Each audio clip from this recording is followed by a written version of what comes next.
given the importance of the right to food, especially adequate food, as emphasized in the concept note for this seminar, I wish to state that it is not possible at any one moment to overstate the importance of the right to adequate food, especially in facilitating human flourishing and enabling people to take advantage of other opportunities in life, as well as claiming and enjoying other rights. So we cannot overstate the importance of the right to food. I understand the first conference on the right to food was held 20 years ago. One thing that I don't understand is whether we needed to wait for 20 years to have another engagement on the right to food, given the importance of the right to food. And then going forward, I don't know if we are still going to wait for more 20 years to have another engagement. But of course, those are things we can think about as we go along. So again, that makes me want to again thank the conveners once again to take this initiative and reconvene this event to talk about the right to adequate food. So that being the case, the goal of this seminar is to contribute to the realization of the right to adequate food in Uganda by providing a platform for stakeholders in the food system to generate and share evidence for building a sustainable food security system in Uganda. Specifically, the objectives of the seminar are to take stock of the progress, challenges, and opportunities for the progressive realization of the right to food, right to adequate food, 20 years after the first national conference on this right. The second objective of the seminar is to amplify the human rights dimension, the human rights dimensions affecting food systems. The second objective is to amplify the human rights dimensions affecting food systems transformation in Uganda. And then the third objective is to share available lessons and evidence on the right to adequate food in Ugandan communities, especially those which are affected by disaster and other forms of deprivation. So having taken us through the objectives of the conference,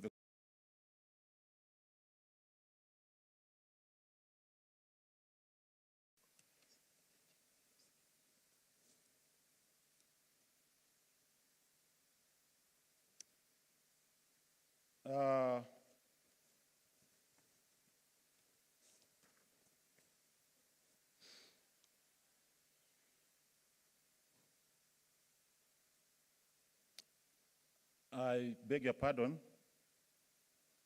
In my acknowledgement of the partners who supported the conference, I missed out one of the key partners whom I should have even more special reasons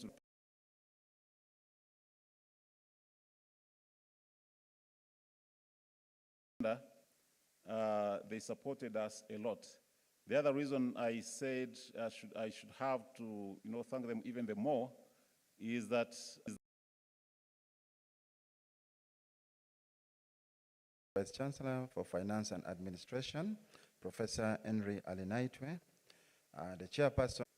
So this is very important, and yet many times we who are privileged, because all of us here are privileged, tend to forget what our poor brothers and sisters go through in just securing one of the most basic livelihoods.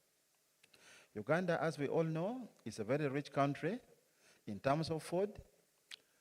I think even within the East Africa region, the former East Africa region of Uganda, Kenya, and Tanzania, I know we are now bigger. We now have South Sudan. But even when you add DRC Congo, when you add Rwanda and Burundi, Uganda is still the most blessed country in terms of soil fertility, in terms of wide ranges of food which we can use. I was amazed when I traveled to Senegal in the year 2013 for the only time that I went there, and I was told that they receive rain only once in a year, in the month of September. And even then, food can only be grown in one region of Senegal.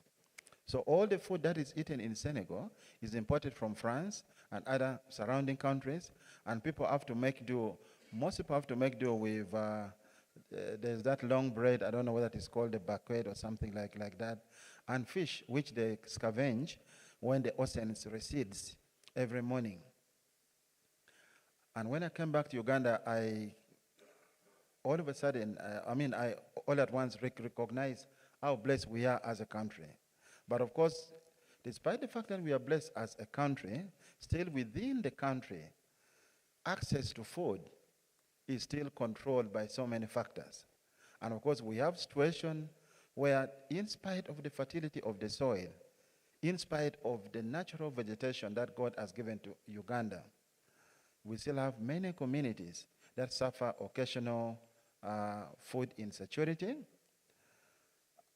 And of course, these are a result of many things. Some of them have their origin in the structural arrangement in society. Others come from inadequate government policies.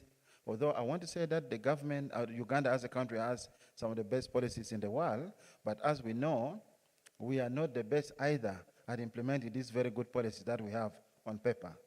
And probably those are areas that we need to work on. And of course, when we talk about right to food, so many issues come in. There is this whole debate about genetically modified food and organic food.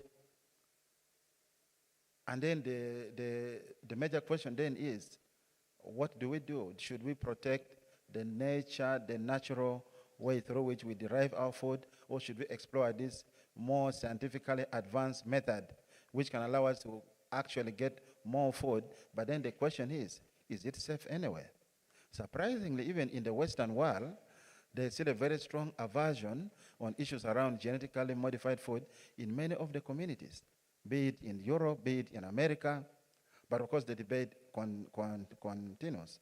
So what I'm trying to say here is that in spite of how we get food, it is important that we ensure that we all have equal access to food, and of course not just food, ordinary food, but adequate food which can allow our children to grow and mature into the useful citizens that we expect them to actually be. And I think Makerere as a university has played a very key role in ensuring the right to adequate food in Uganda. We have a whole College of Agricultural and Environmental Sciences which does significant cutting-edge research in terms of producing different food varieties, making sure that we get some of the most drought-resistant varieties of food, be it sorghum, be it maize, be it beans. And Makerere has made a significant contribution. And what I can say here is that most of the food grown in Uganda, especially the improved varieties, have been developed by scientists from our universities here. And of course, when we talk about right to food, it's not just about the physical sciences. Even the social sciences and the humanities have a very big role to play in ensuring that the food system, first of all, is accessible to those, of course, to everybody, whether they are poor, whether they are non-poor, in ensuring that people have access to opportunities, to resources that they can use to acquire food. And I think the university has played a very key role, as I said, and we continue to play a very key role. And of course, on this note, we recognize all the different donors and partners that have worked with us. I think the Royal Norwegian Embassy has already been recognized, or the Norwegian government. I think the Food and Agricultural Organization of the United Nations, of course, has played a leadership role in all this across the globe.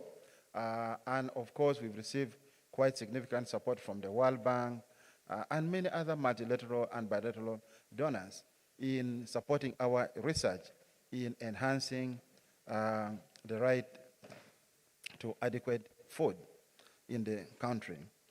I think without taking much of your time, I would like to recognize the organizers. I know Uganda Human Rights Commission has worked very hard with the Department of Philosophy in the College of Humanities and Social Sciences, which I actually head in organizing this.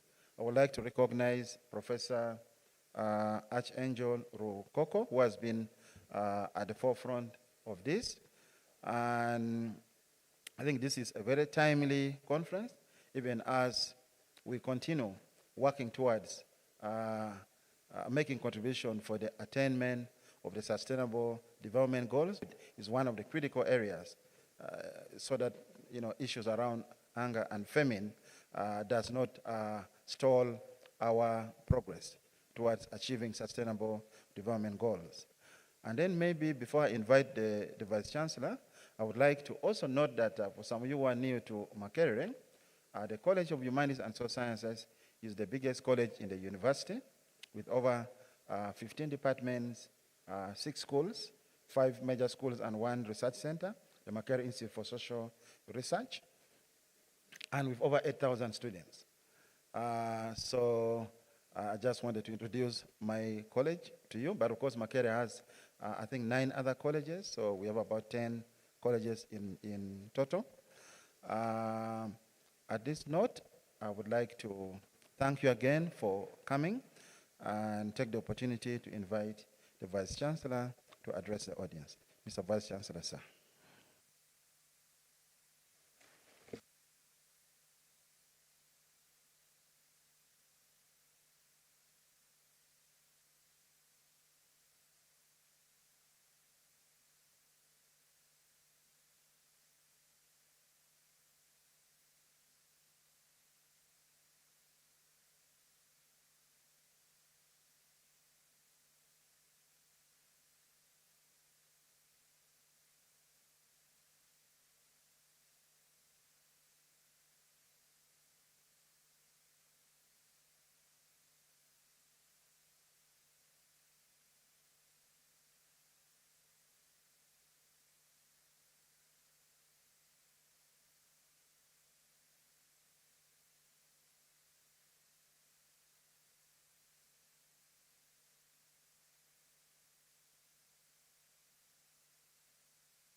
Has been introduced, and I'm the Deputy Vice Chancellor in charge of Finance Administration. I'm an engineer, I'm a civil engineer by training. I'm representing our Vice Chancellor, Professor Barnabas Nawangwe, who has not been able to make it here, but he would have loved to. But because of other equally important engagements, he decided to delegate to me so I can come and represent the university. So, it's a pleasure to receive all of you at Makerere University, and Makerere takes pride in partnering with institutions like yours. As a knowledge-generating institution, as a teaching university, as a university that collaborates and participates in partnerships, community outreach, we are very glad to participate in this conference. So we feel welcome to Makerere University, especially for those of you who have not gone through the gates of Makerere. Those of you who are from other countries, feel welcome. So the conference theme is entrenching the human right to adequate food in Uganda's food system, transformation agenda. For me, I think it's a paradox that we should be discussing matters of adequate food in Uganda, yet like my colleague has said, in Uganda we're very well endowed with natural resources, we're very well endowed with a good climate. You can see the rains around together with the summer. I'm sure colleagues from Europe will appreciate that for us to have winter and summer on the same day, and everything is okay, So in Uganda, when you just throw away the pumpkin seeds, you want to prepare a pumpkin and you just throw them out into the courtyard. They normally germinate, and you see pumpkins after 3 months you're already harvesting. It's not like that in many other countries. I've been also to a number of countries, including I studied in Australia. The bigger part of it is a desert. I've studied in the UK, in Sweden. You don't get that kind of luxury. So it's a paradox that we can be talking about issues of food in Uganda. But I mean, all the same, food is a human right, and all of us need to eat. And I also want to say that food, these matters of food security, and as a human right, is a universal thing. It's for all of us. So we should not be talking about it just from the human rights angle.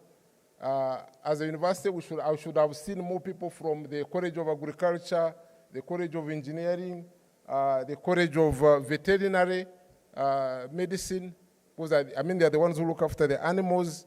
I should have seen more people from the College of Health Sciences within this conference, because this is for all of us.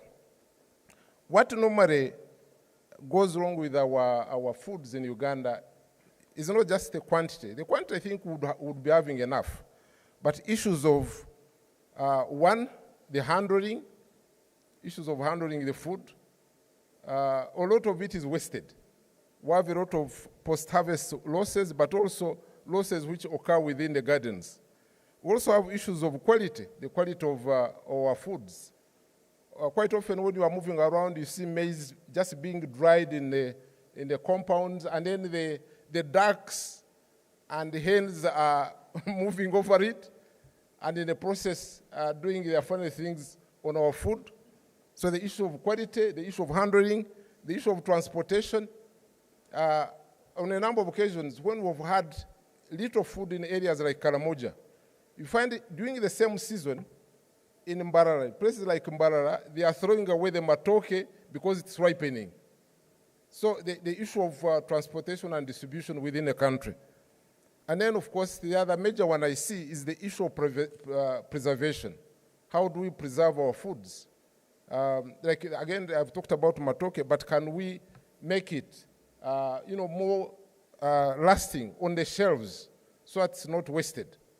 So all those are pertinent issues. So I want to say that as Makerere, as a research-led institution, or aspiring to be, we need to take cognizance of all these and make sure that we address them so that our communities are well served and serviced with food. Makerere University has got support from government. For the last 3 years, we have got 30 billion every year for purpose of carrying out research. And most of that research is geared towards food sustainability, food security. There are very many projects that are being handled that are to do with this. And those include things like, preservation, conversion, issues of even fish, our small fish, the mukene, and how we can produce more of it. Even another research that is very interesting to many Ugandans is that of ensenene. Many Ugandans eat senene. I know the Norwegians may not know senene, what senene is, but senene is grasshopper. We eat grasshopper, and it's a very nice food in Uganda. So now we are trying to see how we can get more of it. So it's not just seasonal. It's not just in November that we eat senene, but we can eat it all the year round. You remember there was a clip which was sent over WhatsApp and other social media platforms showing Ugandans serving senene on Uganda Airlines, and it was like a scandal of sorts, but it was not a scandal. For us in Uganda, we like senene, so we should promote such. I don't want to digress so much. The objectives of the conference have already been mentioned. I will not dwell so much on that. Mine was to welcome you at Makerere University and to assure you that we'll continue to collaborate with institutions like yours to enhance the agenda of development. We know that in Uganda we are now following the NDP3, and we are fully in agreement that we're also trying to make sure that all those gaps that are addressed are tackled. So I want to, as I close, my remarks, I want to take this opportunity once again to thank the key partners.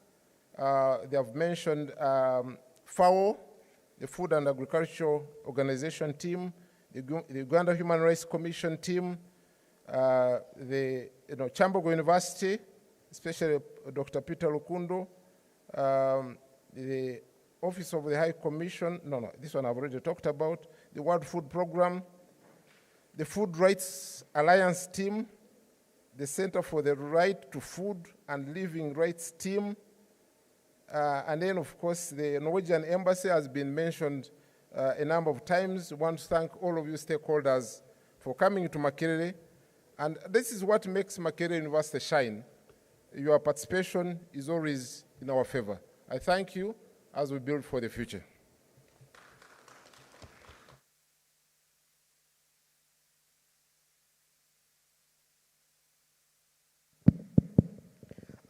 Thank you very much, the Vice Chancellor, Makerere University.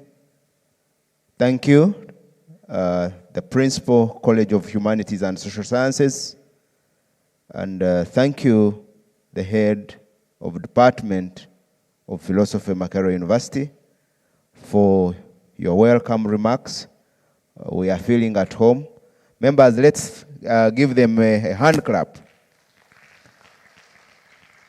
And I want to thank them for supporting the right to food. In this moment, allow me to also Reda, the Deputy Ambassador at the Embassy of Norway. Kindly step forward. Thank you. And at this moment, also allow me to welcome His Excellency Priya Bujadul. You forgive me, that pronunciation is not.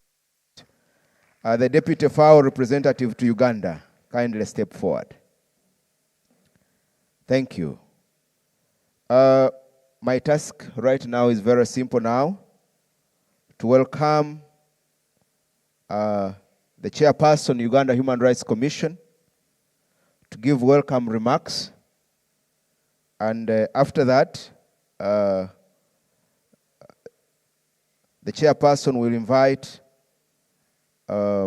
His Excellency Grace Perry, the outgoing Deputy Country Representative, Office of the High Commissioner for Human Rights. Thank you very much. As he comes, allow me to welcome the Chairperson, Human Rights Committee of Parliament, Honorable Fox Odoi. Thank you for coming. We are profoundly honored to have you here. Thank you. Thank you, Master of Ceremony. The Minister of State for Agriculture, Animal Industries and Fisheries, Honorable Bwino Chakulaga, the UN Special Rapporteur on the right to food. I'm told he's attending online, and we have an online audience. Excellency, the Deputy Norwegian Ambassador, and the Head of Cooperation. The representative of the Vice Chancellor, Makerere University, Professor Henry Adinaitwe. We have the Chairperson, Committee World Food Security. I think he's online as well. The Deputy FAO representative here with us in person. The Deputy Representative, OHCHR, Grace Pelly, always with us. Heads of diplomatic missions and UN agencies. The Chair of the Human Rights Committee in Parliament, Honorable Fox Odoi, also always with us. And also amidst us, I see we have the Chairperson, the Leadership Code Tribunal, Dr. Roslyn Karugonjo, Honorable Members of Parliament, representatives of ministries, departments, and agencies. I see our friends from Uganda Prison Services here with us. religious leaders present, the academia, my professors. I've seen a number of my professors here. Of course, beginning with Senior Professor Ndebesa, right here with us, Erika Wich here with us, Professor Rukoko, who has organized this. The media, civil society, I see our seniors, Senior Ali Romara here with us. Agnes Kirabo, I've seen her somewhere. When you talk about food rights, it's Agnes Kirabo.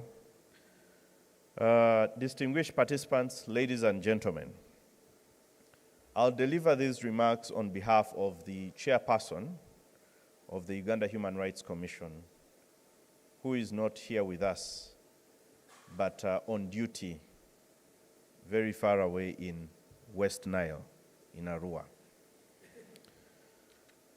So on behalf of the chairperson, the Uganda Human Rights Commission, and on my own behalf, I wish to add my voice in welcoming you to this important second conference on the right to adequate food, 20 years later, under the theme, Entrenching the Human Right to Adequate Food in the Uganda's Food System Transformation Agenda. First, I would like to appreciate my very own institution, the Uganda Human Rights Commission, Makerere University, the University of Oslo, Kyambogo University, Food Rights Alliance, and the Center for Food and Adequate Living Rights for organizing and convening this important conference. I think it is just fitting that we give them a round of applause. I also wish to thank our development partners, the Norwegian Embassy, World Food Programme, Food and Agriculture Organization, FAO, and the Office of the High Commissioner for Human Rights, who have made this conference possible with their support. Another round of applause.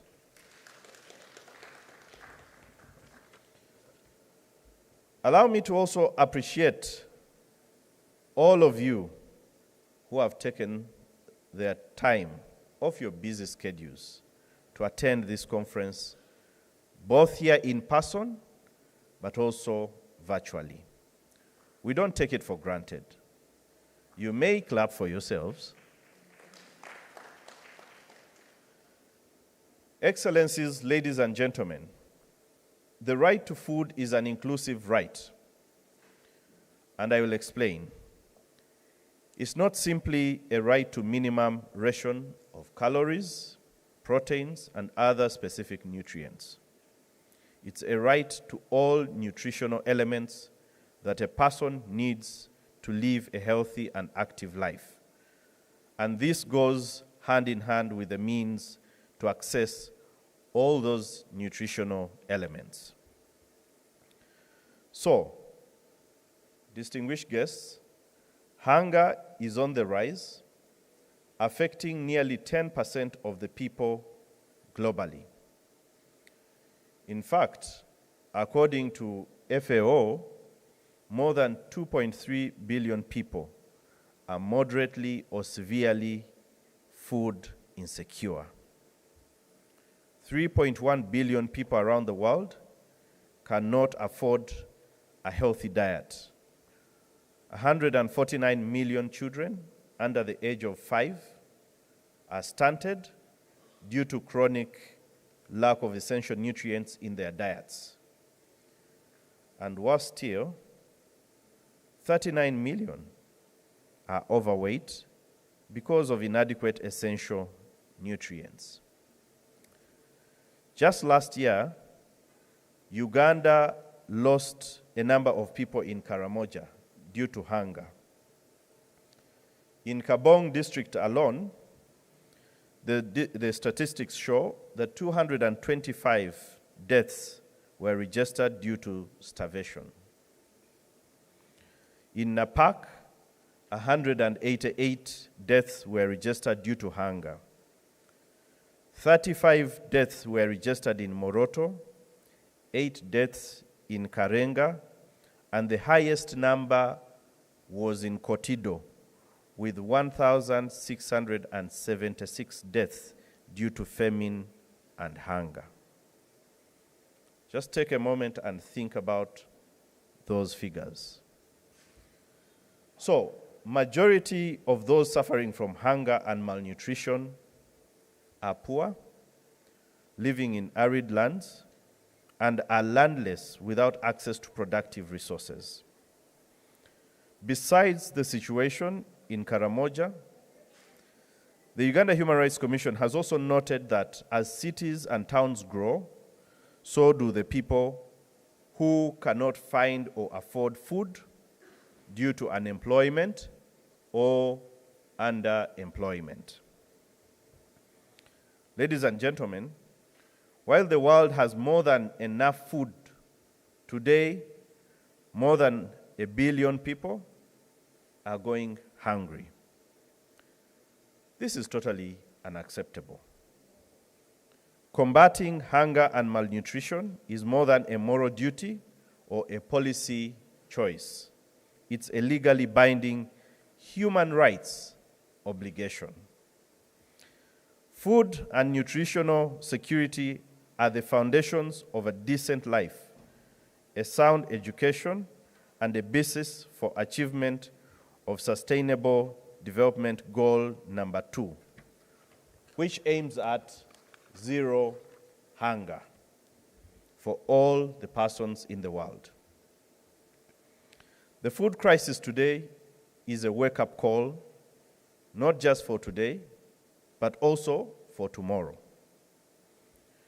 During the COVID-19 pandemic, many Ugandans in the urban areas had challenges with food. You will remember. Last year, the rising energy prices drove up the cost of food and ate away the savings that people otherwise would have spent on healthcare or education. The general comment number 12 of the Committee on Economic, Social, and Cultural Rights states that human right to adequate food is the right of everyone to have physical and economic access to adequate food or the means to actually procure that food. This, in essence, implies that this right requires the availability of food in quantities and quality sufficient to satisfy the dietary needs of individuals.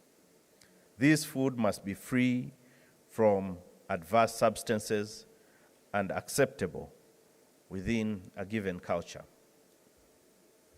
Ladies and gentlemen, the right to adequate food is realized when every man, woman, and child, alone or in a community with others, has physical and economic access at all times to adequate food or means to procure it. Over the years, there have been courageous efforts to mobilize more financial resources, improve policies, build partnerships, and improve agriculture. The government of Uganda has carried out assessments and responded to immediate and longer-term needs, providing food assistance, safety nets, and social protection. However, despite Uganda's commitment to transform its food system and realize the right to adequate food, inequalities in access to food and malnutrition still remain developmental concerns. Poverty, for instance, affects 20% of Uganda's population, while 39% of households are still in the subsistence economy. In terms of malnutrition, in 2016, Uganda demographic and health surveys showed that 29% of the children aged between 6 and 59 months are stunted. So we are talking about 2 million children here who are stunted. So, ladies and gentlemen, the first national conference on the right to adequate food was held in 2003, 20 years ago, and was organized by the Uganda Human Rights Commission in partnership with NORAD, Makerere University, and the International Project on the Right to Food in Development of the University of Oslo, Norway. Recommendations from that conference influenced the adoption of the Uganda Food and Nutrition Policy of 2003, a multi-sectoral framework on food and nutrition was also established under the line ministries of Agriculture, Animal Industry and Fisheries, and Ministry of Health. The recommendations from the conference included the following. 1, establishment of an enabling legal, policy, and institutional framework on the right to adequate food. Enhanced cooperation and collaboration between stakeholders and partners. Calls to African governments to use scientists to study both positive and negative aspects of biotechnology to inform and guide policy formulation. Recommendations around the removal of food security impediments such as trade restrictions, and the need for facilitation of access to justice mechanisms in as far as they relate to food security. So, after 20 years, this conference, I must say, is timely to help us take stock of where we are at. The objectives of this particular conference point to taking stock of the progress, challenges and opportunities for the progressive realization of the right to adequate food 20 years later. But the other objective of this particular conference is amplifying the human rights dimensions affecting food systems transformation in our country. I also strongly think that this is a forum to enable us to share available lessons and evidence on the right to adequate food in Ugandan communities affected by disaster and other forms of deprivation. So, ladies and gentlemen, at a time when Uganda's population is growing and our global climate is changing, there is need to put food security high on the national agenda. It's therefore essential to form synergies and move away from projectizing food security. In addition, Uganda has no specific legislation on food and nutrition. The draft Food and Nutrition Bill of 2009 has never been enacted into law.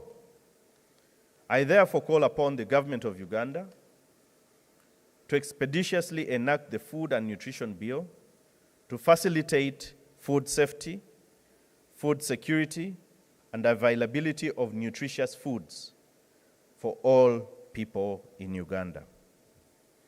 I should also quickly add that it's important to revitalize cooperatives as a service delivery vehicle to our very own farmers.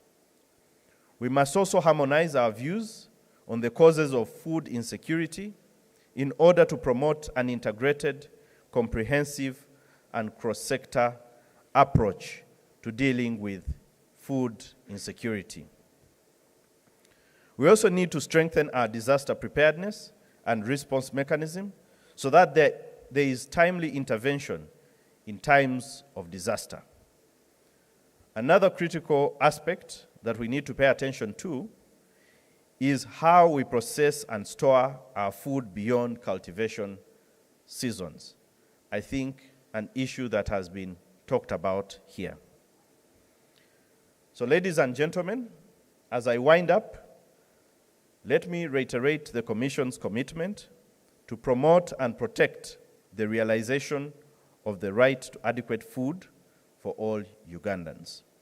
We look forward to the outcome of this conference. I thank you all for God and my country. So I was requested that when I conclude my remarks, I should take the singular honor and pleasure of inviting the deputy representative, the UN Human Rights Office, Grace Pelly, to come and make her remarks. Thank you.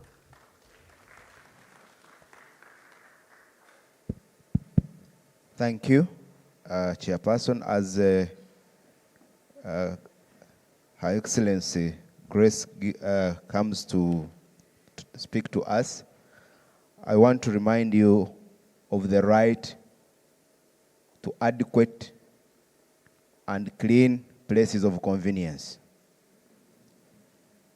You take the steps, there is a door there. Immediately when you enter that lobby, on the left, you'll be helped. Thank you.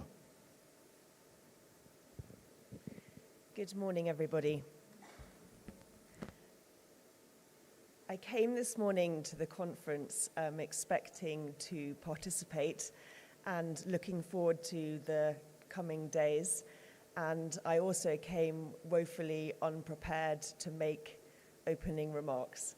So it's like that bad dream I'm sure we all have where we're going for the final examination and we realize that we haven't done our homework. And it seems fitting to me that that's what's happening to me this morning in Makerere University.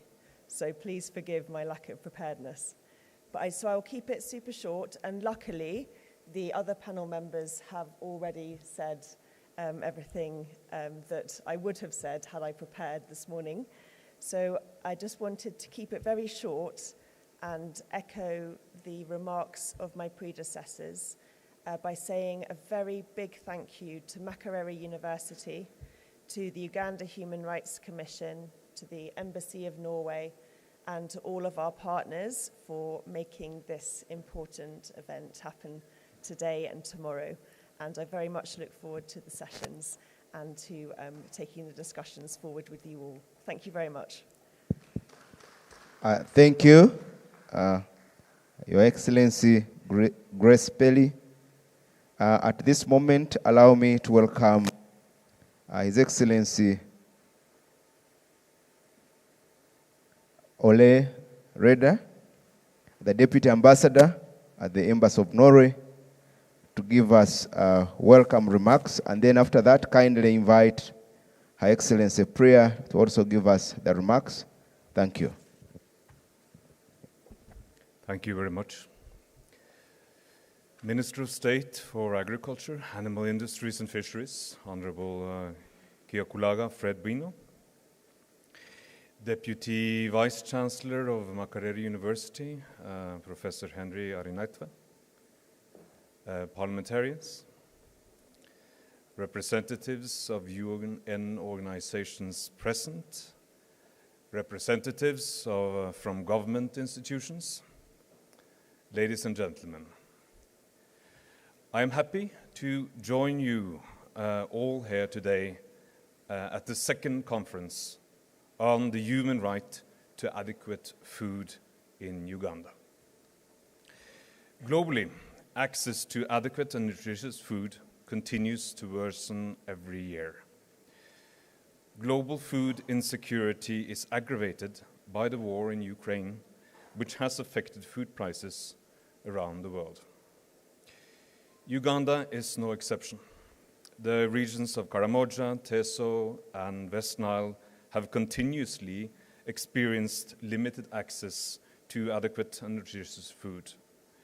With farmers relying mainly on rain-fed agriculture, it is expected that the situation will continue to deteriorate as we continue to experience a changing climate. With this in mind, food security has been placed on top of Norway's priorities for our development support around the world. In Uganda, we work closely with the World Food Programme, FAO, and others to address this challenge in a sustainable way. By recognizing that food is a human right, authorities in every country where people are hungry or starving have a duty to secure food for all their inhabitants.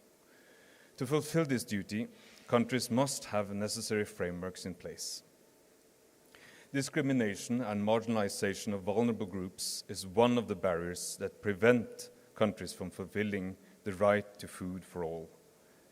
That is why it is necessary to ensure that human rights principles such as inclusion, non-discrimination, accountability, and participation are integrated into development plans. Realizing the rights or right to food will require concrete efforts to combat discriminatory laws and practices that often lead to inequitable distribution. Indigenous people's rights, women's rights, workers' rights, children's rights, and the rights of persons with disabilities are key considerations. In Norway, 100 years ago, we made a shift from household self-sufficiency towards a situation where agriculture became increasingly linked with the market. For agriculture, the transformation brought both growth and crisis. The breakthrough for farmers really came with the emergence of cooperative models at the beginning of the 20th century. Primary industry organized itself into long value chains. As a result, Norway has farmers and food processing plants all over the country to this day. Smallholder farmers in developing countries will face an even bigger transformation in the coming years. They will have to manage a transition to green business as well as increased digitalization. They will have to produce food for an ever-increasing population. At the same time, climate change is making it far more difficult to produce food. Small-scale producers are the backbone of local food security. In sub-Saharan Africa, 70 to 80% of the population works in agriculture and fishing. At the same time, global food security has worsened every year since 2014. Almost 10% of the world's population, around 828 million people, experienced chronic food insecurity in 2021, meaning they lacked enough safe and nutritious food. Talking about rights, I would like to bring to special attention the rights of women. At least 150 million more women than men experienced food insecurity in 2021. And this gender gap is increasing. Crises have a particularly severe impact on women and girls. The constraints limiting women's access to productive resources and services, such as the right to inherit or own land, access to credit, and other farm inputs, lead to lower production. Discrimination may be the result of cultural norms and practices or be embedded in laws and regulations that affect their access to food.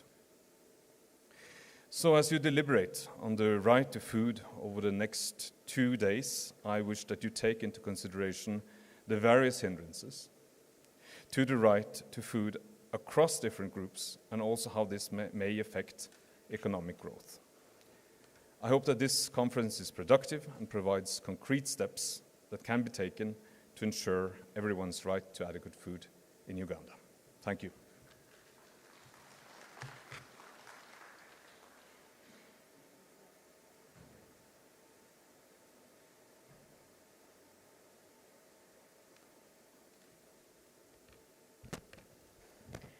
Your Excellency, Honorable Fred Wino, Minister of State for Agriculture, Deputy Ambassador at the Embassy of Norway, Ole Bergum, professors, academics, and distinguished representatives of Makerere University, Chambogo University, and the University of Oslo, representatives of other UN organizations, the UHRC, World Food Programme, representatives of the Uganda Human Rights Commission, civil society organizations present, colleagues online, particularly FAO's Right to Food Unit in Rome, distinguished guests, ladies and gentlemen, good morning. Welcome to this important conference on the human right to adequate food in Uganda. My name is Priya Gujadur. I'm the Deputy Country Representative of the Food and Agriculture Organization of the United Nations in Uganda, and I'm speaking here today on behalf of the FAO Country Representative. Food is a human right. We know this is why we're here today. A colleague from Makerere University mentioned it's not just a moral duty, it's not just a policy choice. Let me add to that, it's not just a legal obligation, it's all of these, and it transcends all of these. It is a human right. And with our planet now home to over 8 billion people, the demand for food has never been higher than now. This at a time of a high cost of living crisis resulting from the COVID-19 pandemic, climate change effects, conflicts, and always shrinking arable land due to the population pressure in many countries, including here in Uganda. Ending hunger and malnutrition is at the center of the African Union Agenda for 2063, the CAADP Malabo commitments of 2014, and the United Nations Sustainable Development Goals, particularly SDG 2, Zero Hunger. The African Union proclaimed last year, 2022, as the Year of Nutrition on the African continent. Every man, woman, and child has the right to be free from hunger and malnutrition in order to develop fully and maintain their physical and mental faculties. However, millions of Africans still experience food insecurity and malnutrition. According to the State of Food Security and Nutrition in the World report that was published last year, about 278 million people in Africa suffer from chronic undernourishment. This is 1 in 5 people in Africa. Of these, 260 million are in sub-Saharan Africa. East Africa has the greatest number of people facing hunger, 136 million. Women are more food insecure globally and in Africa. These numbers are unacceptable. Even 1 person hungry is unacceptable. So how do we tolerate 1 in 5 hungry on the African continent? FAO developed almost 20 years ago, around the time of the first national conference in Uganda, the voluntary guidelines on progressive realization of the right to food. These guidelines help FAO help states to include the right to food in national policies, in legal frameworks, and in capacity building initiatives. Allow me, ladies and gentlemen, to give you a very brief idea of the type of support provided by FAO in line with the right to food guidelines. First, at the continental level, FAO assisted the Pan-African Parliament to develop the model law on food and nutrition security that was adopted in November last year. The model law is intended to help member states strengthen their domestic laws pertaining to the right to adequate food.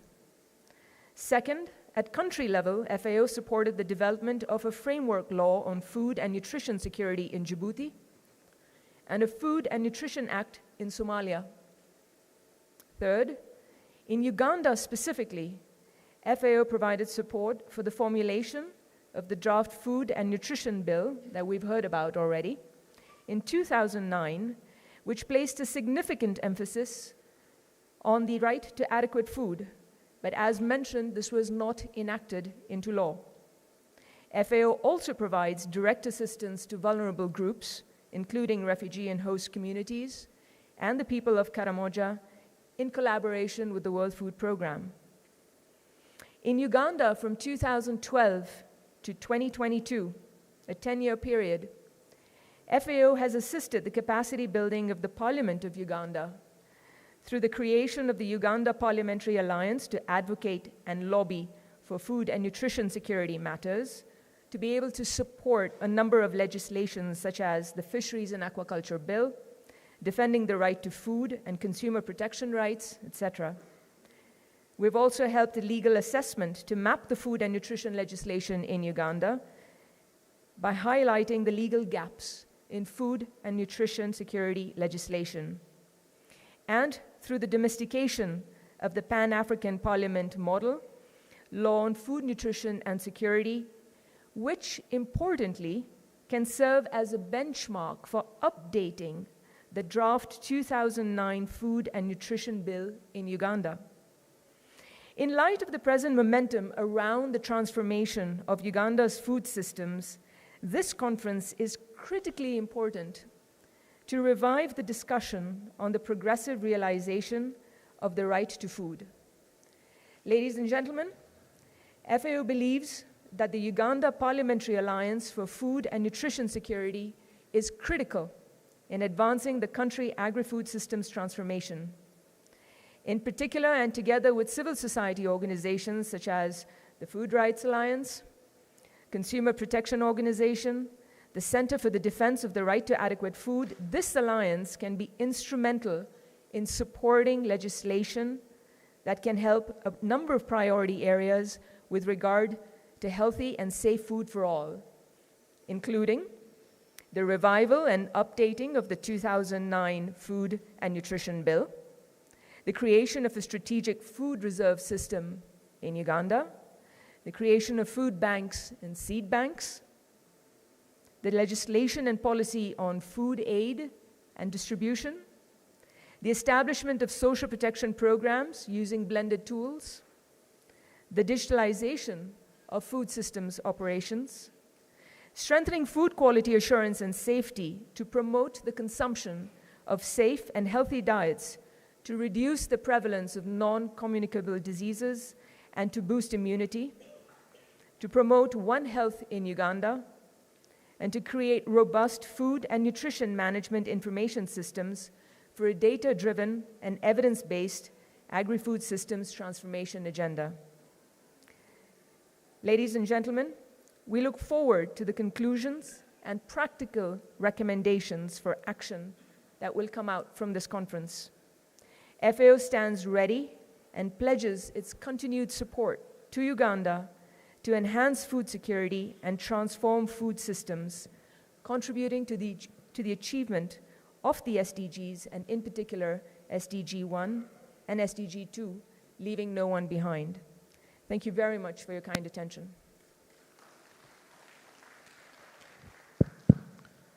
Thank you very much, Your Excellency Priya Gujadol, for the remarks. Allow me to welcome my boss, the Vice Chancellor, Makerere University, to welcome the chief guest to give a keynote to officially open the conference. Thank you very much.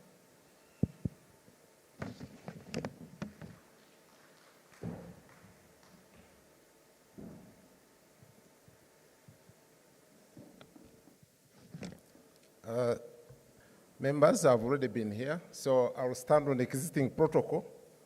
And my task now is simple, is to invite the Honorable Minister of State for Agriculture, and who is none other than Honorable Bwino Chakulaga, Member of Parliament.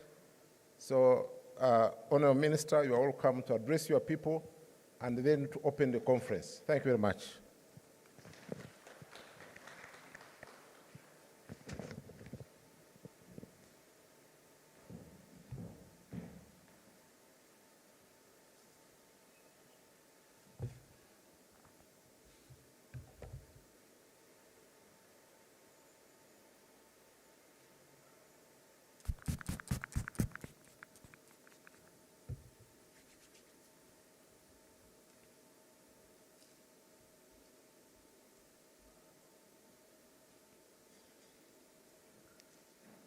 Excellencies, the Deputy Ambassador to Uganda, representing Norway, the Deputy FAO Country Representative, the representative of the United Nations Special Rapporteur on the right to adequate food, country representative of the High Commissioner on Human Rights, the Honorable Chairperson of the Parliamentary Committee on Human Rights, Honorable Fox Odoy, members of the Diplomatic Corps, Chairperson of the Uganda Human Rights Commission, the Chairperson of the Uganda Leadership Code Tribunal, the representative of the Chairperson of the National Planning Authority, the Deputy Vice Chancellor, Makerere University, friends from the academia, from within and from outside the country, friends from the media, distinguished delegates, ladies and gentlemen. First of all, I must say that my senior colleague, the Honorable Frank Tumwebaze, the Minister for Agriculture, Animal Industry and Fisheries, should have been the person standing here and talking to you this morning. But he couldn't make it because of other competing government business. I therefore stand here, first of all, to convey his greetings to you all, and indeed, greetings from the entire fraternity at the Ministry of Agriculture, Animal Industry and Fisheries. Further, I want to say that I'm happy because this has given me an opportunity to come back home. I've not been here for quite a while. I was here in the 80s and later came back for postgraduate studies in the mid-90s. But for that long, I've not come back home. So this has given me an opportunity. I further wish to express my sincere gratitude for the invitation extended to us to participate in this conference, whose theme has already been talked about, entrenching the human rights to adequate food in Uganda's food system transformation agenda. The previous speakers have emphasized that food is a critical resource for the survival of humanity. And based on that fact, I think that failing to feed the citizens is therefore a violation of human rights, especially the right to adequate food. It's on that basis that I commend the brains behind this second national conference on the human rights to adequate food in Uganda for starting the fire 20 years ago, and also keeping it burning till today. I've been briefed that by 2002, when the first conference was held, the human right to adequate food was already firmly established in international human rights declarations and treaties. We have heard here that the human right to adequate food was entrenched in the Universal Declaration of Human Rights as early as 1948. And later, the International Covenant on Economic, Social, and Cultural Rights recognized the human right to adequate food. As a country, I've also learned that we ratified these international human rights instruments recognizing the right to adequate food. Particularly, I'm informed that the one the International Covenant on Economic, Social, and Cultural Rights was ratified by Uganda in 1987. And later, the Convention on the Rights of the Child was ratified in 1990. And I think it was on that basis that the 1995 Constitution of the Republic of Uganda recognized this right in the National Objectives and Directive Principles of State Policy under Objective 14 and Objective 22. Therefore, as we convene here this morning, our minds should be focused on taking stock of our achievements and failures in the journey that we started in Jinja, I'm told, in 2002. I've been hearing conflicting information about the date. Our senior and former minister and former commissioner of the human rights is correcting me, that's 2003. But I've also got a separate confirmation from another senior person that it was indeed in the late 2002. You reconcile it. But the essence is that we must focus on taking stock of our achievements as well as failures in the journey that we have been walking for the last 20 years, so that we can create a firm ground for the next part of the journey. On the part of my ministry, we have done a number of things that I want to bring to your attention. Some of them are formulations of policy, of strategies, programs, plans, but others are actual activities. And I'll take a couple of minutes to tell you about what my ministry has been doing towards entrenching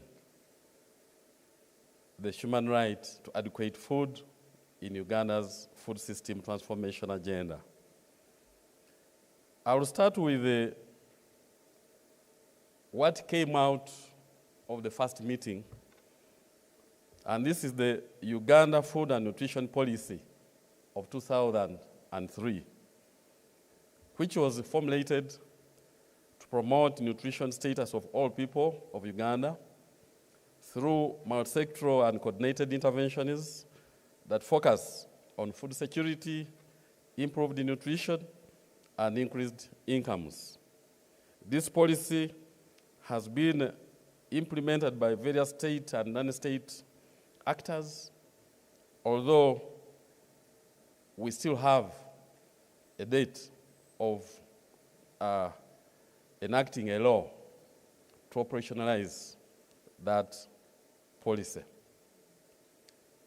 But I must report that this policy has had an impact on the status of the food and nutrition security of the country.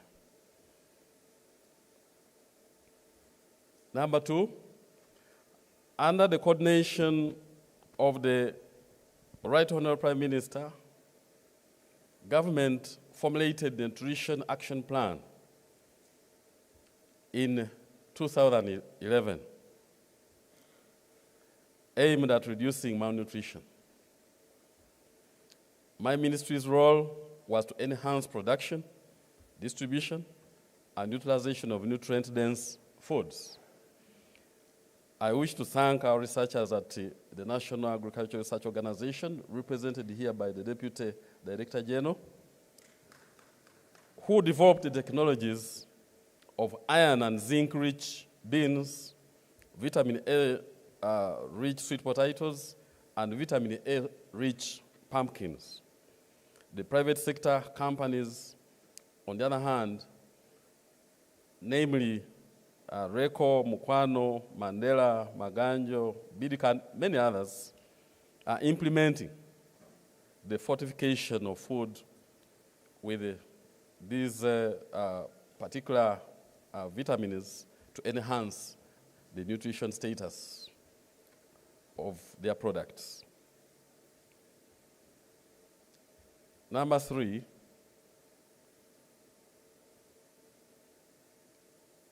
my ministry is also implementing the National Fortification Strategy to address micronutrient deficiency. And here, we are mainly looking at maize flour. We are looking at fortification of maize flour, cooking oil, and salt. Number four, in the year 2013, my ministry formulated the National Agricultural Policy. And this policy is aimed at achieving food and nutrition security and improving household incomes through sustainable agricultural productivity and value addition. Implementation of this policy has improved the food availability, accessibility, utilization, and household incomes. My ministry still has formulated the National Extension Policy of 2016, aimed at enhancing knowledge and technology transfer to farmers for increased production, processing, handling, and utilization of food. Similarly, we have formulated two other very important policies. The irrigation policy of 2017, actually three of them. The irrigation policy of 2017, the fertilizer policy of 2016, and the seed policy of 2018. And these three were formulated to address the need for increased production and utilization of food in the country. But beyond that, we also developed over the years the agriculture sector strategic plans. Plan 1, agriculture sector strategic plan 2, and 3, all developed in the context of the national development plans 1, 2, and 3 for the years from 2010, 2011 to 2024, 2025. All these development plans have targeted increased food and nutrition security attainment.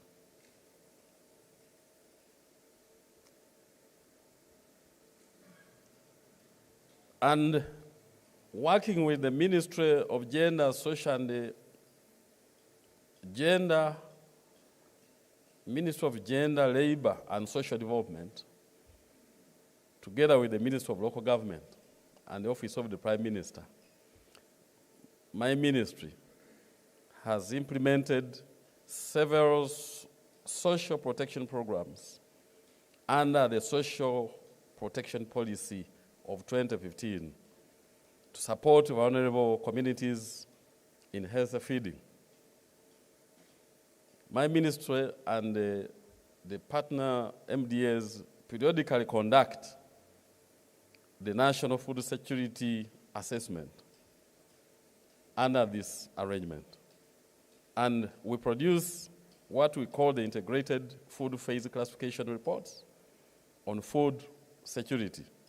Through these reports, we are able to know which areas of the country are vulnerable and need food support.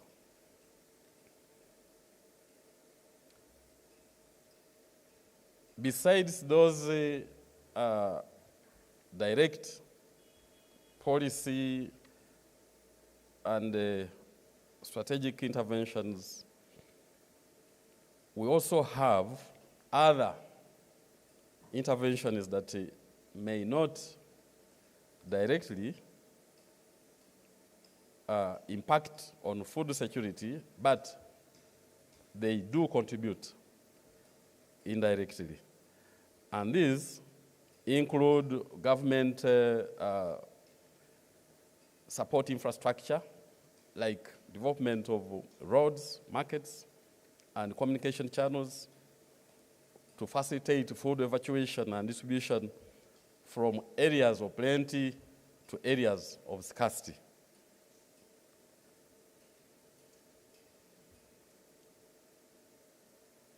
Besides that, my ministry is implementing a very important project called the Uganda Multi-Sectoral Food Security and Nutrition Project with support from the World Bank. This project aims at increasing food production and consumption, but with emphasis to micronutrient-rich foods and utilization of community-based nutrition services in smallholder households in the project areas. The project has innovatively used primary schools under the Universal Primary Education Program as entry points for both agriculture and nutrition service to reach the surrounding communities. And we are covering 15 districts that we selected based on a survey that indicated the most prone areas. So we are in areas of Busoga, we're in the areas of parts of Ankole, parts of Chigezi, and parts of West Nile.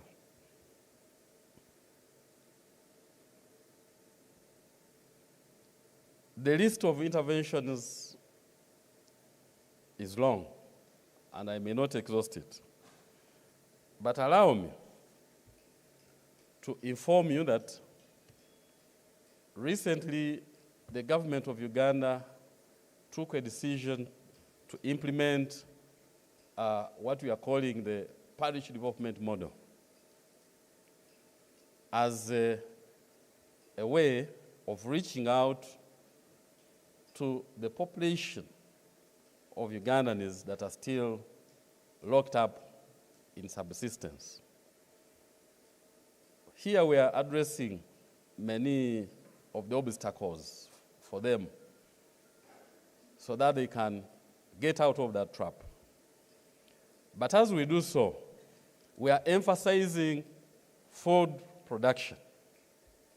We are telling them that before you produce for your pocket, make sure that you produce for your food and nutrition requirements. And since the government, among others, is addressing issues of agricultural financing for this particular group, we hope that we shall have a big impact on food security as well. To wind up my information to you about what we are doing, allow me to inform you that as a ministry, we have come up with a vision for the ministry for the next 2.5 years. We have identified the priorities for the ministry for the next 2.5 years, which priorities we think will go a long way in addressing food and nutrition issues. There are 6 priorities. Number 1, we have taken a decision to prioritize seed and stocking material, because our thinking is that if you go wrong at that stage, then you can't succeed in the production of food or any other products. So we have taken a decision to focus, as a government, to focus on seed and stocking material. Most especially, the production of the foundation seed and the foundation stocking material, so that we can now engage other actors to participate in the multiplication of these seeds and as well the distribution to the farmers. So our role as government is to ensure that we are providing the right breed. We are providing the right breed, and we are providing the right quality of the foundation seed and stocking material, and also to ensure that those who are multiplying the seed and the stocking material follow strict procedures to ensure that the quality of the seed that they are distributing to the population is good. Number 2 is the issue of diseases and pests for both crops, animals, and fish. Again, you can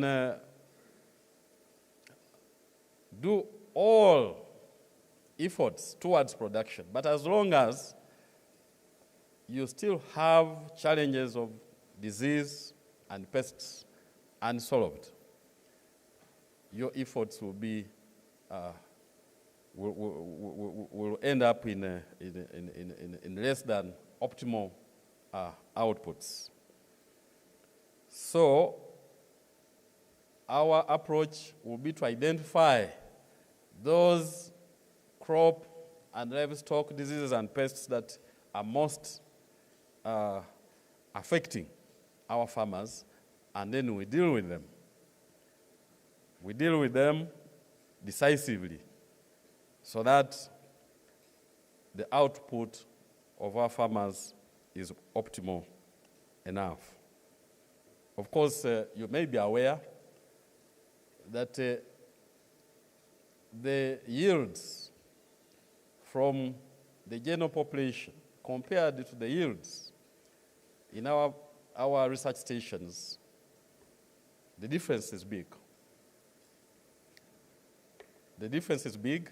The yields in the general population is low compared to the yields in our research stations, because in the research stations, diseases and pests are adequately controlled. And it's based on that that we want to transfer the same benefits to the rest of the population. Priority number 3, mechanization and irrigation.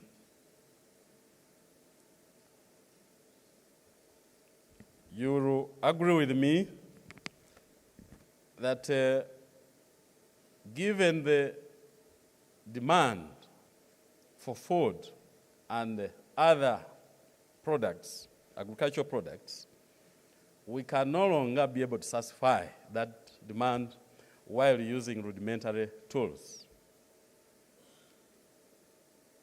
And you also agree with me that given the climate change patterns that are taking place, we can no longer depend on the natural sources of rain to water our crops and animals. So we have taken a decision to establish mechanization centers across the country. In each sub-region, we are going to establish a mechanization center and equip that mechanization center with the various machines that can help the entire value chain, right from land preparation up to processing of the outputs. And our strategy is that these centers will be training centers for operators of equipment, but they also be centers of excellence for maintenance and repairs of agricultural equipment scattered within the population. But it will also be a center for access to heavy earth-moving equipment that the population cannot afford on their own. We have started with a few centers. We've started with 6, namely in Chiriandongo to cover the areas of Bunyoro, in Lira, Agwata, to cover the areas of Langwa and Acholi,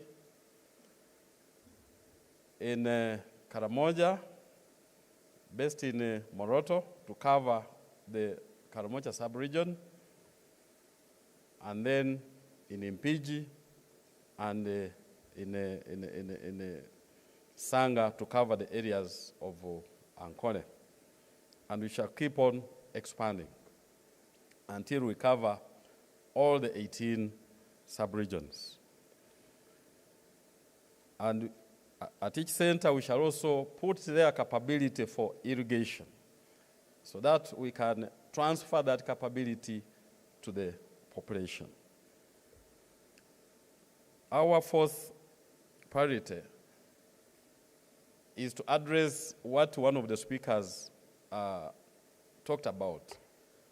I think it was Dr.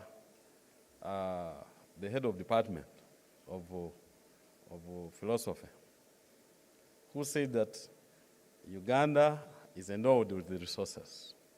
And it is true.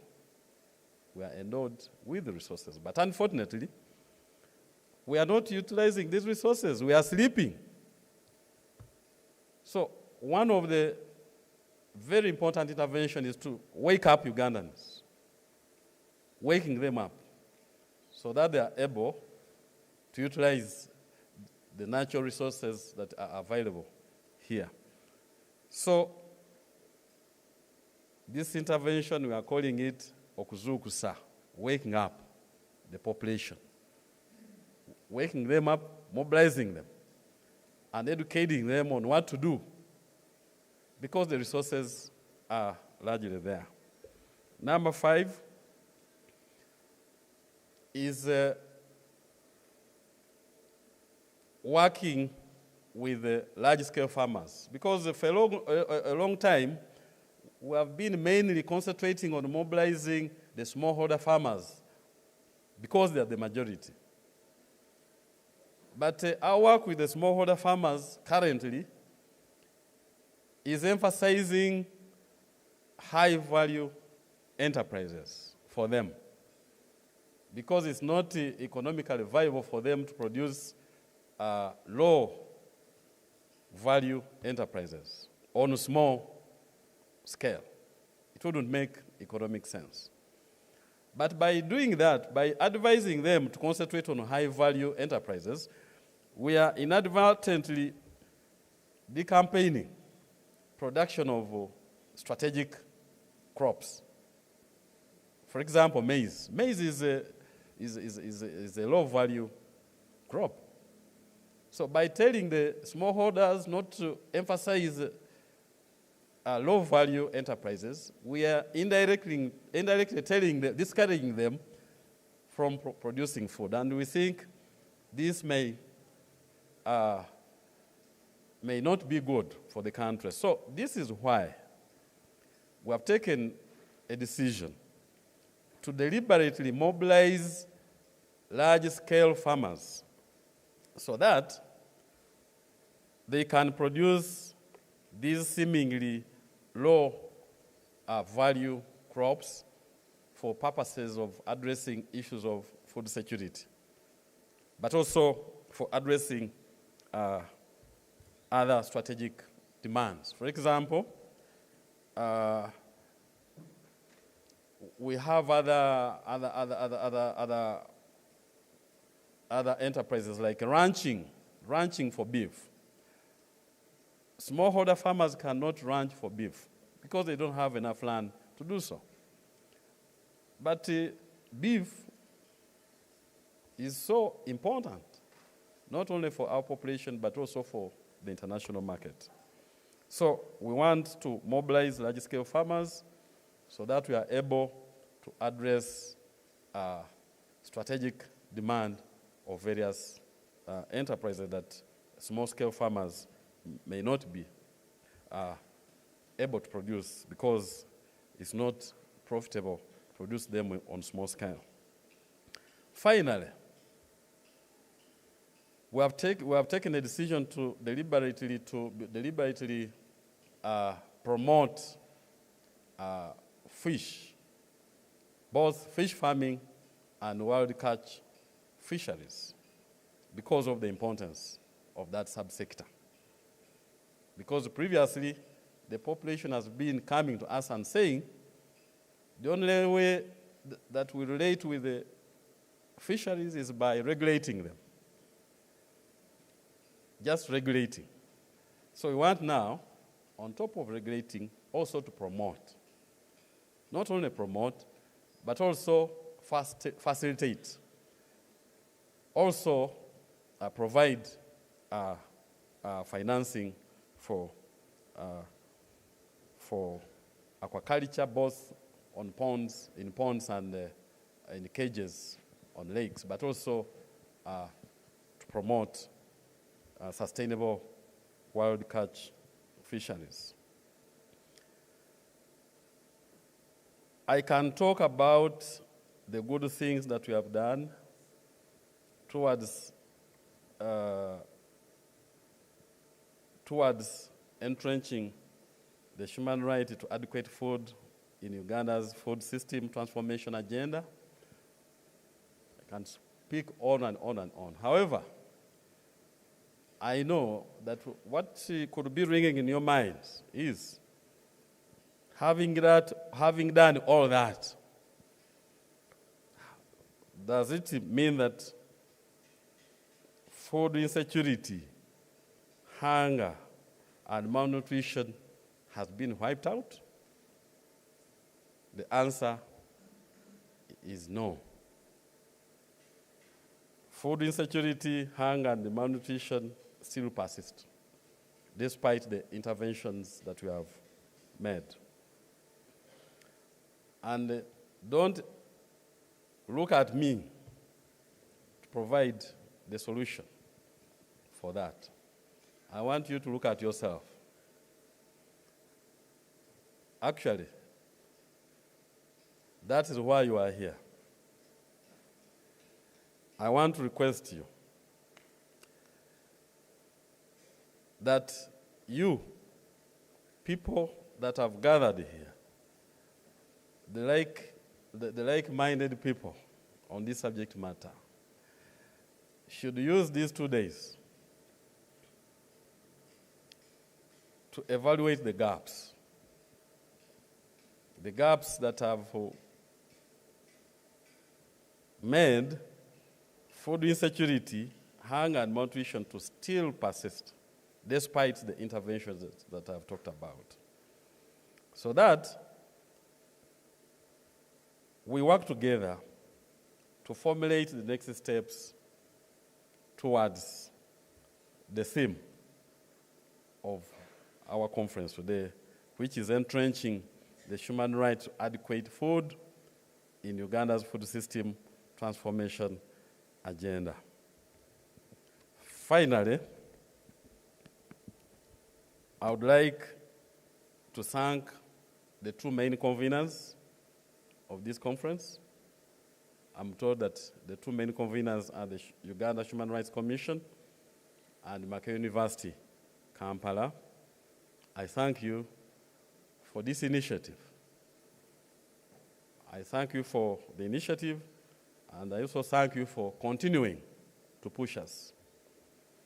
I also thank the main partners. I've been hearing that the main partners are the Norwegian Embassy in Uganda, Chambogo University, the University of Oslo, Norway, the Food and Agriculture Organization of the United Nations, the Food Rights Alliance, the Office of the High Commissioner for Human Rights. If I've left out any, please don't feel bad. I thank you all that have contributed towards the arrangement for this conference. But I also want to thank all the people out there that have contributed towards ensuring that the human right to adequate food becomes a reality in Uganda. I thank all of you, those that are here and even those that are not here. And dear delegates and participants, I thank you for finding time to come for this engagement. I now wish to declare this conference officially open. I thank you for God and my country.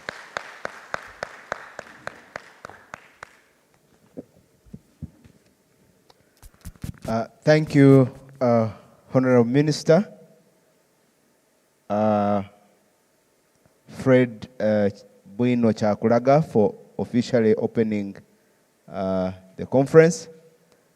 Members, I'm alive to the fact that we have limited time. We are supposed to have a health break, and but to remain organized, I think allow me to recognize the audience online and give them just 15 minutes so that we can go for a break, a health break. And at this moment, allow me to welcome our keynote address. That is Honorable Gabriel Ferrero de Loma Osorio, the Chairperson, Committee on World Food Security, and the Spain Ambassador at Large for Global Security. He's online. He's going to give us a keynote address for 10 minutes. And then after that, we shall have one presentation for about 5 minutes. Then we shall go for a health break. Thank you very much. Your Excellency online, the team in charge of online, kindly let's have this presentation, and then we move forward. But in a special way, we want to thank the Honorable Minister and the the distinguished excellencies for making it to this conference. Thank you very much.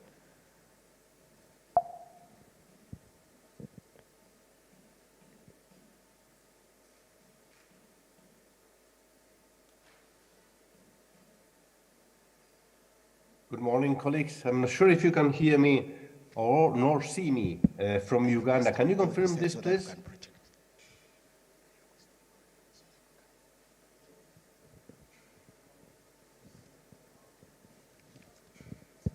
Hello? Good morning. Yes, we are online. We can see you. Very good. So then, Excellency and professors and colleagues, ladies and gentlemen, Honorable Minister, allow me first to thank the government of Uganda, the Uganda Human Rights Commission, FAO, WFP, UHRC, Makerere University, and the rest of the partners for inviting me to participate and provide this keynote speech in this very important national conference, the second national conference on the right to adequate food in Uganda 20 years later. I congratulate you today for organizing such a broad stakeholder participation where we will hear from affected communities, from civil society experts, academics, legal specialists, government, women's organizations, consumer organizations, my good friend, the Special Rapporteur on the right to food, the UN FAO experts, Uganda Commission on Human Rights, and the UN Office of the High Commission, amongst many others from Uganda nationwide. Excellencies and colleagues, the Committee on World Food Security I have the honor of chairing serves as the United Nations Intergovernmental Committee, where 140 member states of the United Nations, including Uganda, are joined by civil society, by the private sector, by the research and academia community, by the UN agencies and programs, international financial institutions, foundations, and other stakeholders. And CFS, the Committee on World Food Security, meets to deliberate upon and drive convergence on global policies to address systemic and structural causes of hunger and malnutrition in support of the efforts led by countries such as the ones you are leading in Uganda. This is a truly important moment, 20 years from the first national conference in 2003, which was indeed a catalyst for the strong emphasis on the right to adequate food in Uganda's food and nutrition policies. And in a context now of increased challenges within a global food crisis, this is more timely than ever. And it is certainly time for all of us, side by side with Uganda, to take stock of the progress made, the challenges and the opportunities for the realization of the right to adequate food for all. Time to raise up the human rights dimensions affecting agri-food systems transformation and to share valuable lessons learned and evidence on the right to adequate food from Ugandan communities, including those affected by disaster and other forms of deprivation.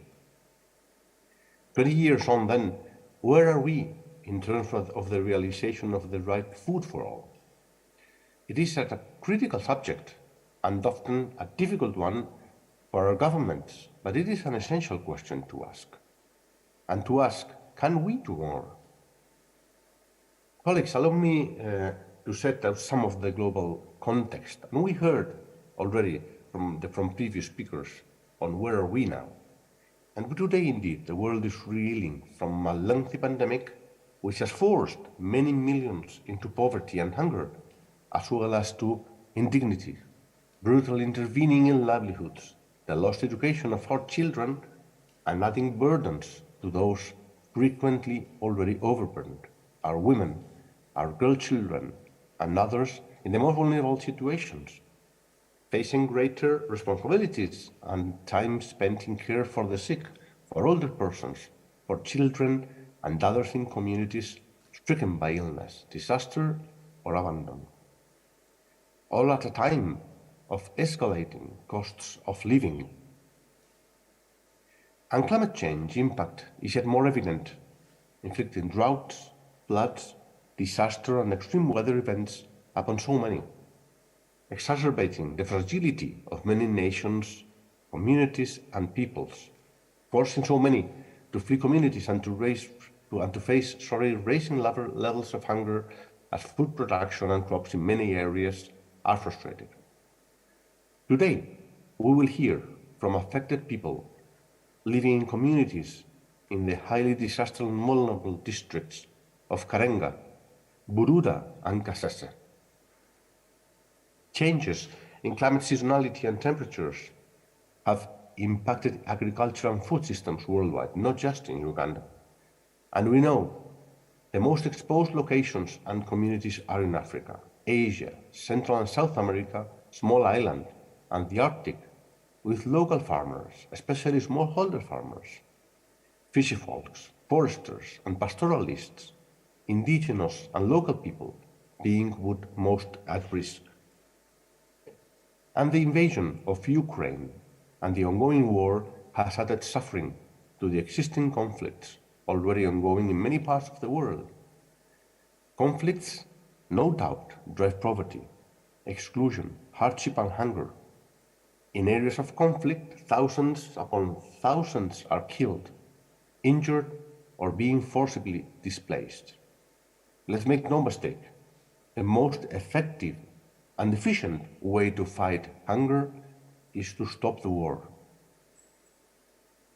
At the same time, millions more people around the world are impacted through our interconnected global food system. An agri-food system which is finding it hard to be fit for its purpose in today's world. And so today, we are made more aware than ever of the huge fragility of the global food system. Rising food, energy, and fertilizer prices threaten the well-being of millions of people around the world and their right to food. And it is the vulnerable, the marginalized, the excluded, and the poorest that are suffering most. Driven by worsening inequalities in terms of wealth and income, access to resources, including land, water, access to basic services like education, health, and infrastructure, overlapping and intersectional forms of discrimination due to gender, race, ethnicity, age or location, and of course, food security and nutrition status. So distinguished guests, speakers, friends, colleagues, having given some context, where are we on the right to food? And if we go back to the basics, and it was already said before by my predecessor, the right to food means that every man, women, and children has the inalienable right to be free from hunger and malnutrition, to have access to healthy, adequate, and nutritious food every day of the year in a stable and predictable manner, according to their preferences and in full respect of the whole set of human rights. Of course, despite the clarity of this definition and the laudable commitments of governments to achieve this, we know from the latest data provided by FAO's State of Food Insecurity in the World that progress is stalling and that we are far from being on track or for achieving Sustainable Development Goal number 2 on zero hunger. We also heard about the figures up to 128 million people are hungry, of which around 278 million people are in Africa. More than 3 billion people in the world cannot access a healthy diet, and 1 in every 5 children are stunted. In Uganda, we know there is a high prevalence of undernourishment, standing at around 40% of the population with insufficient calories intake. Almost 30% of children under 5 are stunted, and more than 50% have anemia, which affects more than 30% of the women. And at the same time, there is a rising problem of obesity, as in many parts of the world, particularly in urban areas, and that food safety and foodborne diseases are a problem. Colleagues, the cost of hunger in Uganda stands at around 5.6% of GDP. So denying people the right to food has dramatic consequences. It is a deprivation, a fundamental deprivation, which influences all the dimensions of human development, both for the impact at the time it is suffered, but also because of its future effects, particularly true in case of stunted children who are compromised in their capabilities and opportunities for life. The cost of hunger and malnutrition in all its forms is too high a cost for our futures to ignore. And the right to food can no longer be just a progressive aspiration, but it is an urgent, concrete, and achievable time-bound goal for all governments to meet for all people. So what are some of the actions we can take for an agri-food systems transformation to fully realize human dignity, the right to food, end rural poverty, while preserving biodiversity and achieving climate neutrality? Well, we must work on a country-driven and rights-based solutions framework in synergy at the community, local, national, and of course regional and global levels, ensuring equity and justice and celebrating traditional knowledge and agroecology. We must invest responsibly in agriculture. According to the World Bank estimates, in Africa, investment in agriculture is 11 times more effective in reducing poverty than investments in any other sector. But investments must be responsible, must be rights-based, and should focus on empowering small-scale and family farmers who produce 80% of the food the world consumes, ensuring decent work throughout the agri-food chain, and empowering women and strengthening inclusion. The Committee on World Food Security agreed in the past, several years ago, all governments on a framework for responsible investments in agriculture principles that may lead our companies, large and small scale, governments, to provide a framework to ensure responsible investments in agriculture and food systems. At the same time, we need to educate, inform, and empower to enable those who are accountable for upholding the right to food to meet their obligations, and that everyone, you and me, all Ugandan society, the rights holders can safely and freely claim their rights. These efforts will drive long-term solutions that improve food security and nutrition, reduce poverty and inequalities, increase resilience, reduce dependence on external inputs and supply chains, and do so through informed choice and collaboration. But colleagues, all this will not happen on its own. Achieving the right to food will require the designed and intentional adoption of appropriate policies. The Committee on World Food Security I have the honor of chairing these days has provided global agreements on diverse policy areas to guide and support governments and all the stakeholders involved in agri-food systems towards full implementation of the right to adequate food. Perhaps I can describe as the origin, the mother of all these global agreements the Committee on World Food Security achieves, the right to food guidelines, themselves approaching their 20th anniversary in 2024. As I close my intervention, I congratulate once again Uganda and all the stakeholders, all of you, for the policies, laws, programs, and plans that have been developed under the agri-food systems towards the right to adequate food for all. Its 1995 constitution recognizes the right to food, food security, nutrition, education, and I understand that a food security bill was drafted in 2009. It has a strong focus on the right to adequate food, and this has not yet been approved to proceed to Parliament for its adoption into law. So I commend Uganda, but I also urge Uganda, as one of the front runners on agri-food system transformation in Africa to recapture its energy on the right to adequate food for all. So concluding, colleagues, I turn to you and all and wish you every success with this event, and I reiterate my excitement to hear from all involved during these 2 days, from speakers, from panelists and participants. It is an opportunity for us all, to the Committee on World Security and its 140 governments and all its family, to learn of Uganda's progress towards the implementation of the right to adequate food and the breadth of policy and legal frameworks, institutional mechanisms, and programs that are needed to support the realization of this right. Thank you once again for inviting me, and I wish Uganda and this conference the best on its goals and ambition. Thank you, and over to you.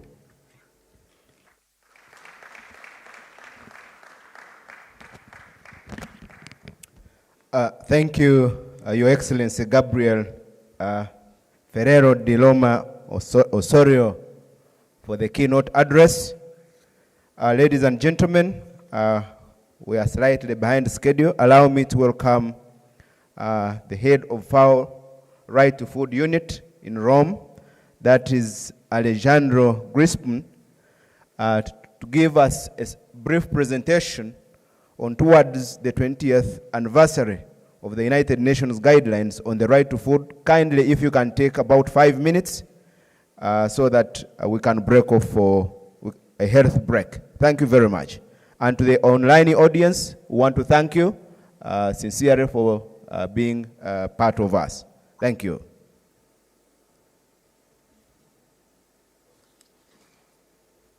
Thank you so much. Can you hear me well? Yes, please. Okay, thank you. Good morning, dear chairpersons and commissioners of the Uganda Human Rights Commission, His Excellency, the Honorable Minister of Agriculture, Animal Industry and Fisheries, Chairperson and Executive Director of the National Planning Authority, Excellency, the Ambassador of Norway, colleagues from the United Nations, government officials, and representatives from civil society and academia, esteemed colleagues, friends, all protocols observed.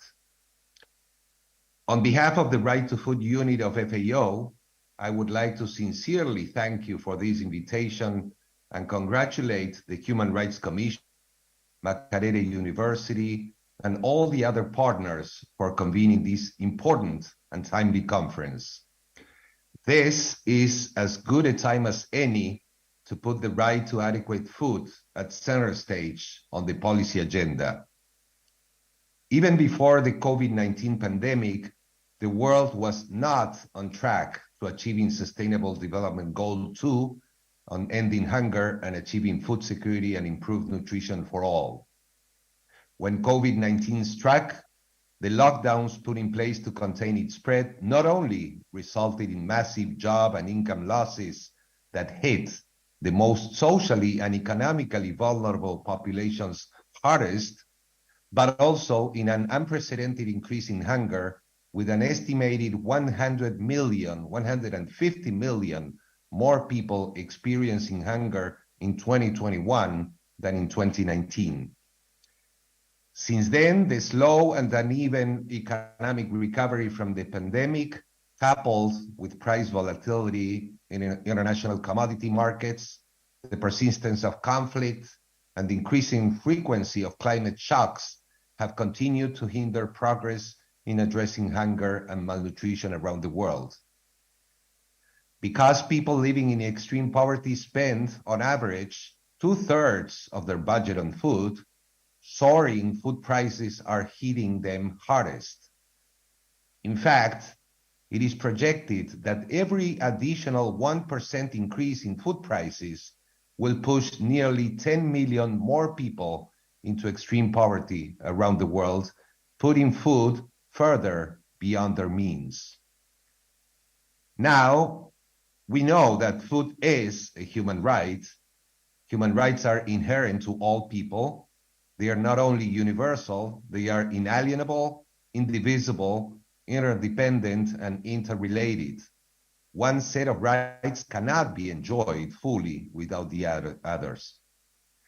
At a time like this, when countries like Uganda and so many others are still reeling from the effects of the pandemic, we should be asking ourselves, what could be more important than ensuring that everyone, everywhere, and at all times enjoys the right to adequate food? What could be more urgent than making sure that no one has to go to bed hungry because she cannot afford to put a meal on her table? This is why this conference is so very timely.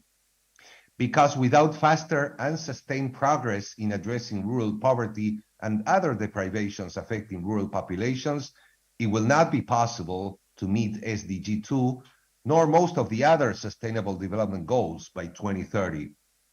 Urgent action, indeed, is needed to reverse the tide and accelerate progress towards reducing poverty and hunger, especially in rural areas.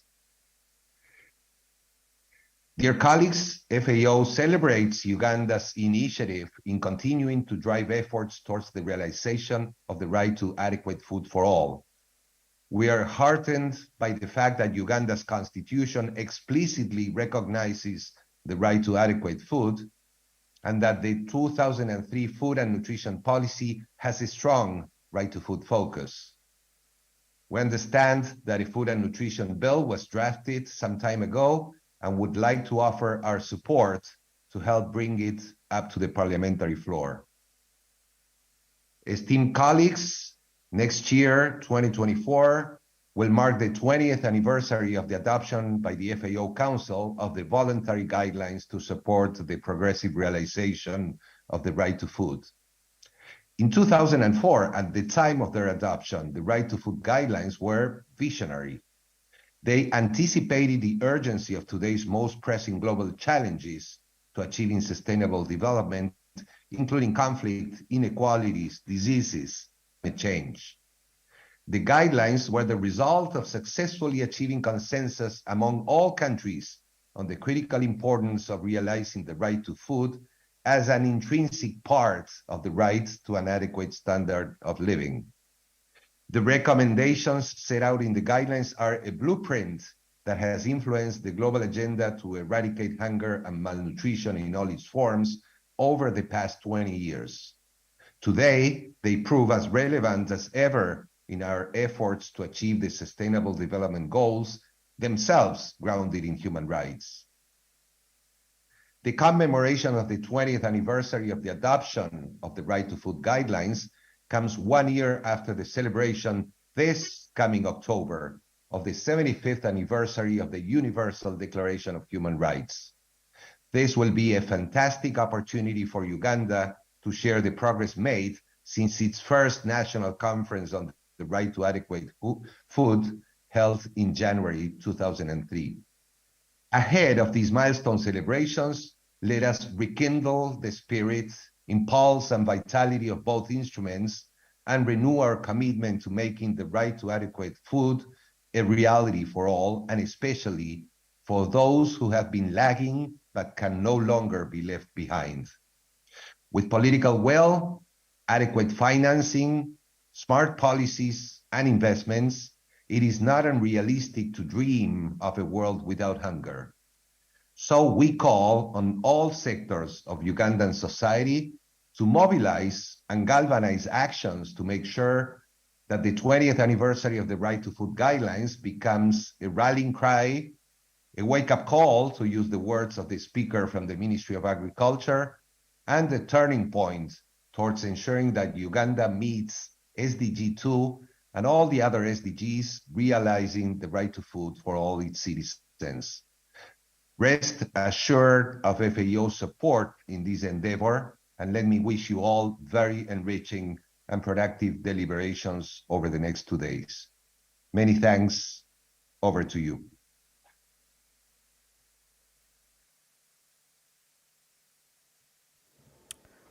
Thank you, Alessandro Grispun, the head of FAO, Right to Food Unit.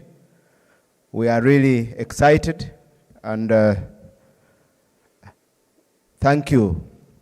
Ladies and gentlemen, allow me to thank you once again for sparing your time to be part of this history, to discuss the right to food and share a moment with us. Once again, allow me to thank our chief guest, Honorable Fred Bwino Chakulaga, for being there for us, the Minister of State for Agriculture, Animal Industry and Fisheries. Allow me to recognize the presence of Honorable Fox Odoi, the Chairperson of the Human Rights Committee of Parliament. We thank you. And allow me to thank and acknowledge a few individuals like Colonel Deo Karikona, the Director of Human Rights in the UPDF. Thank you for being part of this journey. Ms. Ruth Sekindi, the Director at the Uganda Human Rights Commission. We have Dr. Aida Yariem from Cornell University. Thank you for being there. We have Honorable Miriam Matembe, the former Minister of Ethics and Integrity, and an opinion leader. We really want to thank you, and everyone who has spared time to be with us here today. So allow me to welcome you to health break, and shortly after that, we shall have a photo moment, and we shall proceed with the discussion. And thank you. And let's keep time. Maybe we can take about 10 to 15 minutes so that we are back, and we'll continue with the session. We are slightly behind schedule, but we should be able to catch up. Thank you.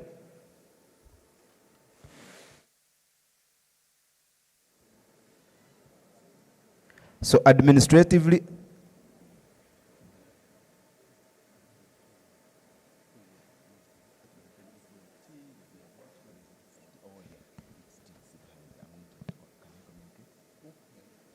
yeah, we are going to share a cup of tea behind. You take the steps. There is a lobby behind. Let's go there and. I put the water in the ocean in the city that I'm from. I'm guided that we can have a photo moment right now, and then we proceed for tea. Let's get outside and first have a photo moment so that we can proceed for tea. Thank you. Shaping like a ball, we go ball. Flex the tall. I go set to the front. No return. And when I enter the club, no day my front. Cause me, I get it gone. No, they do me wrong. Oh, I'm a fashion killer, yeah. I got much to deliver, yeah. When I pass you, shiver, yeah. Emma Ascotica, yeah. I'm a fashion killer, yeah. I got much to deliver, yeah. When I pass you, shiver.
Food means blessing.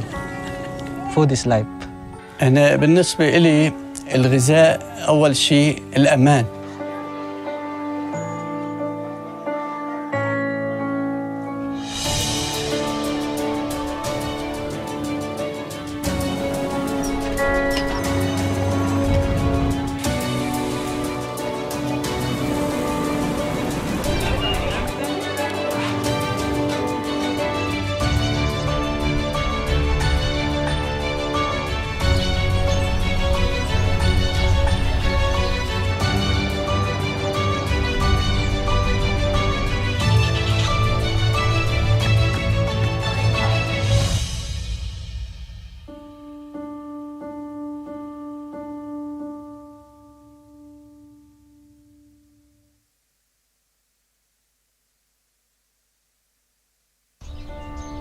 Food means blessing.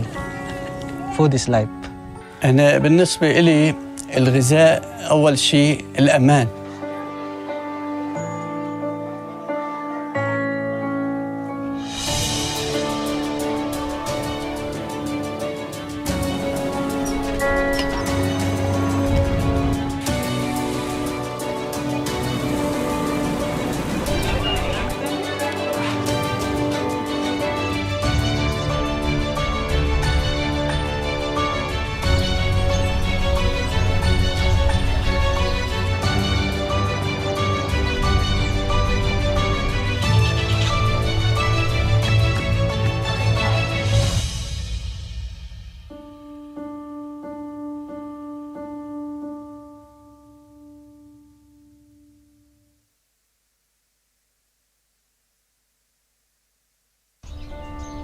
Food means blessing.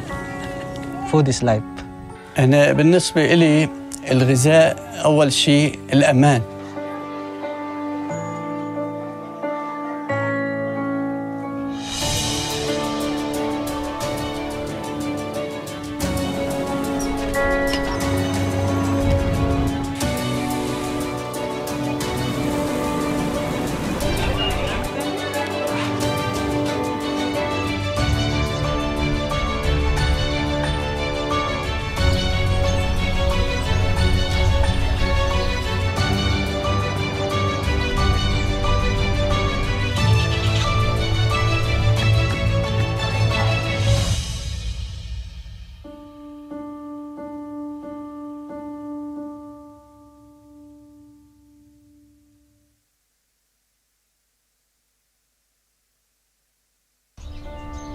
Food means blessing.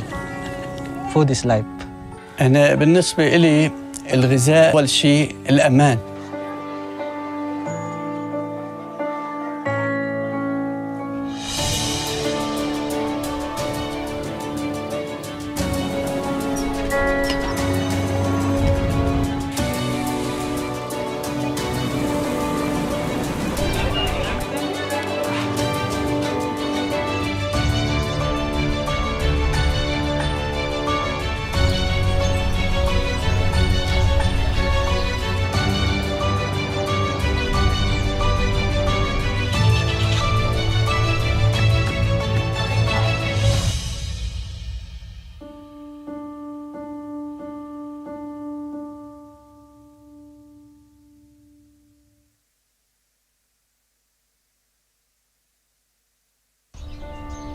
Food means blessing.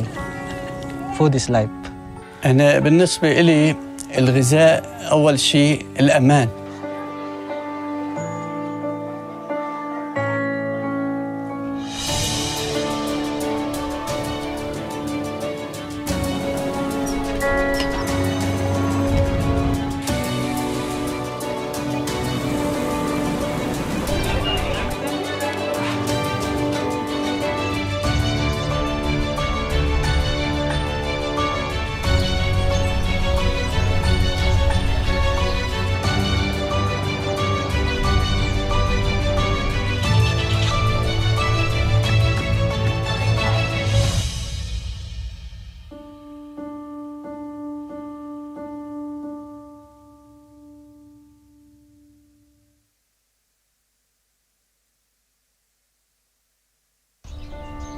Food means blessing. Food is life. أنا بالنسبة إلي الغذاء أول شيء الأمان.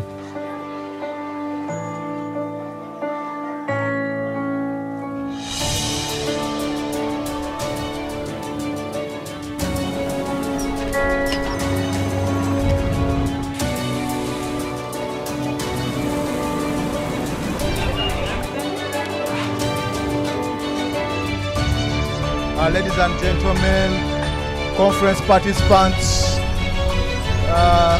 apologies for the challenge at tea, but we're inviting you back in the auditorium such that we can proceed with those who have completed with tea, and then slowly by slowly we can cover up with those who are still lining up.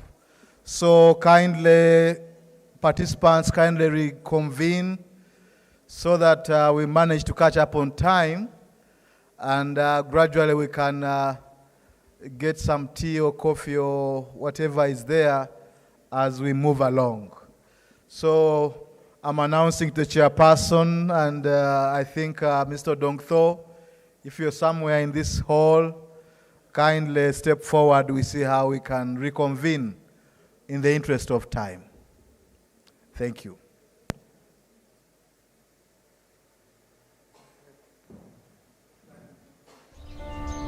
Food means blessing. Food is life. أنا بالنسبة إلي الغذاء أول شيء الأمان.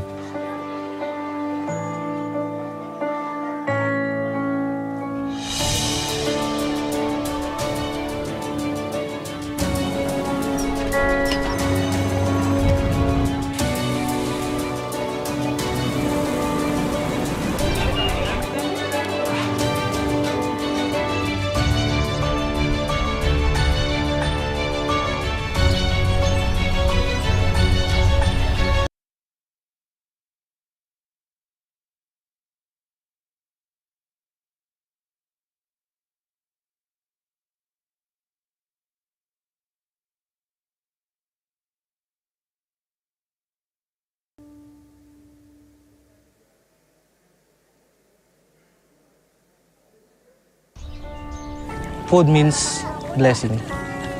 Food is life. أنا بالنسبة إلي الغذاء أول شيء الأمان.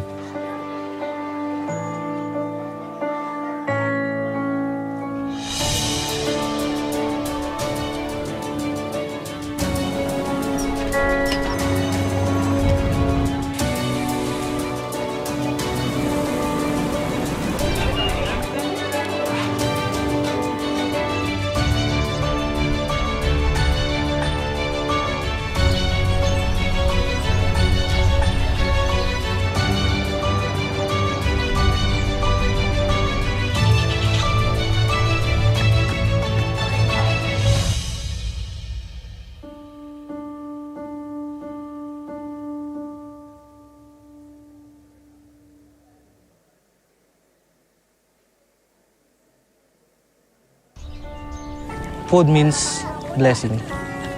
Food is life. أنا بالنسبة إلي الغذاء أول شيء الأمان.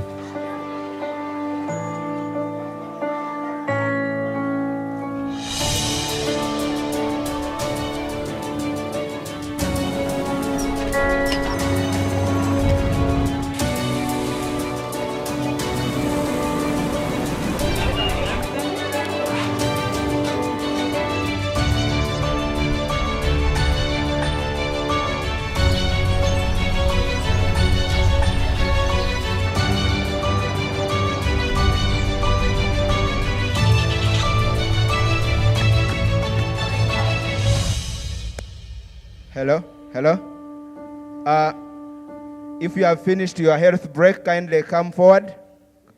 Come to the hall so that we can organize.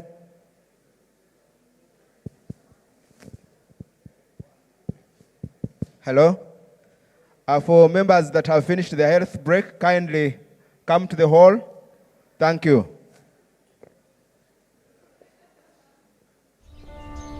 Food means blessing. Food is life. أنا بالنسبة إلي الغذاء أول شيء الأمان.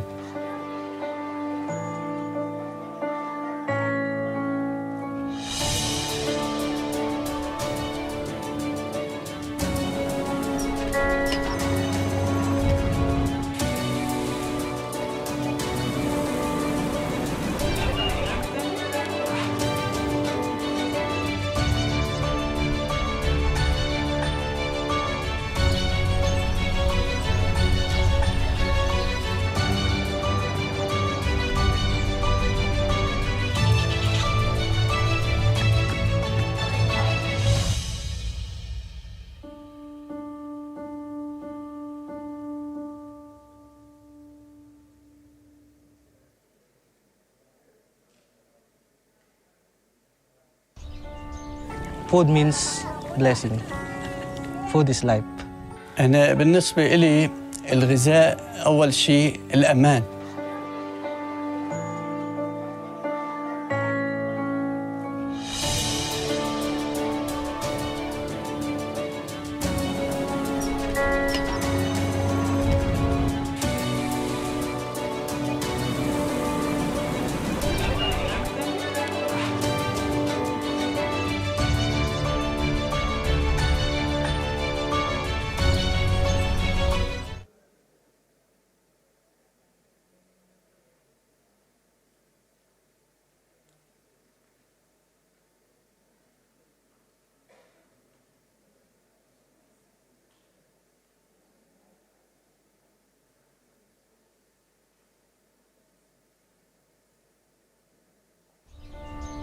Food means blessing.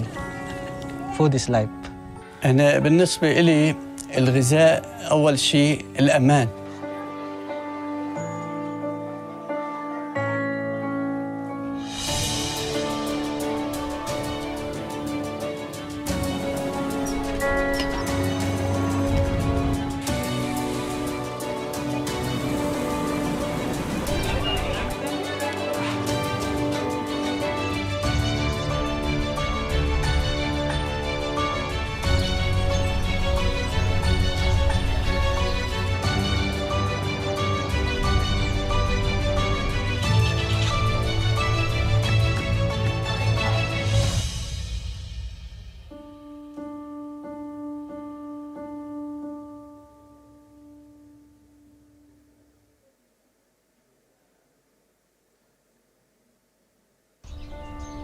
Food means blessing. Food is life. أنا بالنسبة إلي الغذاء أول شيء الأمان.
Food means blessing. Food is life. أنا بالنسبة إلي الغذاء أول شيء الأمان.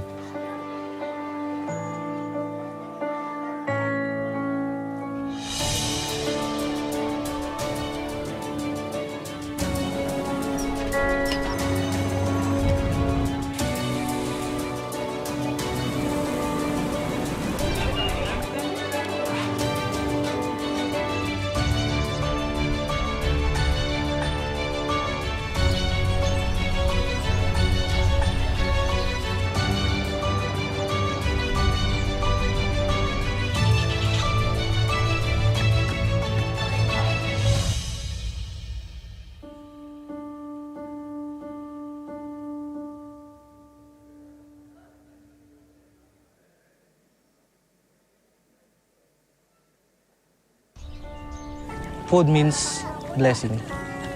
Food is life. أنا بالنسبة إلي الغذاء أول شيء الأمان.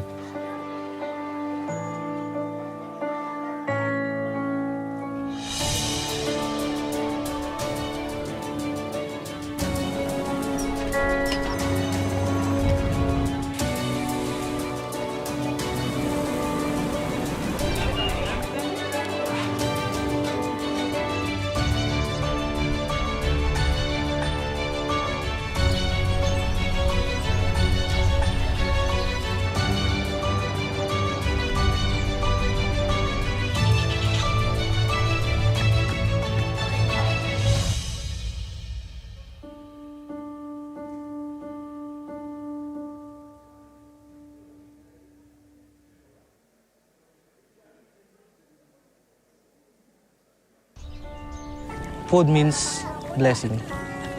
Food is life. أنا بالنسبة إلي الغذاء أول شيء الأمان.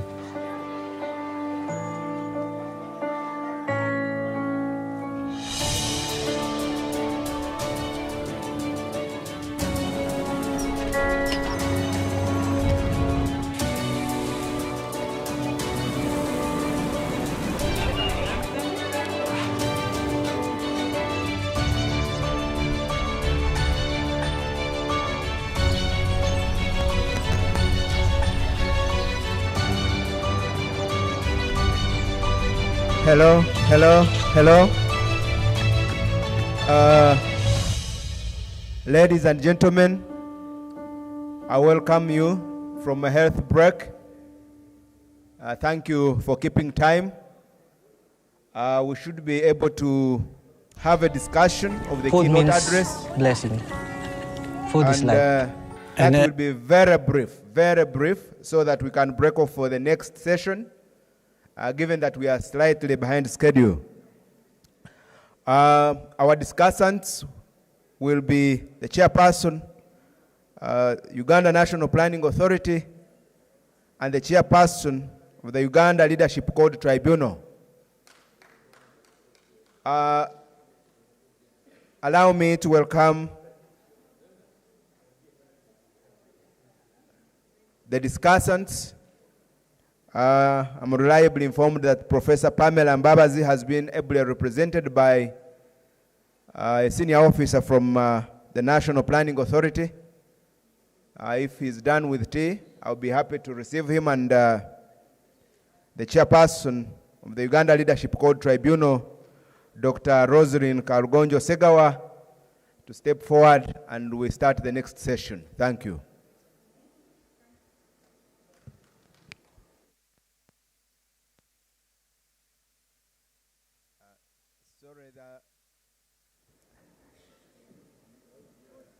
We apologize.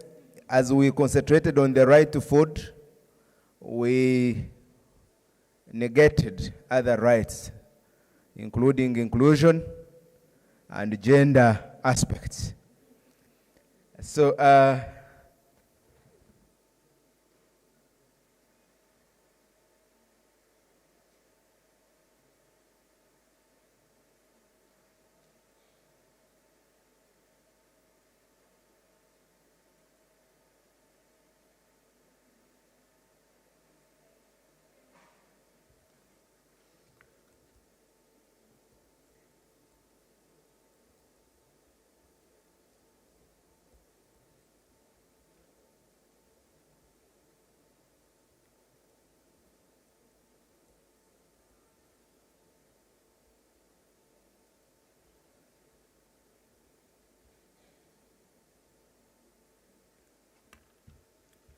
Thank you.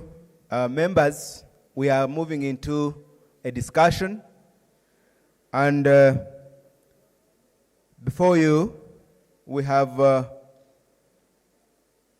Grace Bwenje, the program leader for the agro-industrialization program under the National Development Plan 3 from the National Planning Authority, who is representing Professor Pamela Mbabazi, the chairperson, Uganda National Planning Authority. Let's welcome him. Also before us is Dr. Rosalind Kalgonjo Segawa, the chairperson, Uganda Leadership Code Tribunal. Let's also welcome Dr. Rosalind. They will be discussing the keynote address, the human rights to adequate food and food systems, transformation synergies for sustainable development. We shall start with Dr. Rosalind Kalgonjo Segawa. Thank you.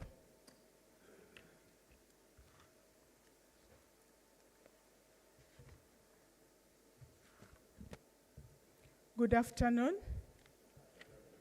Are you okay? I thought we had a great breakfast and we had a good start.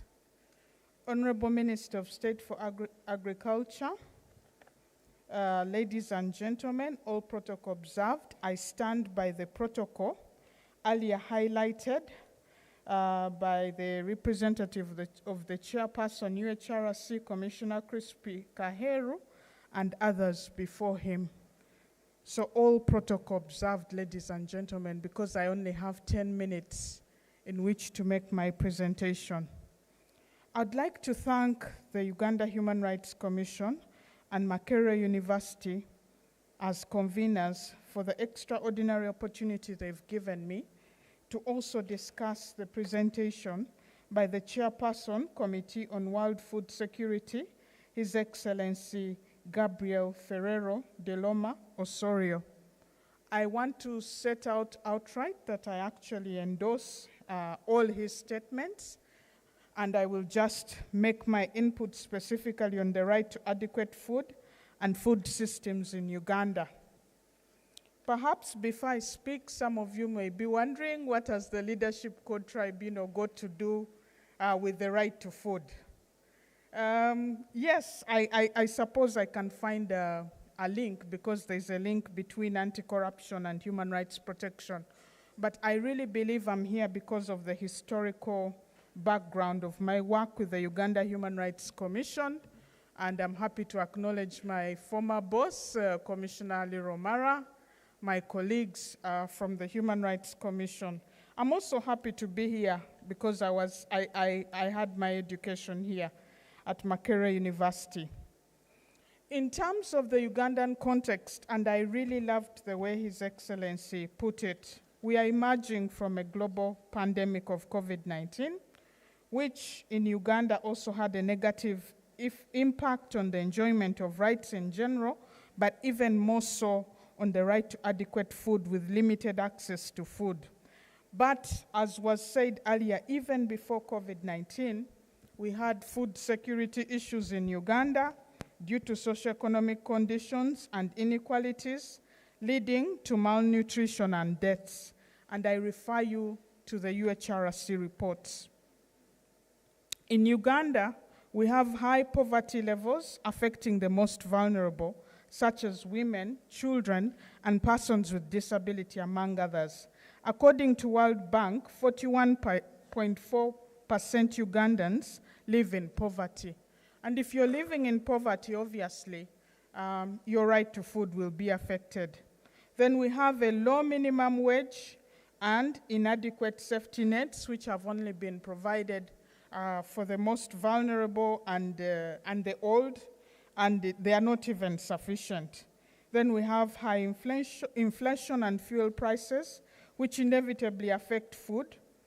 Our corruption index is bad. We emerge 142 out of 180 countries. according to Transparency International, with a corruption index of 26, which means we are doing badly.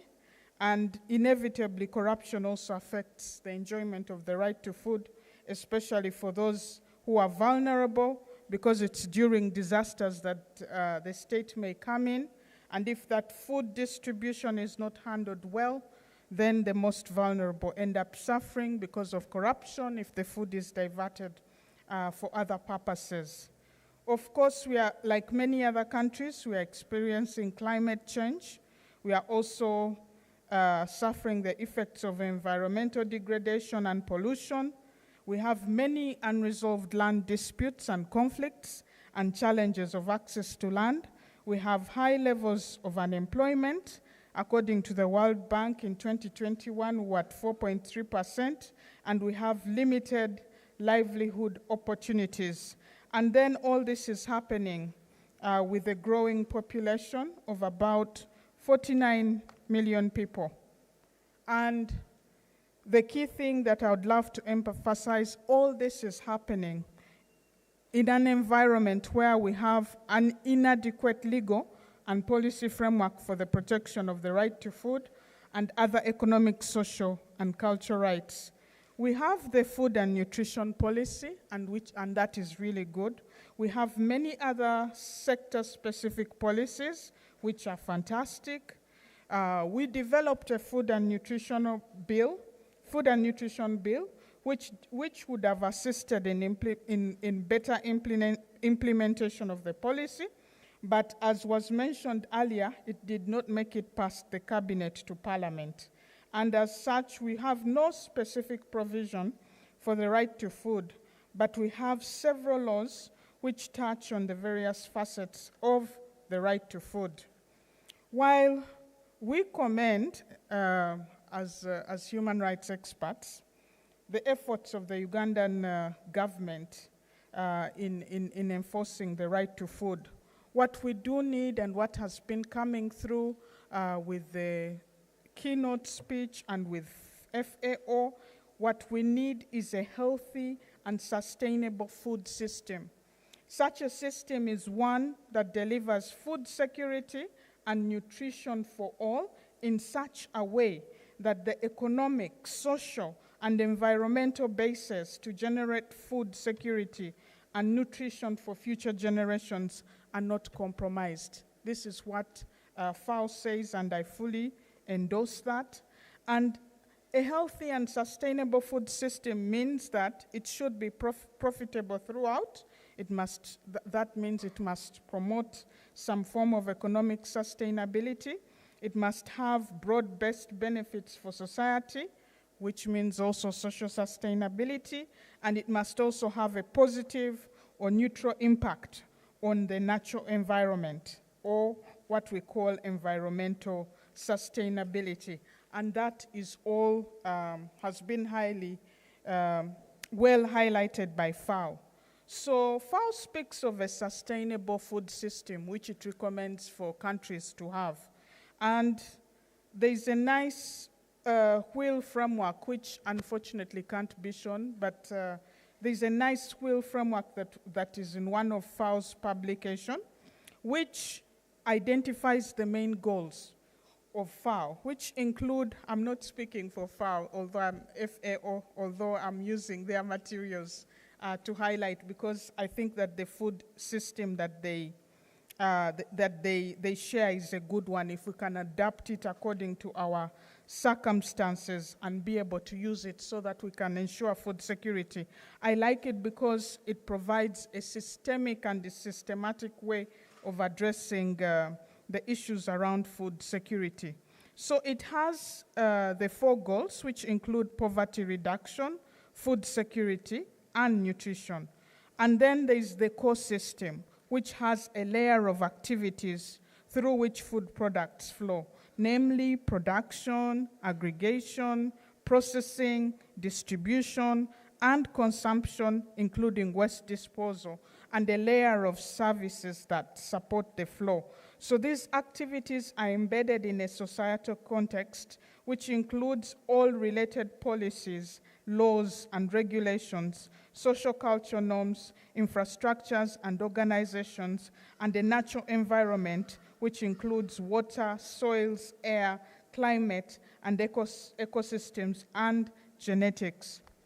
So what we do need to do as a country is that we need to strengthen our own system, a healthy and sustainable food system for Uganda, to ensure that the right to food, especially for the vulnerable and during disasters, is realized. The right to food needs to be addressed in a systematic and systemic manner, otherwise we cannot really fully address it. It's important for us to raise awareness on the importance of a healthy and sustainable food system.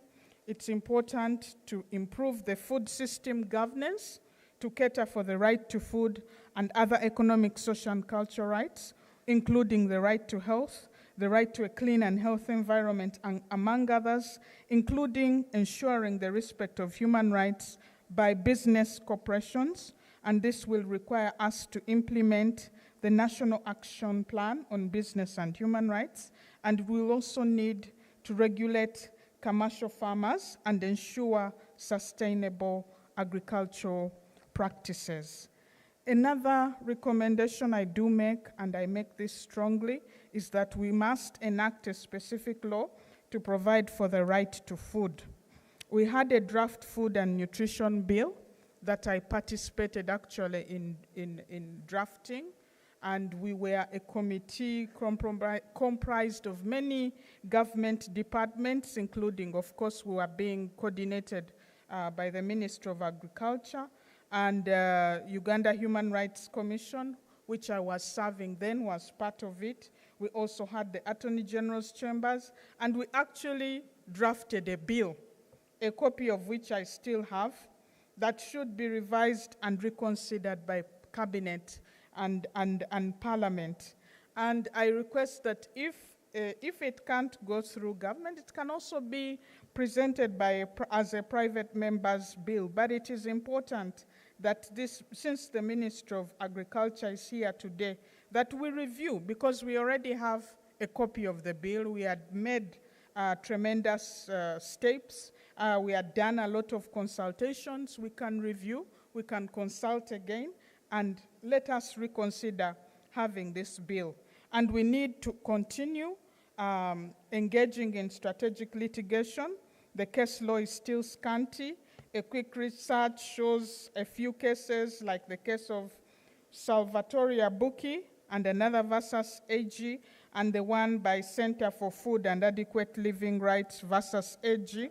But you could tell that the cases could not really go far because, as was highlighted in both cases, the right to food is provided for in a very indirect manner. And if we continue to provide for it in an indirect manner, it won't work for us. We need to get more specific. We also need to strengthen human rights-based approach to development and poverty eradication measures. As I mentioned, the human rights-based approach to development, fortunately you have our guru, Mr. Ali Romara, in the house. He was our guru on the human rights-based approach to development and poverty eradication. What we need to do is to strengthen this approach, especially as we heard about the parish development model. That parish development model needs to be implemented following the human rights-based approach. And what is the human rights-based approach? In summary, I could summarize it as Panther participation. There must be participation of the people who are affected by whatever decisions we are taking. There must be accountability. There must be equality and non-discrimination. There must be transparency. There must be empowerment. And there must be respect for rights as we implement the parish development model. And there should be support there should be support and strengthening of the Uganda Human Rights Commission and civil society organizations to protect and monitor the right to food at the parish level. At this point, I want to appreciate, I've seen so many people in the room who I have known from way back, pushing for the right to food, and we still haven't yet really got it, at least in terms of legislation. But I want to commend the efforts of colleagues from the Uganda Human Rights Commission and from civil society, and even from academia. Professor Rukoko has been pushing for the right to food for many years. So I pray that the development partners in here will support and strengthen the Uganda Human Rights Commission, the CSOs and academia to continue to monitor the right to food. We also need to consider the setting of a decent minimum wage, because the current one is not decent. We have to find a way to manage inflation and fuel prices and food prices. We have to combat corruption. Leaders of ministries, departments, and agencies of government involved in food distribution, especially during emergencies and disasters, should lead by example and distribute, and the corrupt should be brought to book. We also need to deal with climate change and increase protection of the environment by strengthening the implementation of the law. We also have several land disputes, as I mentioned earlier. We need to resolve these land disputes and conflicts, because when they are not resolved, they continue to raise challenges of access to land, and with challenges of access to land comes in the lack of access to food. So we need to reconsider land tribunals, which were a quick way to resolve disputes, because when disputes take longer, it's not easy. It also affects, when disputes take long to be resolved, it also affects the enjoyment of the right to food. The other thing we need to do is to reduce, find a way of reducing levels of unemployment and increase livelihood opportunities through appropriate education. The good thing we are speaking while we are at a university, let the university do research and see what is it that is out there and tailor its education according to the needs out there, such that when people come out, they are actually employed. Finally, we should make the most of a large population. We should invest in agriculture. The national budget should be increased to at least 10% or more. It is usually below 5%. As I conclude, I want to affirm that I fully endorse the keynote speaker for today regarding the need for a healthy and sustainable food system in Uganda, and that we need to ensure food security and nutrition for all and for future generations to come. And we do need to secure the right to adequate food, and the starting point is the bill. I thank you so much for listening to me, for God and my country. Thank you, Dr. Rosarin. Allow me now to welcome Mr. Grace to discuss, and just in 10 minutes so that we wind up. Thank you.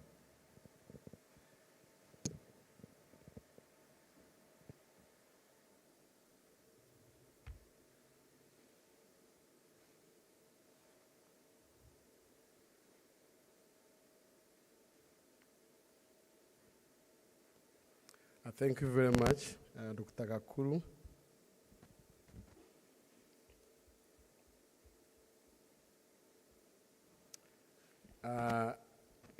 You had a very long protocol.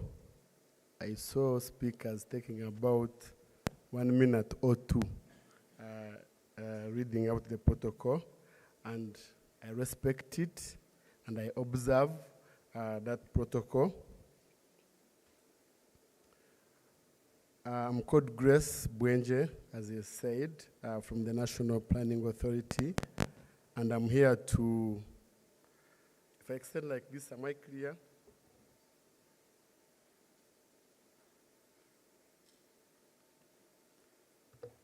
I don't like bending a lot.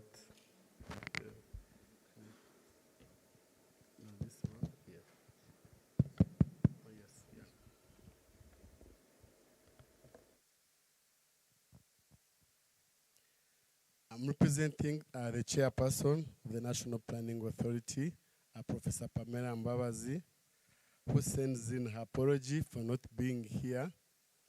but she appreciates this meeting, and she highlights very much how she loves food.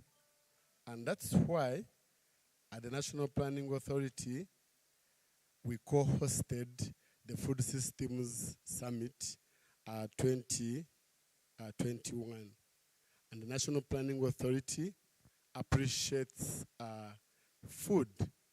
And actually on that note, National Planning Authority gives free lunch to its staff. And this is a unique thing in government. Yeah, so that shows you how much the National Planning Authority appreciates food. Last month, I was in Montpellier University, and we had a meeting, a workshop on using foresight for food systems transformation. Now, to cut the long story short, I met Professor John Ingram from Oxford University, who is the head of this project, and actually tells me he was in Uganda in 1988. But he told me that he has discussed food systems transformation for the last 15 years. And he's taken aback that the world is just appreciating just right now to discuss food systems transformation. We are about 2-3 years now into the hot debate of food systems transformation. But he's very happy that now the world can discuss and understand that for us to have the right access to food, we must transform the food systems transformation. Now, when you look at the right to adequate food,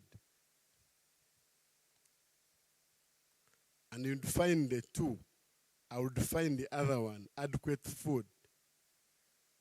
Food is not adequate unless it is safe. Food is not adequate unless it is nutritious. If you have all the food in this world and it is not achieving your nutritional, your health outcome, then it is not food. And that's why at the National Planning Authority, we recognize that food is a key foundation to human capital development. And we catered for food both in our human capital development program and our agro-industrialization program. Now, I agree with all what they discussed, what the keynote speaker put forward. One of them was that poverty exacerbates the situation of malnutrition, which is very true. Like for the case of Uganda, we have many people seated at the fence of poverty. And like he highlighted, when there's a slight price increase in commodities, like for example, what the Ukraine war has done to us, you're going to have most of these people seated at the fence falling back into poverty. So what do we have to do? We must eradicate, we must remove poverty in all its forms. One of them is around food itself. We must play with food. We must make food available to their populations. All these countries you see fighting, all the politicians you see playing their political games, the end story is food. Everyone wants, all these corrupt government officials that you see, the end story is food. They want to put food in their stomachs. They want to provide food for their children. They want to provide food for their relatives. So we must make sure that one of the forms that we use to remove poverty is to make sure that food is available. Dr. Roslyn says there are many frameworks that we have put in place, and I appreciate that. But there are frameworks that, to me, I think are becoming extinct, or they are becoming obsolete, or we are moving very fast for them. What am I trying to say? The Honorable Minister in the morning highlighted, we have the 2003 Food and Nutrition Policy.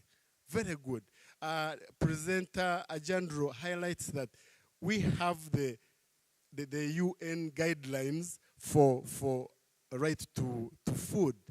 Now, 20 years for that, 2003 up to now is how many? So many years. And we are moving very fast. So we need to appreciate that. We need to adequately, all the time and regularly, review our environment, review these frameworks to make sure that they address the environment we are in. We are now using ICT, we are using artificial intelligence, and all these conflicts are increasing, all this. So we need to revise the frameworks that we have. And what I'm trying to say is, let's make the environment enabling.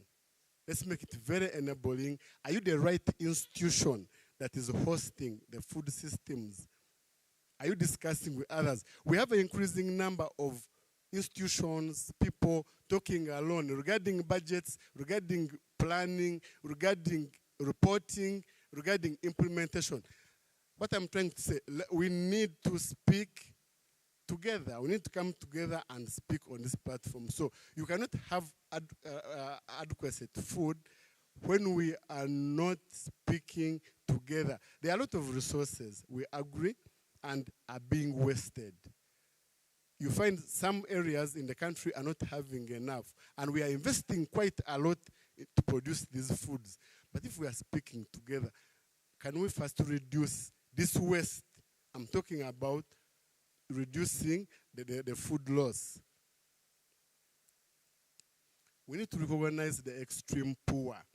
Recognize the extreme poor where they are and provide appropriate interventions to address them. And that's why at the NPA, we saw this and put a regional development program so that we reach to those areas in Bukedi, Bunyoro, Karamoja area, parts of Acholi. They're having different levels of poverty. Get to them where they are. What do they need?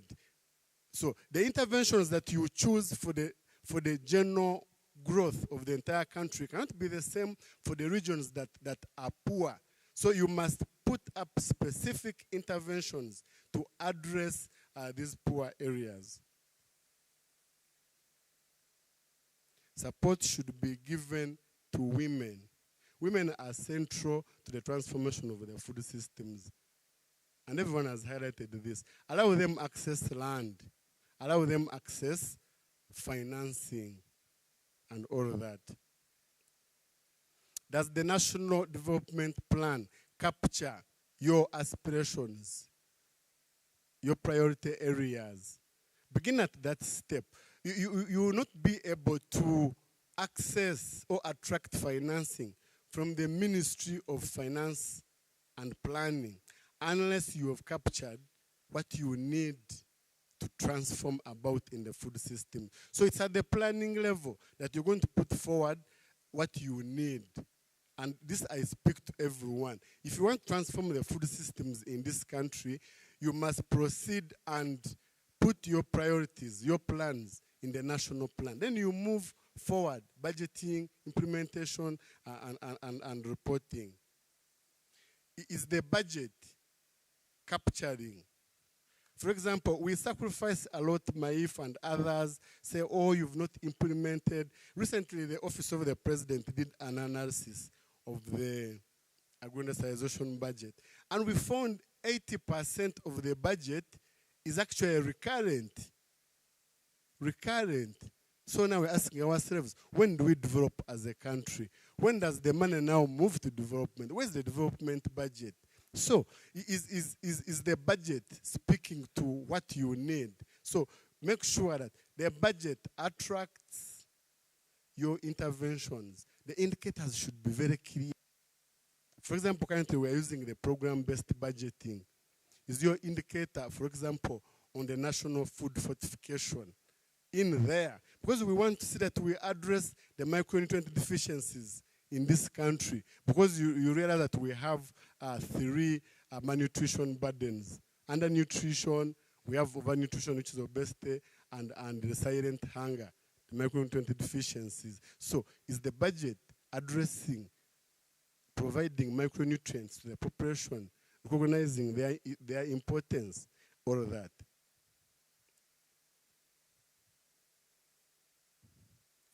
how are we, us, charged with these offices, protecting the smallholder farmer who is shielding us, who is holding this burden?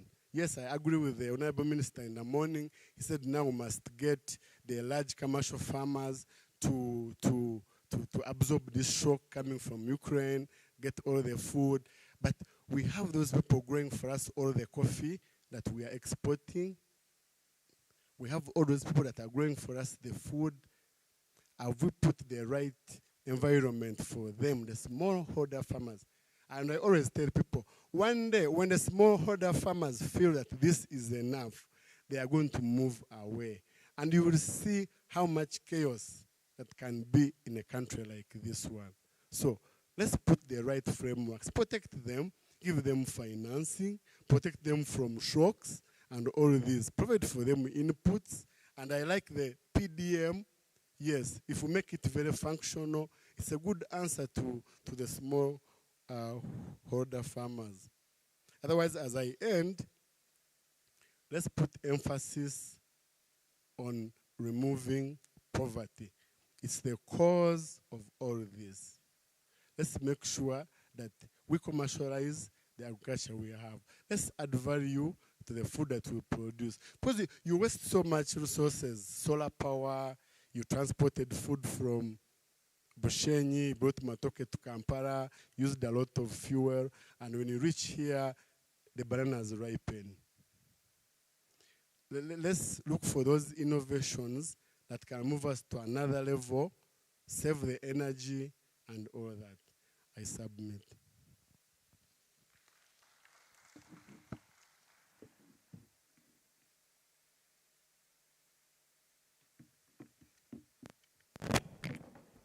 Thank you very much, Mr. Grace Wenje, for that wonderful discussion, and Dr. Rosalind Kalgonjo Segawa for that discussion. You really pricked me and poked me to think beyond what was discussed. But before I wind up, there is something that Dr. Kalgonjo talked about, and the keynote speaker, the human rights-based food security framework. I think it is important that as we wind up our session, or as we conclude, as we discuss this a number of topics, we reflect on the participation of the small livelihood or the small-scale farmers in the entire food chain system. Is this participation active and meaningful? Is it tokenistic? It's also important that we reflect on the accountability. When we talk about accountability, we look at the available frameworks, including the laws, the policies. Where there is no law, it means we are showing photo of accountability as a nation in terms of protecting the right to adequate food.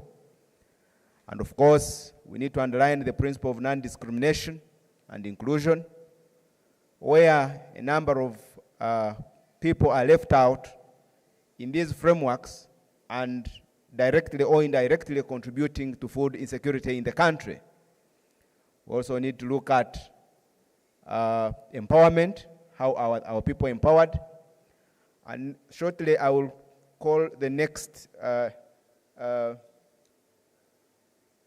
I'll call someone who will lead you to the next session. You will compare him with me and you'll see how I need affirmative action in terms of food.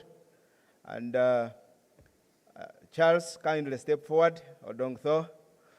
And you will compare him with me and you'll understand that I need affirmative action. If they are serving food, they should give me maybe 3 so that I can be like him. But on a lighter note, I want to thank you very much. You have been a wonderful audience. I apologize. The session that I've chaired is a one-way, and in Makerere, when you say one-way, people know what that means, one-way. But it's not a one-way in that context, but rather it's a one-way in terms of discussion. I apologize. But I believe that there will be meaningful discussion in the next sessions. I want to thank you very much. I've been Robert Kakuru, a teacher in the Department of Philosophy, and the chairperson, Makerere University Academic Staff Association, and the chairperson of this session. Thank you very much. Before I leave this podium, allow me to recognize my former chairperson, Mwasa, Dr. Deus Muwezi Kamunyu. And we are always in the trenches together. Thank you very much, Doctor. I have many colleagues here. I want to salute you. Thank you very much. You have been a very wonderful audience. Doctor and Grace, kindly, let's move back to the audience, and Charles will call the next panelist. Thank you very much. Once again, we apologize. Allow me to apologize on behalf of the organizers. When we are having this, we are not disability we talked about the right to food, but we forgot about other aspects of inclusion, which are very critical in the human rights discourse. Thank you very much, and God bless you.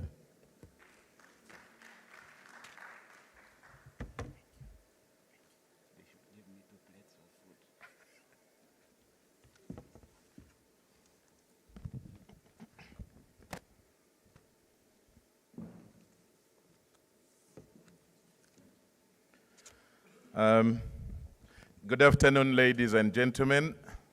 In your various capacities, I want to recognize all of us, but I want to request that we clap for Dr. Kakuru. Let's give him a more befitting. Thank you very much, because he did a wonderful job. I sat there following. And my work has been made easy because by way of introduction, and especially the earlier panel here, we now know what our discussions are about. But that will not make me run away from reminding us, because one, we have so far lost 2 hours. And my job is cut out that I have to recover those 2 hours. And I'll try my best to do that with you. 2 is that this is the 2nd national conference on the human rights to adequate food in Uganda. I think it's important that we don't run away from that. And that is coming 20 years after. So it's quite some time. But most especially, ladies and gentlemen, the theme is most instructive, and the theme is the signpost that we are supposed to use to review our performance by tomorrow. And that theme is entrenching the human right to adequate food in Uganda's food system transformation agenda. Now, a lot has been said, but let me recap. One of them is that this is a very important, very critical conference. It's about food, and the gentleman from NPA actually underlined that even better. At NPA, they give free food to staff. I asked a neighbor, and he said there are very few organizations that do that. That's how critical this discussion is. And this discussion is supposed to allow us to take stock of the achievements, especially also look at the challenges that we face as a country, as the world, and to reflect on policies, laws, and resolutions that have been made. If I got the minister's presentation well as he opened, he asked a big question: where are we despite all the interventions? And I think that's a very, very important question that must guide us from now going forward until tomorrow. That there are so many policies, so many laws, so many resolutions, workshops have been held, but why are there major gaps in trying to achieve what we aim to achieve? And other speakers have talked about this being a right. It is inalienable, it is indivisible, they are related, and they are universal. So, but the most important for me that I thought, when you sit in workshops, people refer to the COVID-19. One of the presenters said, even before COVID, we had these challenges. So that cuts out work for us. That let's not use COVID as an excuse. Let's discuss and know that we have had gaps, we have had challenges. So the next presenters, you have your work cut out. And we are going to have a panel discussion. We are going to have 3 presentations before that panel discussion. Our chairperson for this particular session, let me invite her to come forward.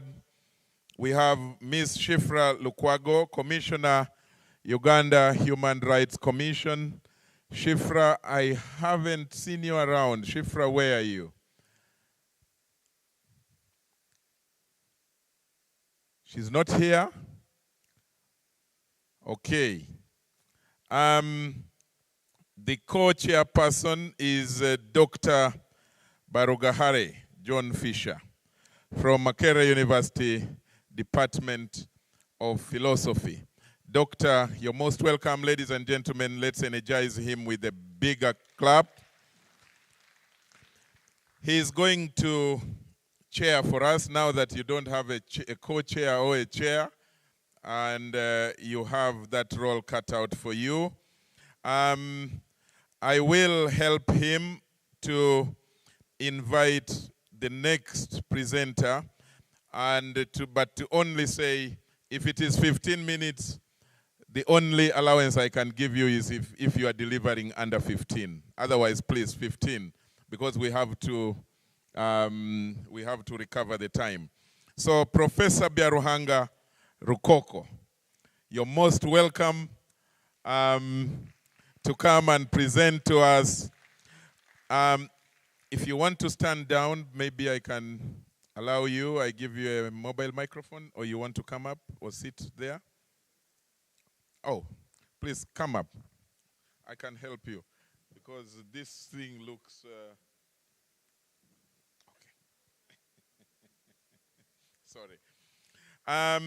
He is going to present to us on 20 years after the first conference on the right to adequate food in Uganda. What has been achieved and what is the pulse now? Outcomes from a special duty. Professor, like I said, you have only 15 minutes, and I trust professors to do justice to instructions. You're most welcome. Thank you very much, Mr. Odongso. Thank you all colleagues for turning up. I've been given 15 minutes, but this has been a long study. And I'm sorry, I had an accident yesterday and hurt my back, and it's hurting terribly. So I don't think I will sustain the presentation, but let me note the following. One is that, just a clarification, that the 2003 conference, which I co-organized with none other than Ariro Mara. Please stand up. He was at that time a commissioner with the Uganda Human Rights Commission. We convened it together with another gentleman here called Nathan Byamukama, and also with the person who has spoken, Rosalind Kargonjo. Where is she? She's gone out. So, but there is some confusion about the time that it took place. It took place in January 2003. It had been planned for 2002, but because of problems of end of the year, it was eventually pushed to January 2003. Coming back, but I'm very happy that even a friend called Professor now, Bod Anders, was part of us. Professor Anders Anderson. Yeah. We had many other colleagues who have not been, some of them are now very old, but they are listening to us, like Professor Venke, and also her husband, Professor Eide Asbion, who was very, very, very instrumental in defining what the right food is in general comment number 12, and I think his contribution was significant. But also recognize the person who brought this idea of this conference. It started as a research kind of seminar, but then we realized we are 20 years after the first conference in Jinja in 2003. And this man is called also Professor Iversen Parure from the University of Oslo. Now, this study has been a collective effort. I was leading it, but I had all the people who are included the director for monitoring, Sekindi, Ruth Sekindi. There is a very hard-working person called Priscilla Nyargoy. Where is she? I don't know what we would have done. She's there. She has been a very good soldier. But I also want to recognize my colleague, Peter Milton Rukundo, doctor. Where is he? Yeah. There is also Kakuru who has been with us in writing this paper, and also Professor Kaya of agriculture, who is a specialist in food safety. And if I have I forgotten anybody? You know, I may not be able to stand again. Let me mention this. And we have very few slides talking about this study. This study is incomplete because we were not able to get the funding to conclude everything we wanted to do. I hope that we can get some money at some time to conclude this study. But at this juncture, I don't think I will continue. I want to request Peter Rukundo. I had started developing the slides, but halfway I collapsed. So he continued, and I want to invite him and present this paper.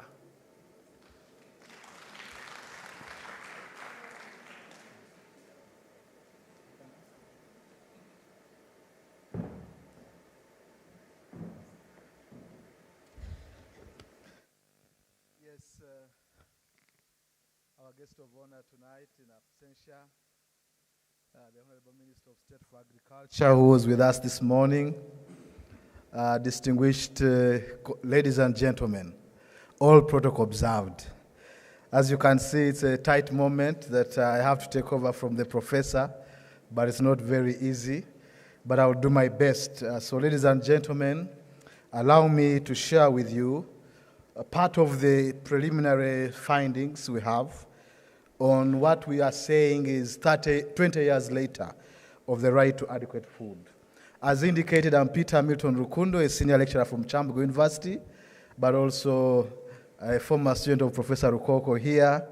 I see my also senior advisor, Professor Bod Anders, and also Professor Paul Iversen, all who are really very instrumental in my PhD work.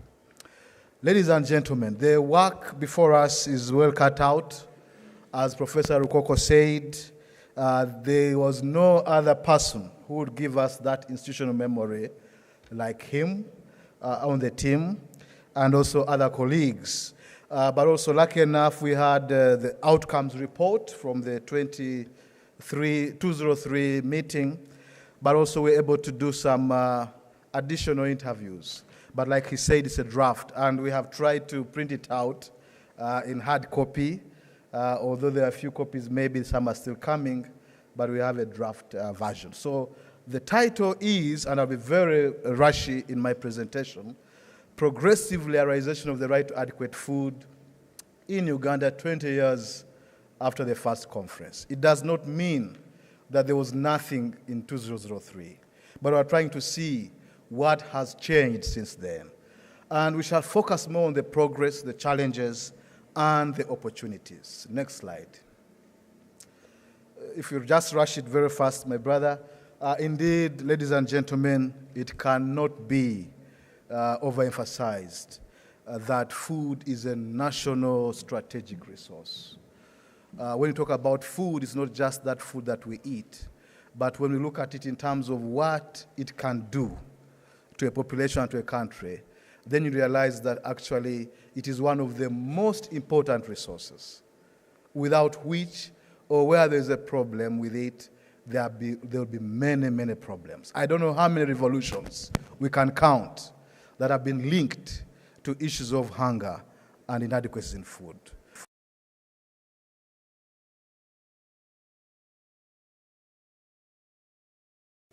Food. Khartoum here, our brother, now there's another war there. Hassan el-Bashir, food. But go back to the previous revolutions, the Belgian Revolution, and many, many others. In Uganda, someone has said, we are lucky because we have a lot of food. But the day there's an absence of food, then we shall see problems. Therefore, hunger and malnutrition portrays a development index, and indeed is a violation of the right to adequate food. There is no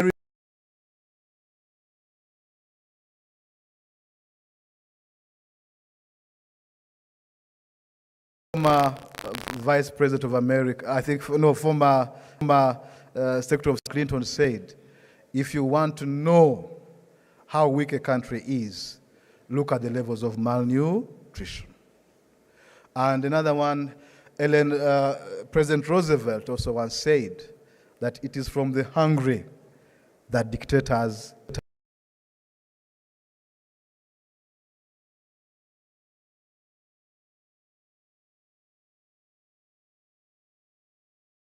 Uganda's population is growing at a rate of about 3%. And the rate of growth of food production has been oscillating. Reports told us 2% at some point, but more recently, it has been around 4%. So, but again, that 4% was only a short time, but the argument is they could be growing at the same pace. And if we follow Malthusian theory, it tells us that there's a risk that population growth may outwit food production. So if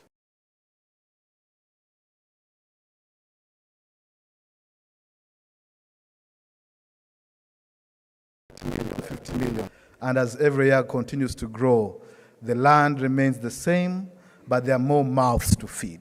So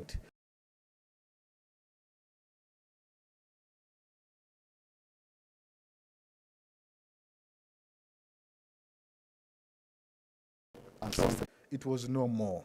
There was a discussion to merge it to National Planning Authority. It didn't happen. So we lost a lot of institutional memory, and they did a lot of work. They were responsible for the NADS. NADS was a pillar in PMA. NADS survived. Why? It had a legal framework. In fact, I met the director of PMA, and he said, Peter, had we known, we would have had a lot that put up PMA so that we could survive. Because NADS survived because of the law. They couldn't repeal the law, and therefore NADS exists. But PMA collapsed with all the good things it brought. Poverty Eradication Action Plan, that policy of 2003 was developed in the context of poverty eradication. It's a long story, I may not bring it here, but as you know, Uganda, like any other highly indebted poor country, developed poverty reduction strategic papers as a means of benefiting from poverty reduction support credit and debt relief. And that was our planning framework for 10 years, starting in 1996-97.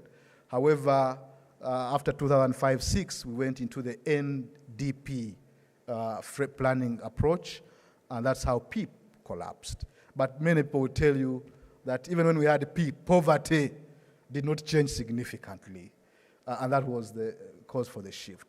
Food reserves still under government that time. Privatization was coming up, but at least we had food reserves at Masese. We had some reserves in the country and other places, and etc. But the policy also was in place, and the law at that time seemed to be a priority. However, 20 years later, ladies and gentlemen, the tone now is about the parish development model, delivery to the last mile.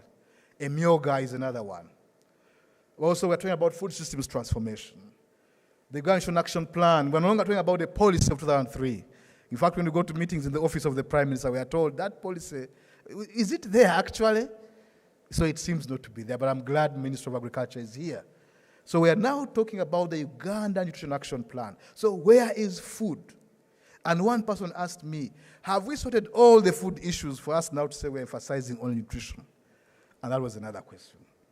But also, up to today, 20-something years later, the draft bill has never reached Parliament. And Parliament keeps asking, where is it? We tell them it is somewhere. But it's still in Cabinet because Cabinet sent it back to Maif. And at that time, in 2011, 2010, the government expired. And the new PS in Maif did not send it back to Cabinet. And up to now, we are at this point. Next slide. So again, ladies and gentlemen, as I wind up this presentation, I think in the next 3-4 slides, vulnerabilities have even deepened. Poverty still affects 1/4 of Ugandans, maybe 1/5 at 20%. But when you look at the country, there are some parts of the country where poverty is assumed to be more than 50%. How surely will these people afford food if over 60% in Karamoja, for example, 60% in Acholi cannot afford $1.5 a day, 5,000 shillings. If we go to the next slide, but also before that, Mr. Chair and colleagues, when we talk about income poverty, it's 20%, but there's another poverty, multidimensional poverty. You may have that 5,000 per day, but can you afford health? Can you afford water? Can you afford educating your children? When we bring those in the equation, 50%, so there I think stunting children, I know the percentage did come out well, but TESO has low levels of stunting, apparently, but high levels of food insecurity. But the argument has been TESO has a diverse diet. If you see the TESOs, they eat diverse foods. But when you come to the Southwest, stunting was also high in some regions. But really, these two maps are telling us that the situation is not as good. Next slide. Now, Bwenje Grace from NPA said a triple burden. Sometimes we are lazy, we say it's a double burden. Because there's one side who have eaten less, and there's another side who have eaten more. When you eat less, you can both be hungry and starving, but also you can suffer from micronutrient deficiencies, especially anemia. You can't believe it, 50% nearly of our children have anemia. And women about 30%. And anemia is mostly due to poor diets. As I wind up, Mr. Chair, you can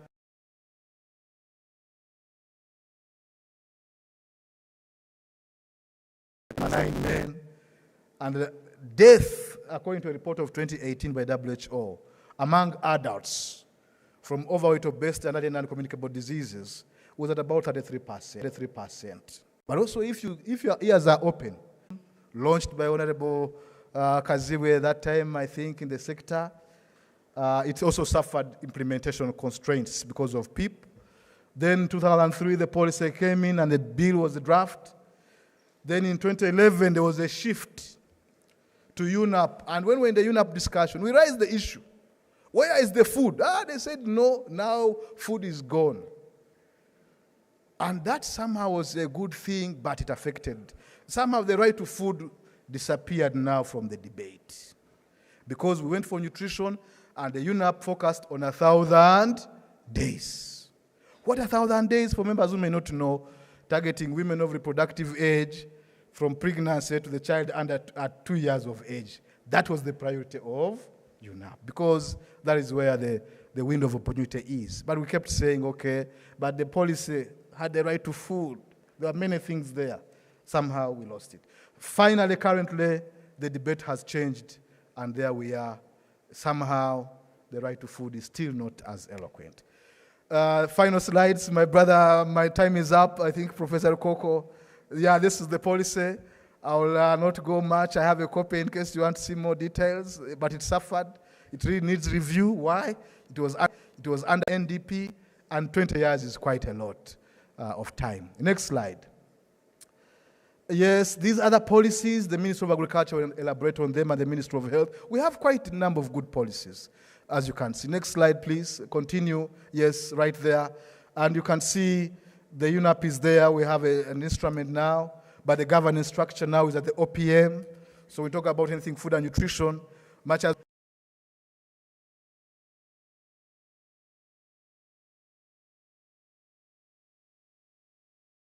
there is talk of having district and sub-county structures for nutrition. However, operationalization has not been possible.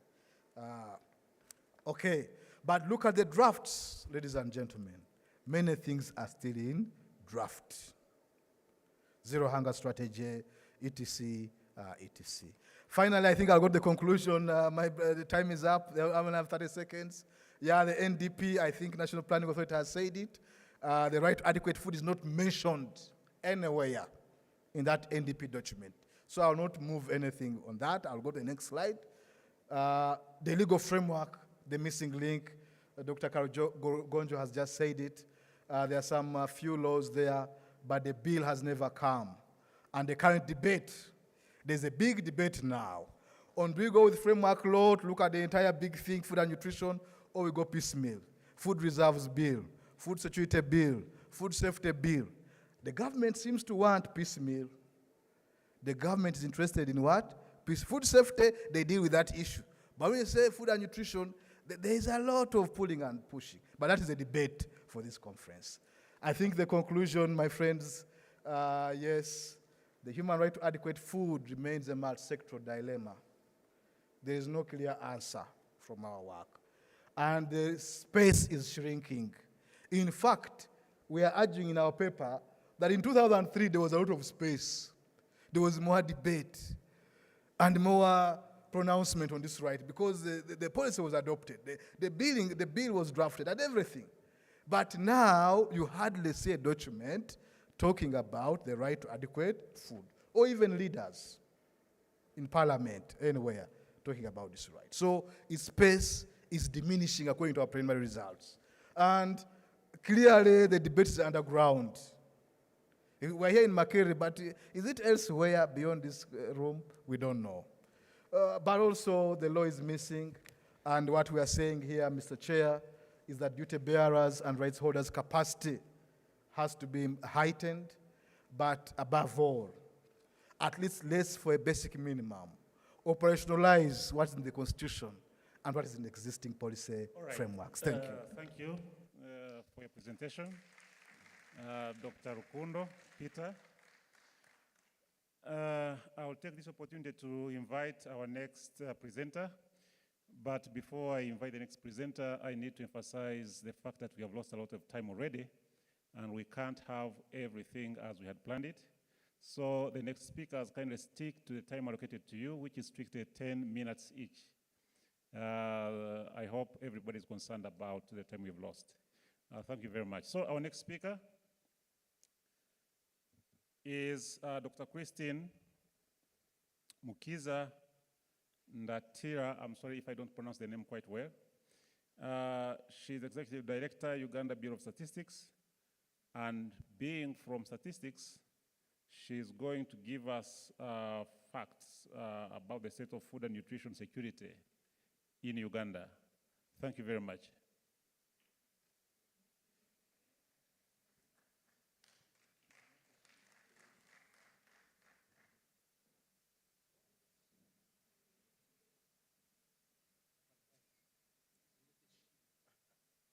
Oh, I'm sorry, I gave you a wrong pronoun.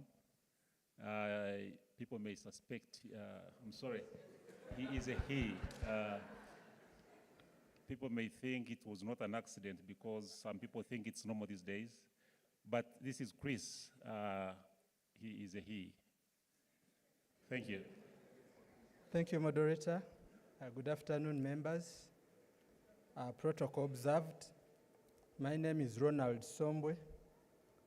The person who was supposed to speak here is the Executive Director of UBOS. He's a he. Thank you for the correction. He did not afford to be here, but we agreed that I present on behalf of the Bureau concerning the matters that we've come to discuss today. I'm presenting all, the state of food security and nutrition security in Uganda. And that is the outline. It will be introduction, state of food security, state of nutritional security, food poverty, and the challenges and the conclusion. The purpose is to share the current statistics on the theme so that we are able to discuss in detail, and then we get forward on the developments that will take us towards the realization of the right to food in Uganda. We have all heard the introduction. All speakers today have given us the introduction. Let me not repeat that one. But the question I have is that what has the implementation of the many programs on food security achieved so far? We are talking about food security at UBOS. We want to bring in straight away the formulas. Being statisticians, that is the language we have. So we are talking about food supply being equal to food utilization. Once that equation holds, we are talking about food security. And it holds both at the household level, but also at national level. Now, in food supply, we are not talking about quality yet. We are talking about food being available. And we have the equation for food supply as domestic production, imports, and stock variations. We've already talked here that we do not have stocks, we do not have reserves as a nation, and let me note quickly that our households do not have reserves for food. Next, we measure food security in terms of ratios. As you can see, we have a domestic ratio to total utilization of food, and that one we call it the self-sufficiency ratio. If we produce enough food in the household that is equal to the utilization, then we say we have food sufficiency at the household level. Now, when this sufficiency ratio is 0 to 99%, the country has relative food insecurity. We are talking about 100%. If a household has food 100% equal to its food utilization, we are talking about total food security. And anything above 100, we are saying it will be oversupply for food. Next. We have another ratio that we normally use in terms of measuring food security, and we call this one the import dependence ratio. We import food in this country, but if the import dependence ratio equals 0, we are talking about total food security. We do not want to import food at all. So we are looking forward to a country that does not import food at all. So we want an IDR that is 0, total food security. If it is greater than 0, we are talking about relative food insecurity. So we don't want to import food in this country at all. Next. Now, basing on these ratios, ladies and gentlemen, the country has food security. We have a food production level, domestic production level of 98%. That is for plant food. We are measuring animal food at 104%, meaning that in terms of human consumption, we do not consume a lot of animal food. We have more than enough. We can even afford to export some of the animal food. But in terms of plant food, the vegetables, the cassava, the maize, we lack some 2% of that food and other ingredients that go with it. So we have an import ratio of 2% in terms of plant foods, and this is the ratio that we are looking forward also to get down to 0. What are we saying in that slide? We are saying that for the period 2013 to 2018, the country had relative food security. That is availability of food, not quality yet. We are also saying that imports of foods included import of vegetable oils and some food spices. We are also saying that measuring food use from stocks, food reserves, is still a challenge in this country. Next. The slide you're looking at, members, is presenting food security in terms of energy supply. Here, we are talking about energy supply per capita, per person. We are supposed to derive food in quantities that enable human living. So the table you're looking at, we have measured the dietary energy supply per capita to be within, we find it to be within the international recommended levels in terms of food supply. But we also note that the energy supply from proteins and fats is so small in this country. So we are looking at an imbalance in the dietary energy supply in this country. Next.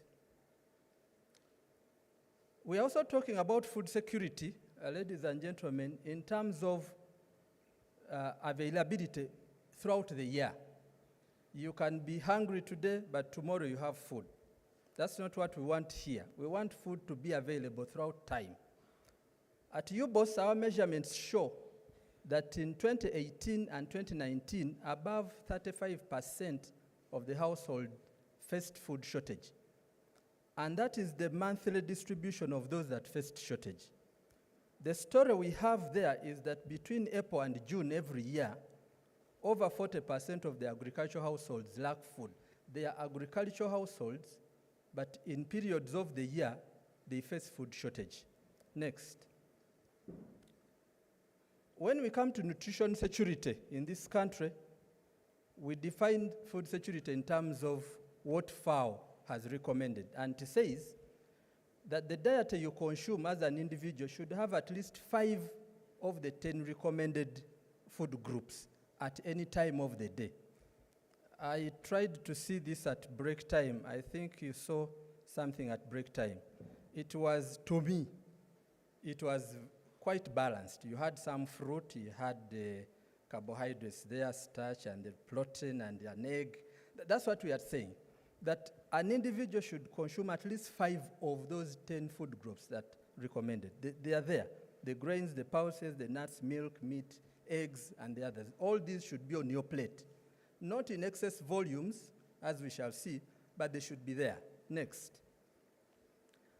So in terms of nutritional security, ladies and gentlemen, in Uganda between 2018 and 2020, you can see the imbalance on the plate. 97% and 70%, okay, over 70% of our plate contains starch, as you can see. But when you go to the eggs, for instance, eggs, 3% have an egg on their plate at a meal on a given day. And the others, milk. But what is the message on this slide here, ladies and gentlemen? We want a country that have all these bars rising above 50%. But you can see that many of the bars are very, very low. Many households do not consume a balanced diet. The chart you see at the end shows that we are picking a lot of our energy supply in Uganda from only foods, away from animal foods. And yet, this should be a balanced diet. Next.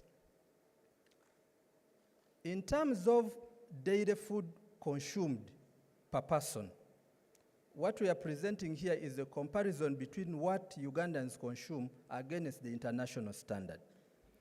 The graphs show that we consume a lot of starchy foods beyond recommendations. We are taking a lot of alcohol.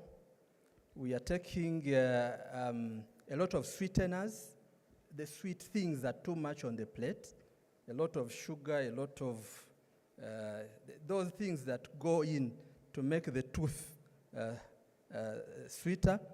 But we lack in terms of consuming fish, milk products, and fruits. So as I said in the earlier, you need the fruit, you need some milk, you need some water, you need an egg, and the rest. But these bars show that we only have a lot of starchy foods and the rest. Now, minimum diet consumption at the household level. We have already noted that Karamoja does not have enough food. Chigezi does not have enough food. Some parts of Akioli. So this one here, you will see that the entire country, almost all households in the country, lack nutritional security in food that they consume. Next, a lot of our food comes, the energy we need for livelihood comes from purchased food. This graph shows you that if a household does not have income, it will have to face food poverty. And indeed, if you do not have income or you have very low income, you do not have enough nutrition security. You cannot purchase what you need for livelihood living. Next. Ladies and gentlemen, there is a lot of food poverty in this country. It has been alluded to. 47% in the rural and 22% in the urban face food poverty, and it has been increasing between 2016 and 2020. Next. In terms of comparing food poverty and income poverty, it has been alluded to. You see the graphs. The higher the poverty, the higher the food poverty. Poor households cannot afford the food they need. Next. What are the challenges? At UBOS, we are supposed to measure this type of work every year, but data comes in only every 3 years. We do not assess food security stocks because they are lacking in this country. And finally, when it comes to food distribution, we cannot assess the effectiveness of our food system in distributing the food from the west to the north. Give me the final. In conclusion, Uganda is relatively food secure when it comes to food supply, but it is very food insecure when we come to nutrition. Many households lack nutrition security, and it is various across regions. There is high food insecurity due to low household incomes. And due to high food prices, ladies and gentlemen, we propose that households should start producing their own food. Thank you very much, moderator. Thank you very much, Mr. Sombe. So our next presenter is Ms. Rosette Kuhirwa. She's representing the EDNPA, who was not able to be here. So Rosette, please take the mic, and as I mentioned, kindly remember to work within 10 minutes.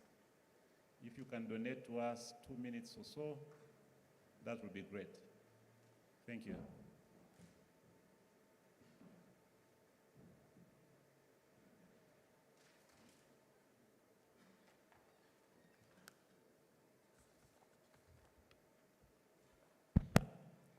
Thank you. Good afternoon, ladies and gentlemen. I hope we are still awake. Yes, I am Rosette Kuhirwa. I'm the manager in charge of governance and public sector planning at the National Planning Authority. I'm standing in for my executive director, Dr. Muvawala, who has not been able to come. I'll just take you through what the NDPs have been providing in as far as the right to adequate food is concerned, and I hope I will be able to save some time.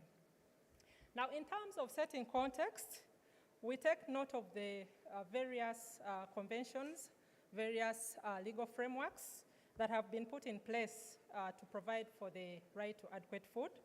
And in that regard, I take cognizance of the Universal Declaration of Human Rights,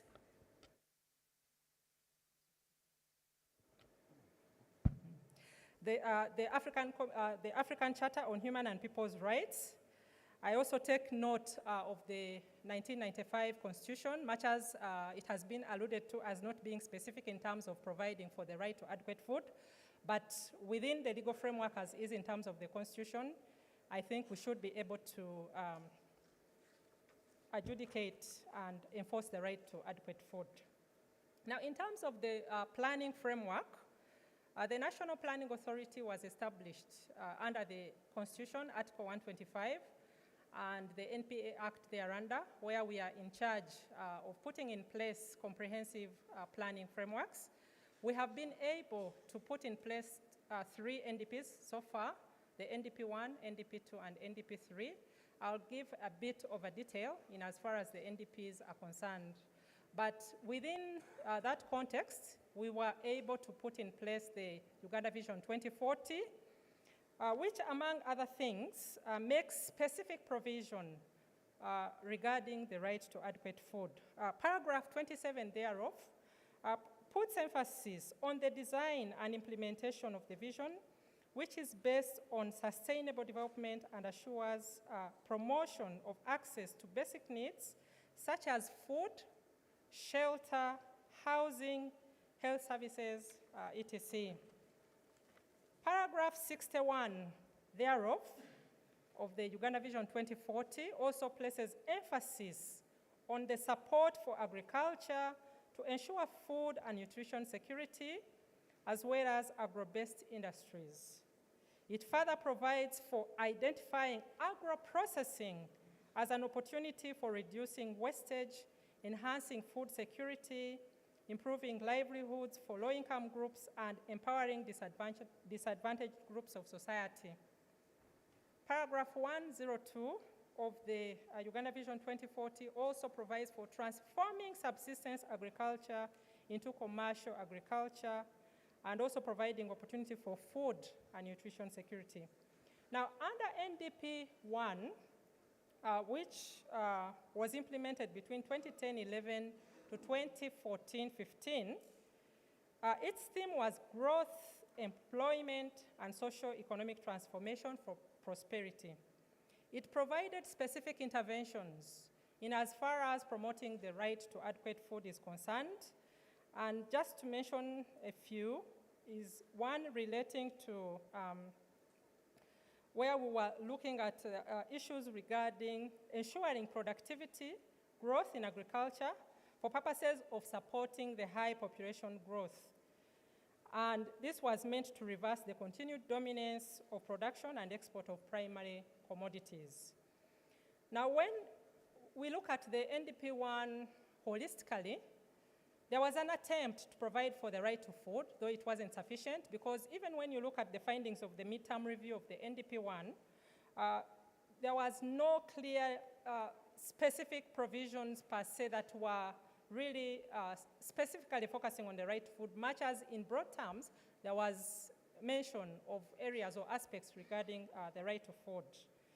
Now, NDP2, which was implemented between 2015-16 to 2019-2020, the government of Uganda tried to really taking into consideration the findings of the end-term evaluation of NDP1. There was a specific attempt to try and cover the right to food. And in here, we look at the objectives of the NDP1. There were specific objectives, for example, covering the right to adequate food, which included increasing agricultural production and productivity, and increasing access to critical farm inputs. In addition, there were specific interventions that were provided to cover this right. To mention but a few, we had interventions like enhancing consumption of diverse diets at household level, controlling pests, diseases, and vectors, and developing early warning systems to prevent and mitigate shocks affecting nutrition and food security. There was also a specific objective in terms of increasing access to critical farm inputs. For example, the number of interventions were undertaken, and these included improving access to high-quality animal breeds, seeds, and planting materials. However, the midterm review of NDP2 also noted that there wasn't sufficient coverage in terms of interventions relating to the right to adequate food. Now, under NDP3, which we are currently implementing, covering the period 2020-21 to 24-25, the theme of NDP3 is sustainable industrialization for inclusive growth, employment, and wealth creation. NDP3's goal is increased household incomes and improved quality of life. This NDP has 20 programs that, like has been alluded to previously, but a specific focus will be paid to the agro-industrialization program, which largely has most of the interventions relating to the right to food, much as we may make reference to other programs, like the Human Capital Development Program, but most of the interventions relating to this right really fall within the agro-industrialization program. This program aims at commercialization and competitiveness of the agricultural production and agro-processing, and its key expected results include increasing export value of selected agricultural commodities, increasing the agriculture sector growth, increasing labor productivity along the agro-industrial value chain, and creating jobs in agro-industry. It also looks at increasing the proportion of households that are food secure from 60% to 90%. Now, in terms of the key results, the agro-industrialization program directly contributes to the right of food, and these include the key results that the NDP3 targets in terms of the right to food include increasing the proportion of households that are secure, increasing agricultural sector growth rate from 3.8% to 6%, etc. The other issue that I would like to raise is regarding the objectives under this program that have specific link to the right to adequate food, and these are quite a number. But under objective 1, which is regarding increased production and productivity, there are quite a number of interventions that were provided for under NDP3 to safeguard the right to food. And this intervention relates to the need to upscale research on biofortification and the multiplication of nutrient-dense food. Still under objective 1, there is an intervention about strengthening systems of management of pests, vectors, and diseases. Still under objective 1 of the agro-industrialization program, there is an intervention on increasing access and use of water for agricultural production through irrigation. So there has been an effort under NDP 3 to try and make provision for the right to adequate food, much as it does not come out specifically tagged to the right to adequate food. But within the various objectives and the various interventions thereunder, we can be able to implement the interventions relating to the right to adequate food. Now, under objective 2, still of the same program, there was provision for improving post-harvest handling and storage. And there are quite a number of interventions lined up thereunder, including establishing regional post-harvest handling, storage, and value addition facilities in key strategic locations, including a grain in Jinja, cassava in Gulu, dairy in Barara, etc. Now, under the same program, under Objective 3, there was provision for quite a number of interventions. Maybe I could run up through them all, and it would take us quite some time, but I would like to move on to the Human Capital Development Program, which also calls for consumption of diverse diets, which ensure adequate access to food, the development of food fortification policy and law to ensure right of access to healthy fortified foods in Uganda, consumption of fortified foods in schools, and school feeding program through establishment of school gardens that ensure school children equitably access nutritious foods. Now, when I come to the midterm review of the NDP3, it was found at outcome level that increased food security was not achieved. We were able to conduct the midterm review last year, and one of the areas we were looking out for is in terms of progress. How have we moved? How have we progressed since the beginning of the implementation of NDP3 in as far as the right to adequate food is concerned? And it was found that we haven't really yet achieved this right fully in Uganda. Then they had raised an issue about the COVID-19 that we should really not hide behind it, but indeed it is one of the issues that have affected our initiatives in as far as accessing the right to adequate food. Chairman, maybe in terms of the way forward, in as far as the the NDPs are concerned, we are at a point where we've started the initial discussions regarding the NDP4, and this is going to be a highly consultative process where we shall engage the different stakeholders, where people feel that the previous NDPs have not sufficiently provided for the right to adequate food. I think it is time for us to be able to engage in these processes so that we can be able to ensure that NDP4 will be more, will provide for the right to adequate food better. But also, in addition, Mr. Moderator, is the fact that the National Planning Authority, in the various NDPs over the spectrum, we have been implementing the human rights-based approach, where we have been engaging with various stakeholders, the ministries, departments, and agencies, and the local governments, both under the program approach and the sector approach, to ensure that human rights are integrated in the development planning framework. And therefore, I'm not only restricting this to the right to adequate food, but for all the human rights issues, when we start on the consultations with the various stakeholders, I would encourage all of us to fully participate so that the different human rights issues are integrated in NDP4. I thank you, Chair. Thank you very much, Ms. Pira, for managing time quite perfectly. We are moving now to invite the discussants to come and take their seats, and we go ahead and conclude this session.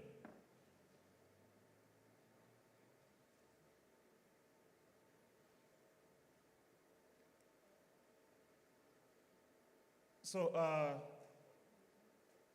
the discussants are going to be here all at once. When I read your name, you'll come and take up your seat here.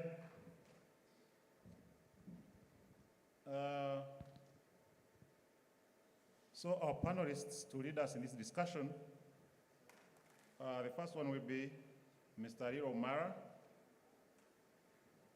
Mr. Ariro Mara is from the Human Rights Defenders, and then is a former commissioner of Uganda Human Rights Commission.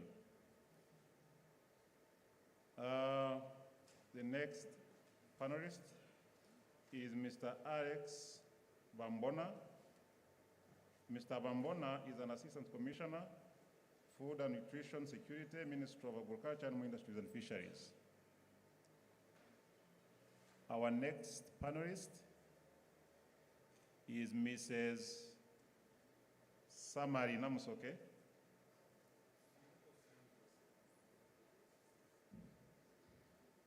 Namu Kose, sorry. Mrs. Namu Kose is an Assistant Commissioner, Nutrition in the Ministry of Health.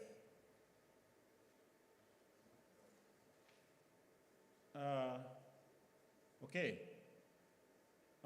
So without wasting time, I should have summarized the presentations as made by the presenters, but I think in the interest of time, I'm going to skip that and go straight to the discussants because we are not doing well with time.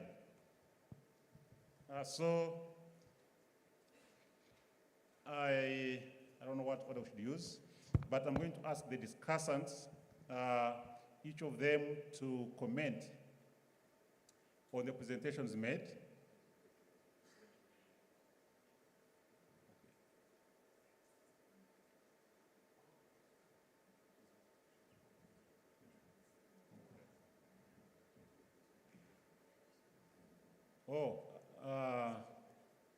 Yeah, we have a representative from Ministry of Health. She's based in the Ministry of Education, but she's representing the person called Mrs. Namukose from Ministry of Health.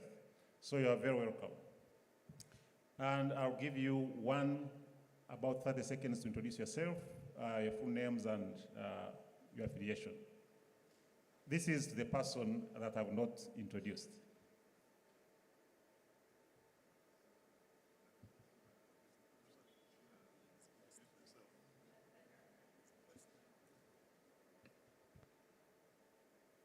Good afternoon. I'm called Susan Okecho. I am the focal point for nutrition and school feeding in the Ministry of Education and Sports. Now, Madam Samari Namukosa is Assistant Commissioner for Ministry of Health, but she has been called and at short notice, he said I should stand in for her. So I think education and health, we are social sectors and we've been working together. I will try to stand on her shoes. Thank you. Thank you very much, Mr. Kecho. So straight, I'll start with my discussants. I'm going to start with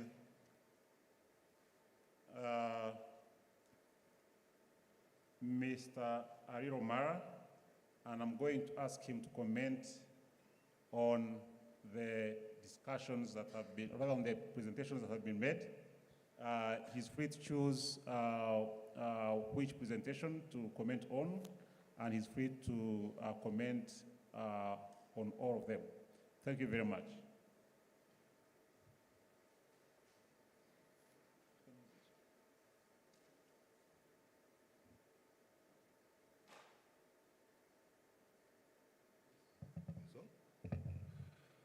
Thank you, Mr. Moderator. I recognize everybody in the room in your respective capacities. My name is Aliro Mara, and I guess I'm here basically because of the institutional memory about the conference on the right to food. Earlier when I had been introduced, and me and Professor Rukoko indeed were at the center of organizing the first conference.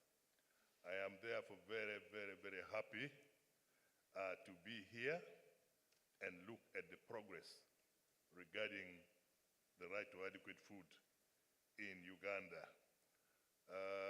In that aspect, my appreciation goes to Makerere University as well as the Uganda Human Rights Commission for rekindling this subject, which at that point we felt was very, very important. Now, I was told to come and discuss the issue of policies in promoting the right to adequate food in Uganda. I want to save you some time, Mr. Moderator, by first of all saying, when you look at most of the policies, they all raise issues of the right to adequate food indirectly. They all, the long list we had from the Ministry of Agriculture, the long list we had from the presentation of Milton Rukundo, and the subsequent conversation, the one from Rosette, whom I know quite well from my days working at the National Planning Commission. All of these mention the right to food indirectly. Now, the definition of the right to food as we had has certain components. And the first one is, of course, is availability. Then the other one is access. And the other one is utilization. Now, most of these policy programs tend to stress the aspect of availability, increased agricultural production, and so forth and so forth. The assumption that when you have food available in the country, and therefore you meet the right to adequate food, I think has been demonstrated to be false by the statistics we had from UBOS.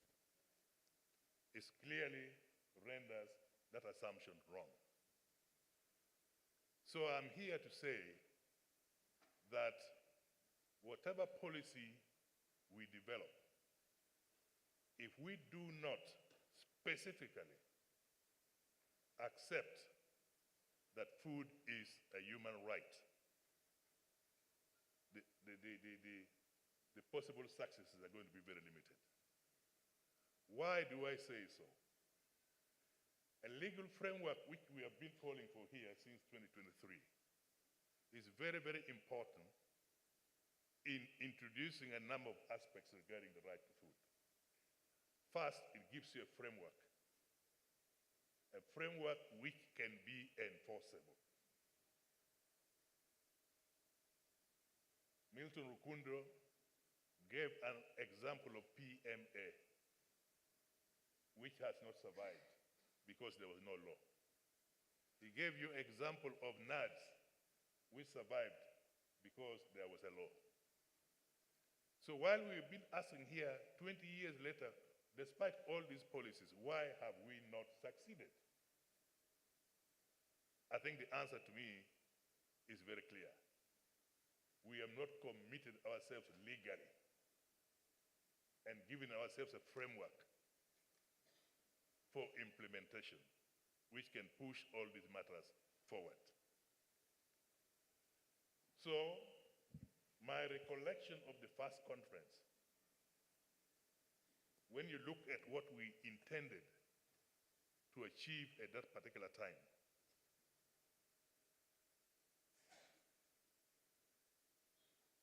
you can today, and from the speeches we had today, you can conclude very, very clearly that we are actually where we started. All the issues that were raised, all the issues that we had raised at that particular time, and let me recap some of them. The first one was we wanted to advance awareness about the right to adequate food. Now, examine the policies and see whether a single one of them does recognize the right to food. So despite the fact that we set about to advance awareness, and some of the presentations are here, I think it was Rukunda again, that they talk about human right to adequate food seem to be waning, seems to be disappearing. Okay? Secondly, we had wanted to understand the state of the right to food at that particular time and the potential roles and strength of institutions which were meant to advance those rights. We wanted to identify research priorities. We wanted to examine the existing legal framework. So those were the objectives of that first conference. And I dare repeat to say they are still relevant today. A few successes have been identified, like the adoption of the food and nutrition policy. But the food and nutrition policy had a number of objectives. Which have been left in abeyance. And key among them was the legal framework. And I'll keep coming back to that on and on again. The legal framework is very, very key. Mr. Commissioner. Yes? Talking about the legal framework, I want to pick from there and ask you some specific question about legislation.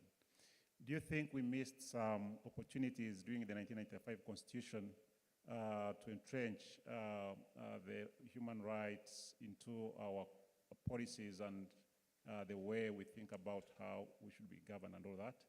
Mr. Moderator, in my 12 years at the Uganda Human Rights Commission, one of the things we kept on pushing was the idea of making economic, social, and cultural rights enforceable.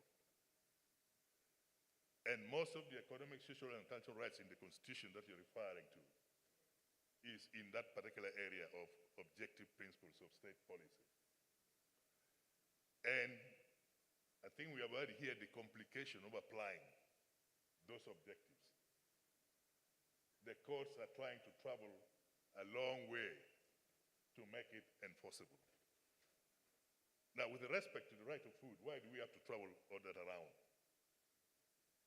And when I come to conclude on my remarks, I will show why we should not adopt this indirect approach to implementing the right to food. So I want to specifically comment on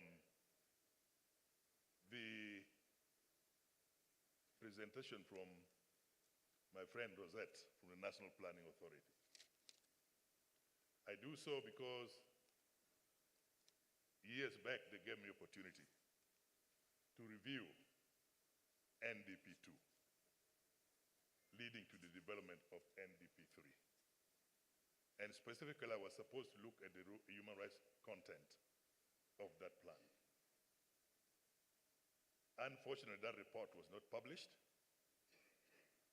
but that report clearly did indicate that the right to adequate food was not adequately reflected in the national plan. And I've had the opportunity also to look at NDP 3. I can also say that it is an indirect way, even from what you heard talking about. And eventually she admitted that when they come to review and come to NDP 4, there is need to specifically address this particular issue.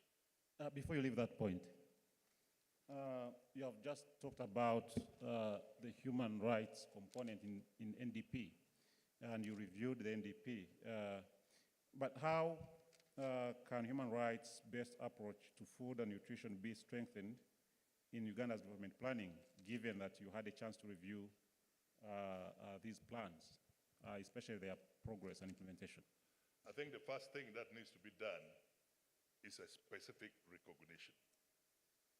The issue of the right of food is so important that you cannot fix it within certain programs and scatter it all along. I would prefer to see a particular section specifically on the right to food and the activities or the programs or strategies are spelled out to implement the 3 key elements of the right to food. Okay? So the issue of availability, which seems to be well catered for. Then the issue of access, which I think that is where we have the biggest challenge in this country. We have food, but not many of us are accessing it, as you saw it from the statistics from UBOS. And then the issue, of course, of facilitation. Now, those key elements can be well defined in an action policy document like the national planning document. Can I continue? Very well. So I was saying, thanks, Rosette, for your presentation. But in my view, the way the issue of food security, you see, there seems to be confusion between food security and the right to adequate food, okay? Food security, the way it is defined, tends to go towards the issue of availability, the issue of the quantity that we have around. So yes, there are some mention of programs which can have impact on the right to adequate food. And the section you are talking about is what they call agriculture industrialization. And when you look at the way it has been rendered in the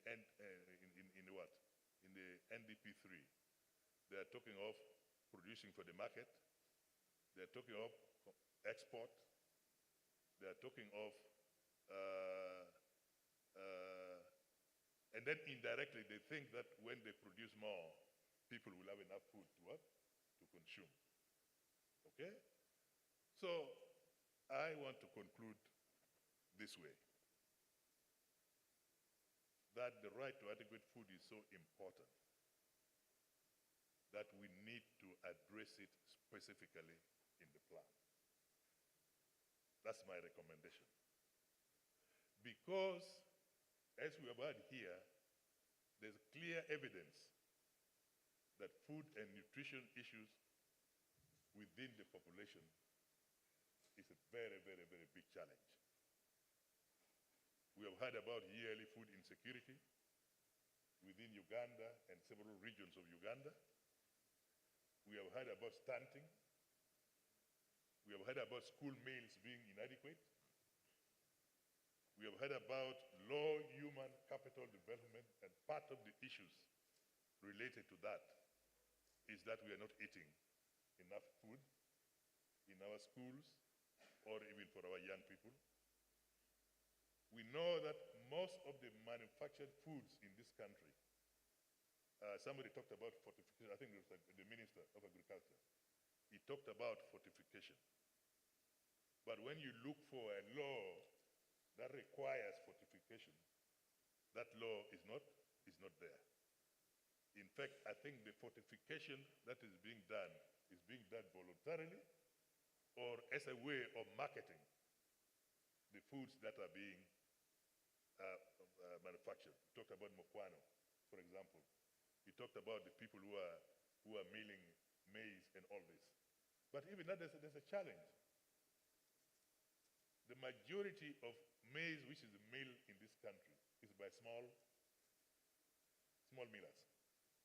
And these are not fortifying anything. I run a small business which is related to maize. And last year, when there was a shortage of maize, I went around looking for maize. And we arrived at a store where a miller wanted maize, and I also wanted maize. Me, I wanted maize for production of livestock feeds. He wanted maize for production of human food. I looked at the maize, I realized it was not of good quality. But for him, he took it. He took it. In other words, he went and milled it, and people must have eaten it. So the issue of food quality, the issue of food safety is a big, big thing which is not really captured in the context of this. You want me to finish? So, some of the recommendations have been mentioned already, particularly by Dr. Karugonzo, who had the opportunity to work under me when we were in the Uganda Human Rights Commission. We have talked first about the issue of having a legal framework. And we are told there's a draft bill. What I want to tell the audience is that when we did the draft bill, we also did a strategy of ensuring that that bill is passed by Parliament. Unfortunately, I left, and unfortunately, I think the permanent secretary in the Ministry of Agriculture at that time also left, and when they left, all this thing went into abeyance. So what I want to say is that strategy of advocacy does exist in black and white, and it can be adopted to try to propel the issue of passing a legal framework for the right to food. We also had worked on a transparent and systematic method of monitoring the right to food in Uganda. We developed a tool together with the FAO, the Ministry of Agriculture, the Ministry of Health. So that tool does exist. So can we pick it, dust it? If they don't have it, I have them. So can we dust that tool and see how we can use it? Thirdly, we've talked about agricultural extension services. I don't need to re-emphasize it. The policies will keep on saying the extension services exist. But if you live in the countryside like I do today, those extension services are not functioning. They are not helping the farmers. Fourthly,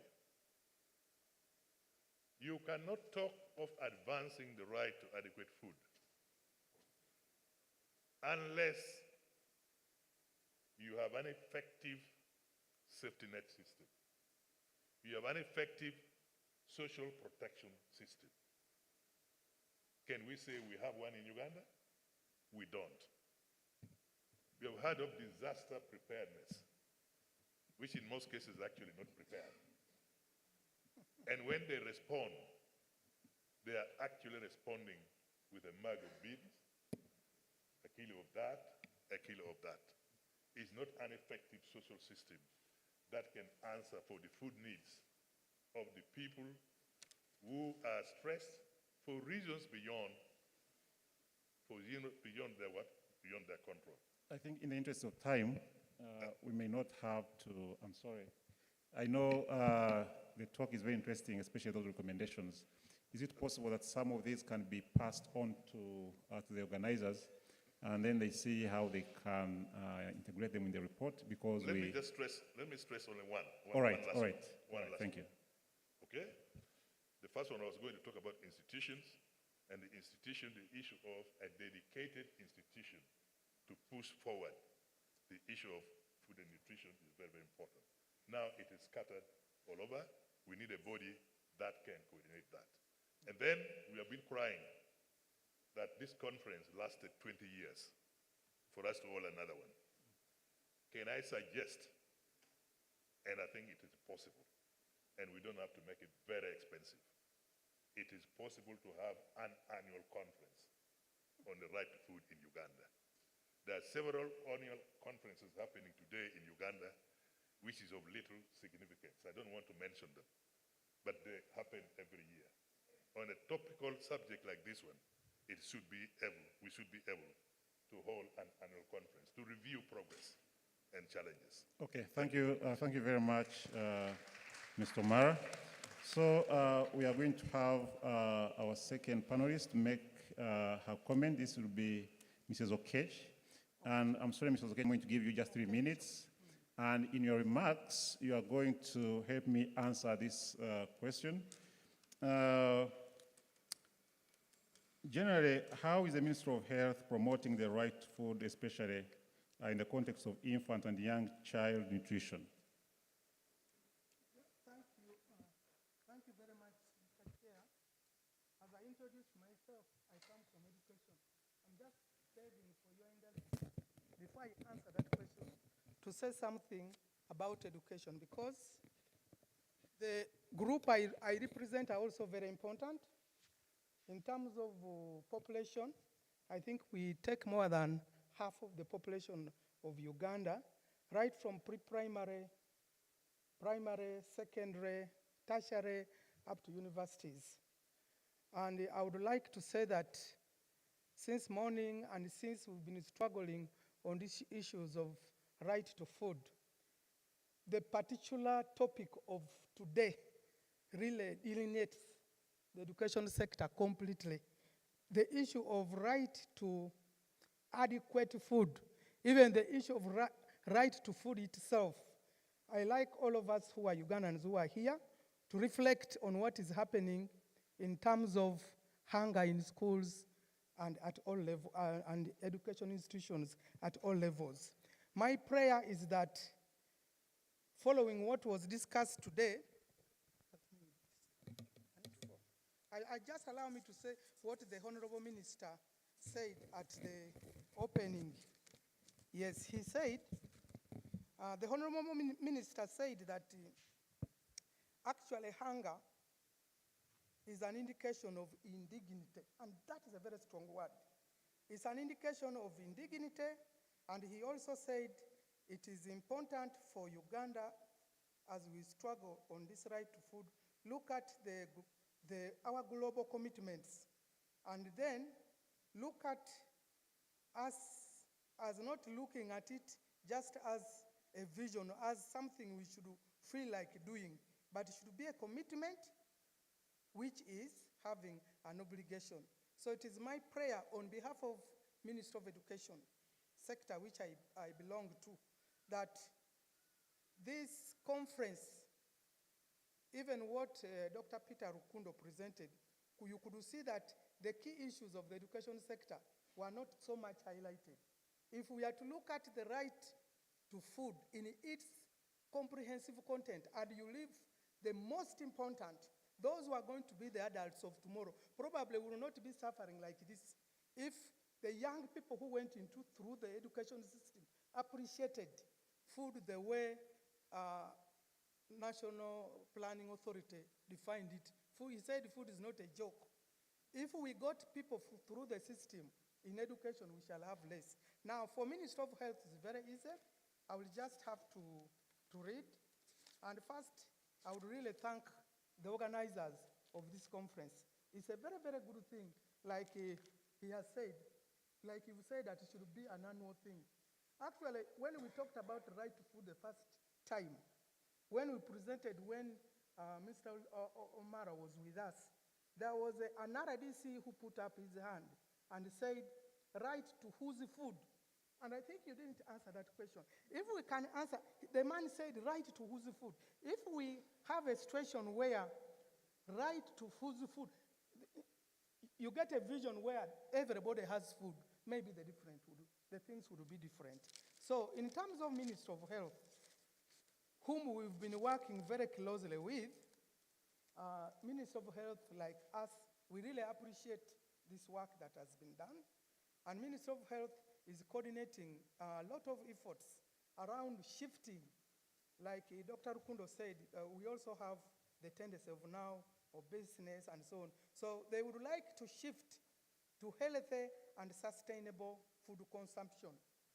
And this is represented or evidenced by them. I think they have a booklet which was signed by His Excellency, the President of this country, with a focus on consumption of healthy foods, meanwhile also making efforts to reduce on food wastage and increasing access to healthy foods, especially for those who are marginalized. And she also said that the presentation since this morning has actually enriched the struggle that Ministry of Health would like to undertake in its efforts of coordinating the activities of moving towards healthy eating. They want to invest so much on research so that there is understanding of drivers, why people consume certain foods, so that they trigger it, they tailor it to behavior that will make people make healthy choices. And this can be done through lots of materials that they can make and also sensitization on mass media. They want to strengthen the policy on the legal framework on the food and nutrition by specifically working on public food procurements, food-based dietary guidelines, which I think is almost in its final stage, regulations on marketing of breast milk substitutes, regulations on marketing of unhealthy foods, establishment of silos for food, which again was also part of what we wrote in the food and nutrition policy, which I participated. The silos thing, it used to be there during those days of Omara. You remember every household had a granary. Every household had two types of foods, for both cash crop and for food crop. We want to get back to silos. They say they want to come up with bylaws on food and nutrition security, and then they want stronger coordination among stakeholders. The food fortification, which they've talked about, actually there are, first of all, we all know that all of us consume iodized salt. That one is mandatory, all of us. But also by food fortification is something that Ministry of Health has worked together with stakeholders of which we belong to improve on this. And I remember Ministry of Finance also suggested that Ministry of Health, Ministry of Education and Agriculture should work together to ensure that children in schools and education institutions should consume fortified foods. Now, they also want to work very much on food safety. Can I add you 1 more minute, please? 1 more minute. Thank you. So, in fact, she says the other issue they want is to impose taxes on some of the unhealthy foods as a way of improving on access to adequate food, and then improve on post-harvest practices and technologies. We do hope that by law, by policy, if this can be done, we may think to regionalize coolers and stores, and this was the last. Thank you so much. Very much, Mrs. Okech, for those comments. So we are going to have our last panelist make his comments, Mr. Bambona Alex. I know he has prepared his specific comments, but among the things I will request him to talk about is that he should give us some highlights on the extent to which the progressive policy of 2003 has been implemented and what challenges, if any, that have been encountered so far, and perhaps if there are some ideas on how those challenges have been managed or are planning to be managed. Thank you. 3 minutes or so. Thank you. Thank you so much, moderator. 3 minutes is too little for this very important topic. Perhaps you'll add me something. Good afternoon, ladies and gentlemen. Once again, my name is Alex Bambona. I'm the Assistant Commissioner of Food and Social Security in the Ministry of Culture and Russian Fisheries. And it is a pleasure for me to be here because this conference 20 years ago started when also I had already started working in this area of food and nutrition, and I have been growing with it. So I have been privy to many of these interventions which have been happening in the sector, as I will explain. The question we put forward is how have we implemented the 2003 food and nutrition policy? It's a mouthful. First of all, some of the issues have already been talked about. So I will endeavor to go direct to some issues which are more nutrition sensitive. The key area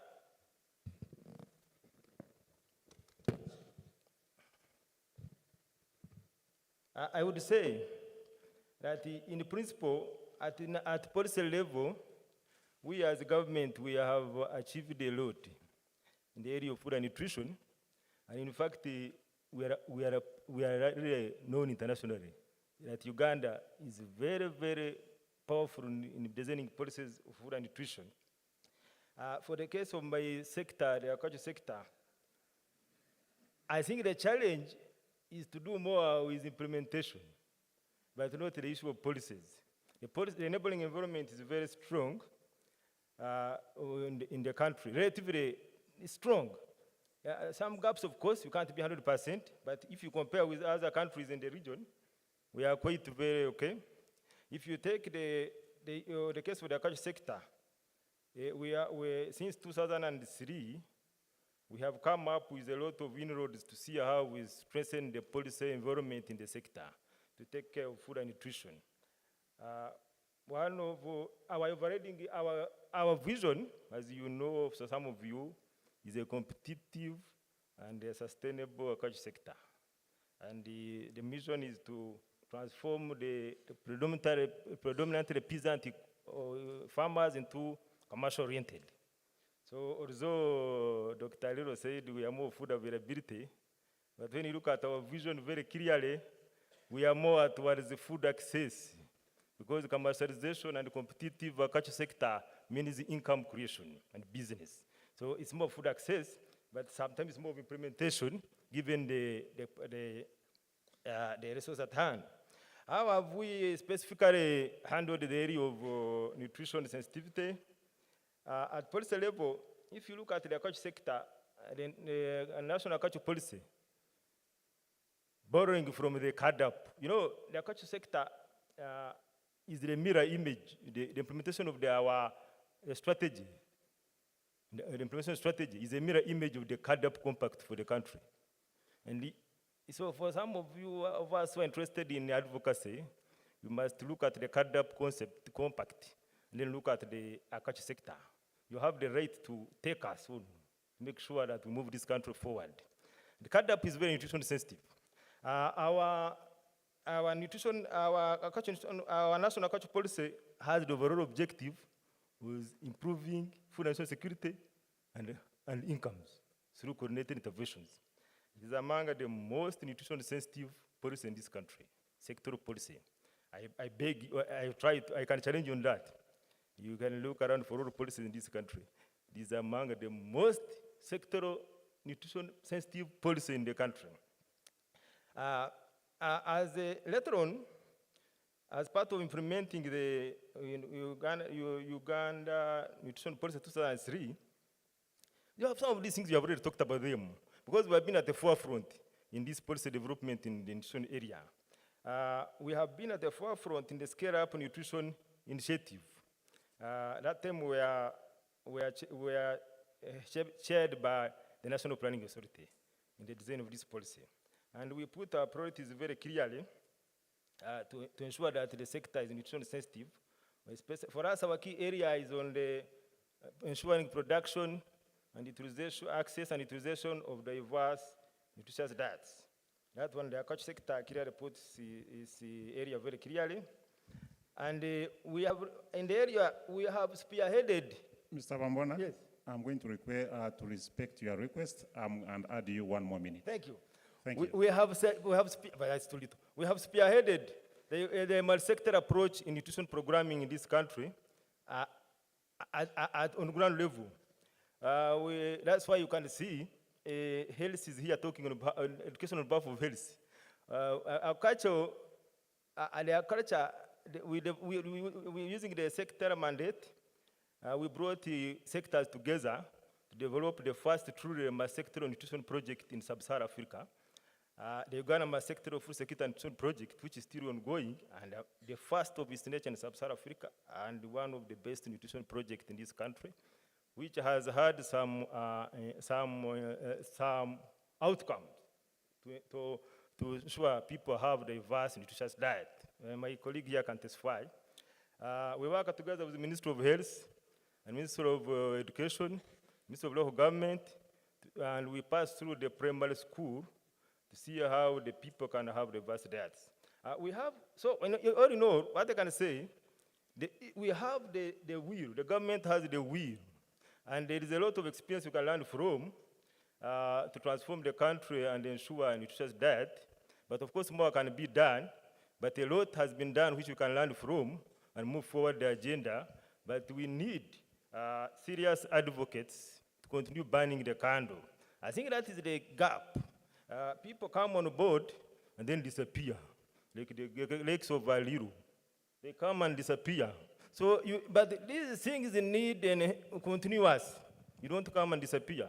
So we have, for some of us to make changes in our sectors, we have had really to continue knocking the door.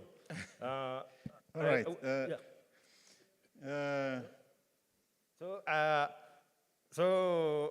Lastly, I also agree for this continuous these conferences, but I suggest that we make it every 5 years. We do more of doing than talking, because every year we become talking too much than doing. All right, all right. Yeah. The recommendation is having conferences on the right food every 5 years. Thank you very much, the panelists. I don't know what I should do with questions and possible comments from the audience. What I'm going to do is to allow 2 questions. It should have been 1 question, but in the audience, I see some pioneers and of gender inclusivity. I don't want to be in trouble if I allow 1 question and it's coming from 1 gender. So I'm going to allow 2 precise questions and short ones. And then those of you who have more questions and comments, I think the convener should be able to give an email where these comments can be sent, because I understand there are very great comments that are supposed to come from the audience. And even from the panelists themselves, I had to cut them short, most of them, and they were making very great submissions. So the panelists will be encouraged to, if they had some other points to make, they should feel free to send an email with those comments to the conveners. So 2 precise questions from the audience.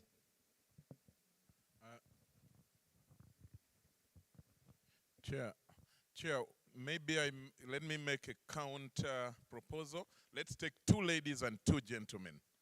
2 ladies, 2 gentlemen, 1 minute each. All right. So that then we wind up. Because your questions are standing in your way of lunch, late as it may come. So, co-chair, who are you choosing? I see the ladies' hands. The lady over there, the extreme. And then we are going to There is have, one here. One lady is there. put up your hand quite straight. One hand, the second lady in blue, and then two gentlemen.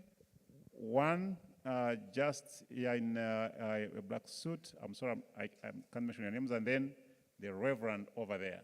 Those are the 4 questions.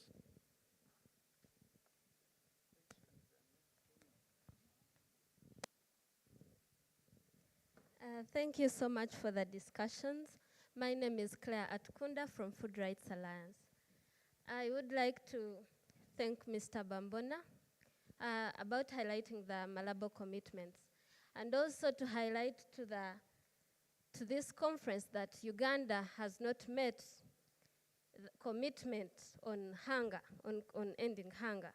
So that is one. And like we have been saying, MAIF is in charge or is mandated to plan for food in this country.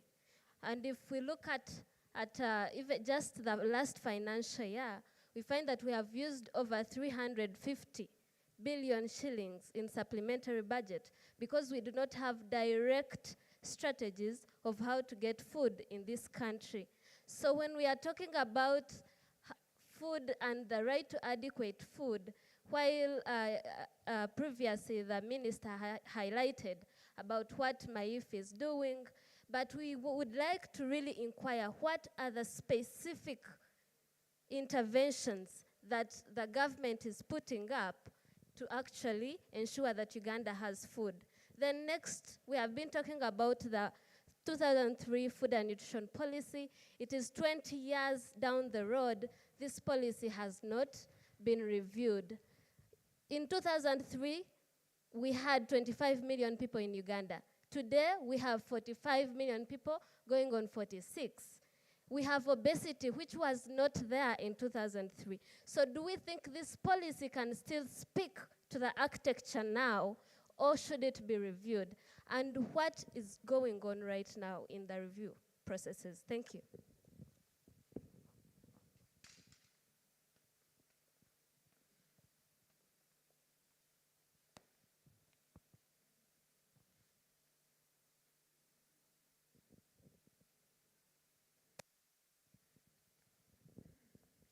Thank you so much. Nutrition student, but a professional teacher. I teach nutrition and food technology, and I have 2 issues to raise up. First of all, I want to thank Madame Okech for bringing up the education sector. I was really feeling cheated because most of the days these children spend at school. Now, I want to thank the brains behind the new curriculum. The new curriculum is real, and all the issues that have been addressed here with the food wastage, food processing, food preservation, we are teaching these things right away from senior 1. We are teaching them, but there is no practical bit of it. Fine, at school level, we are trying.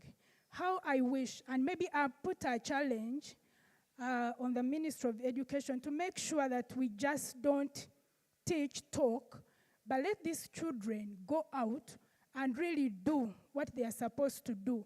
If we can empower them, because they come from all over the community, I think it can be great. Secondly, food security is about availability of food. So either you have food or you have the money to buy the food. And the food should be of quality, providing all the nutrients.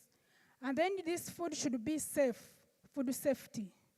Now, I want to, in schools, I used to hear of procurement committees and so on, but I don't know how far You know, sometimes the ministry begins the things, they begin working on them, they are very serious. After some time, something just melts away, it dies off.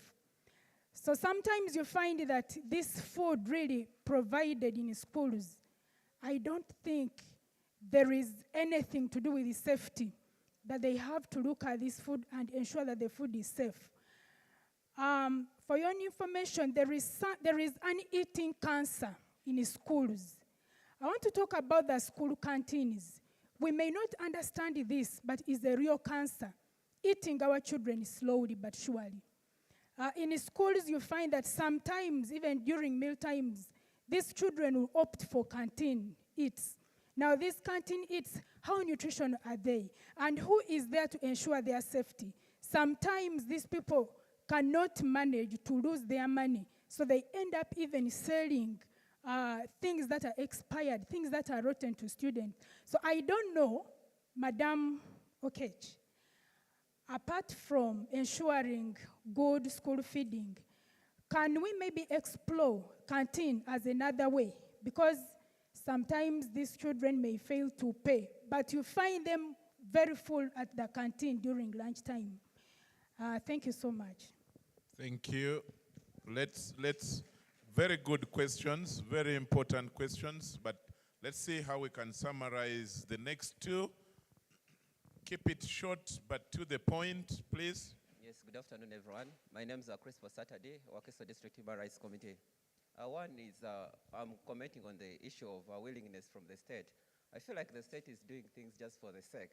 Because, for example, they're passing out laws, but when you come into implementation, there's a tendency like, I think let us just do the thing, but they leave out the issue of implementing. Then one is, it's just a comment, it's a question going to the Minister of Agriculture. What is your take on GMOs? Because they're being introduced in our communities. Thank you. Thank you, very clear. The final one, Reverend. Yes. Mr. Bambona, it appears all the questions are for you, but prepare for them and keep it short. The next was the Reverend. The person chosen to ask was the Reverend. We will come back to maybe if the chair decides otherwise. But he had decided me, but I don't know how it has changed. Okay, you ask one question. Ask one question since you intercepted the microphone. Okay, just ask one question. I can give the Reverend, but it is unfortunate, and I'm just requesting that if after lunch you can give us some few minutes. I am a smallholder farmer, and for us, we usually get a very little opportunity to come to such a meeting. That is one. There is going to be a plenary yes. after the but discussions. What my concern, I'm just raising a concern. Can you ask it now, sir? Yes. Now, one of them, don't you think that the food species or the variety has been decreasing, and the food we are eating is really so squeezed that it is also contributing a lot to inadequate food when you compare it to the way how our ground is. Because you had a lot of variety of food, but now when you eat, it is very, very few varieties. That is one. Then two, this goes to the university, and it is very good this meeting has been organized here. Why that the outreach of this university, not only this university, but all the research institutions, the outreach to the grassroots with the people, the farmer, whom you are cooking the food. Because when you are making the research is for us. It is not for you. But you don't come to us in most cases. And when you come, it is very, very rare. That is last but not least. And I'm just requesting you. This is a request. Unless you, the elite, the people who are educated, you join farming, you are leaving the farming to the poor, to the vulnerable. I can assure you, from my experience, I didn't pass here in the university. But I had people who was staying in the university. During the weekend, you would see people from the university, from the ministry, driving to the rural area to pick food for their own consumption, and the remainder to their own to sell. But now you people, you don't want to farm. You are forcing us to farm for you. When will that end? Thank you very much. Your name, sir? Your name? Kaganda John.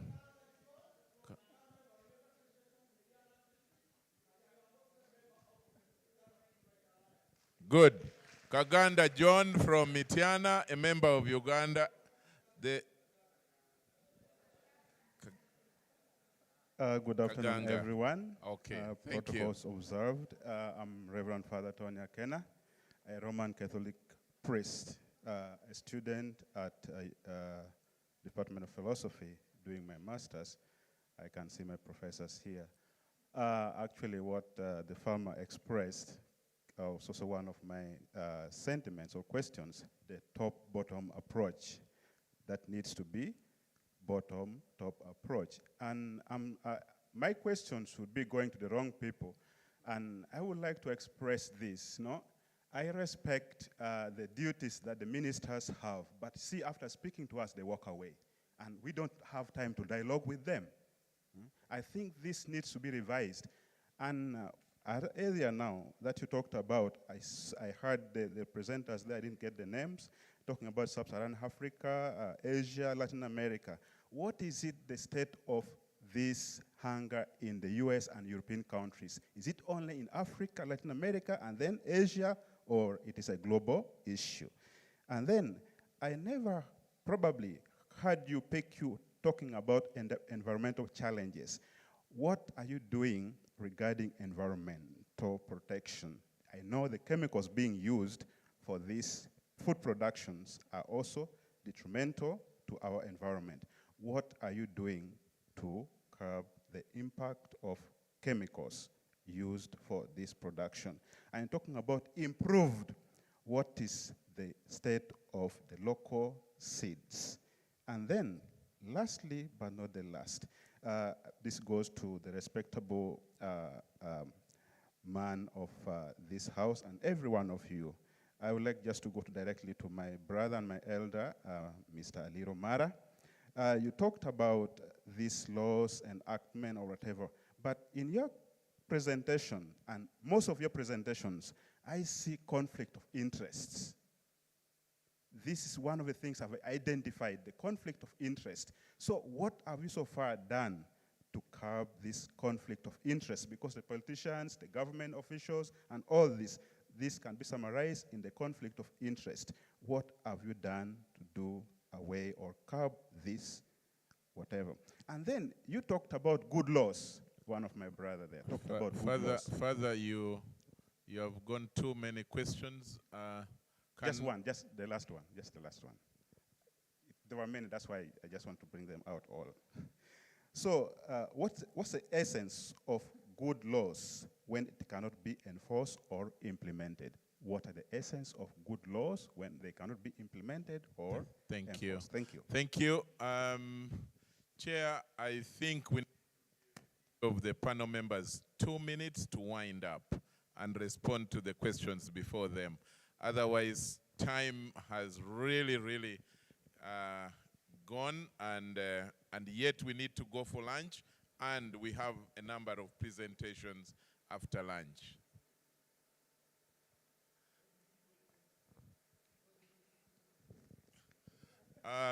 It would be, who do I start with? It would be dangerous if people discussing food miss food. Let's start with... Doctor, who do I start with? Start with Mrs. Okecho. Thank you. Mine was very simple. Thank you so much. The issues of curriculum, that's exactly what I was saying. You teach a person now so that when he grows, he will not turn away from it. So she was commending the new curriculum, which is action-oriented and which brings comprehensive knowledge which should even address the issues of food wastage. So practical teaching is the way to go, and we are happy. We believe that that is the way out. When she talked about food security in schools, procurement committees, and then the cancer of canteens, we had our food and what do you call it? School feeding guidelines for schools. If you looked at it, it clearly came up with all these issues of committees, how it should be done and how it should be managed. Just like the others, it was finalized in 2013. We have already had a draft on it, and the key issue there is safety. Committees, because committees is also one way of ensuring that the food actually reaches to the person who's supposed to get, because there can be abuse by either staff, or that's why committees are there. So I would like to say that your comments are very welcome. I'm sure Peter, who is part of the education thing, will make sure we expand on it in whatever guidelines we are coming up with. Thank you very much. Thank you, Mrs. Okecho. Thank you so much. So we are going to have the mic to Mr. Alex Bambona. 2 minutes. I think give me more. Thank you so much. There is a lot of issues raised for me, but I will go straight away to the key one, which I know is key for this conference, is the 2000 policy. What is the plan to review the policy? I can say it has already overlived its time. So the issue is covered that time, but not the same now. Now we are more in, we have talked of overnutrition, NCDs. So all those are different from how during that time it was more of undernutrition, and now it is beyond that one, and the population is moving to cities. The issue of food safety, the value chains are becoming long. So we are being directed by the Cabinet Secretariat to take over the review of this policy. And we are trying to see how the sector goes forward to review it. Because we have been directed. OPM was reviewing it before, but for some reason they directed us to review the policy. So we are hoping to, with your support, see how we move it forward, the agenda, and by maybe by next year we have something in place. The issue of food safety, what is MAIF doing? Specifically, I don't want to repeat because my honorable minister has already talked. And for us in the government, we follow our leaders. But what is key for nutrition and food security is the issue of the vulnerable groups. Otherwise, MAIF is doing a lot in areas of food security, but the issue is vulnerable groups and the food safety issues. As far as vulnerable groups are concerned, we undertake food security surveillance to say, identify those vulnerable groups and work with our office of the Prime Minister to ensure that we take care of them. Because our mandate, we have mandates. OPM is to do with food relief. For us, making sure we revive their culture systems and give the information of vulnerability. Food safety, today, as we talk now, I'm supposed to be in a meeting to discuss how to see how we harmonize the coordination of issues of food safety in this country, because it's a sticking issue. Tomorrow I'm going to the office of the Prime Minister. I will have to skip this meeting and go to the office of the Prime Minister to discuss food safety harmonization in the country, because it is a sticking issue. And we are joining this because the Reverend talked of agrochemicals. We are joining this with agrochemicals. We have realized agrochemicals is the key for issues of food safety and environmental issues. So we are trying to see how we discuss issues of food safety, agrochemicals, and veterinary drugs together, and see how we move this country into a modern country with more serious regulations. The issue of the GMOs. GMOs, we are not officially having GMOs in this country. We do not, but we have the capacity from our narrow research institutes to produce these GMOs. But we don't have an enabling law for GMOs. And we don't have varieties which are GMOs. Nobody should say Uganda is raising GMOs. No. We are having conventional breeding. But my take on GMO is like, this is the technology of the future. So as a country, you must prepare yourself for the future technology. So the issue is not completely to become shy and completely hate GMO, but see how prepared you are in case this GMO thing comes. So we need the systems in place. In case they are there, we see how we don't make sure the country is safe from infiltration, from making sure we get problems GMOs. So we need to build capacity, systems in place. Not just to go around and say you hate GMO, but build capacity to see how you can safeguard yourself and how in face comes the technology of the future, how you can utilize it. The variety are disappearing. In principle, as a ministry, our production should be environmentally friendly. And just now, we are having the biggest project almost in the last 20 years. It's called Climate Smart Agriculture Project, about $300 million for over 5 years. And its key objective is to have the triple gains of production and productivity and reduction of greenhouse gases and food security. So you see, in principle, the sector is tuned towards the environmental conservation. So we are on time, and we are ready to take on. All right. Thank you very much for your response to the comments. Finally, we come to none other than Mr. Umara. You have 1.5 minutes because... Doctor, sorry to interject. The priest asked about important presenters making presentations and then dashing out and leaving nobody. Do you want Mr. Mbona to... Oh, he talked of laws. The laws and policies, that's very key. I want the audience to understand this thing. The policies and laws are the key, gives the key direction of government's commitment to serve its people. So they should not completely criticize that agenda. But the people whom they are serving also have the responsibility. You know, it is the right holders and what? Because for us as government, those policies and laws are very key to give you a direction. Yeah?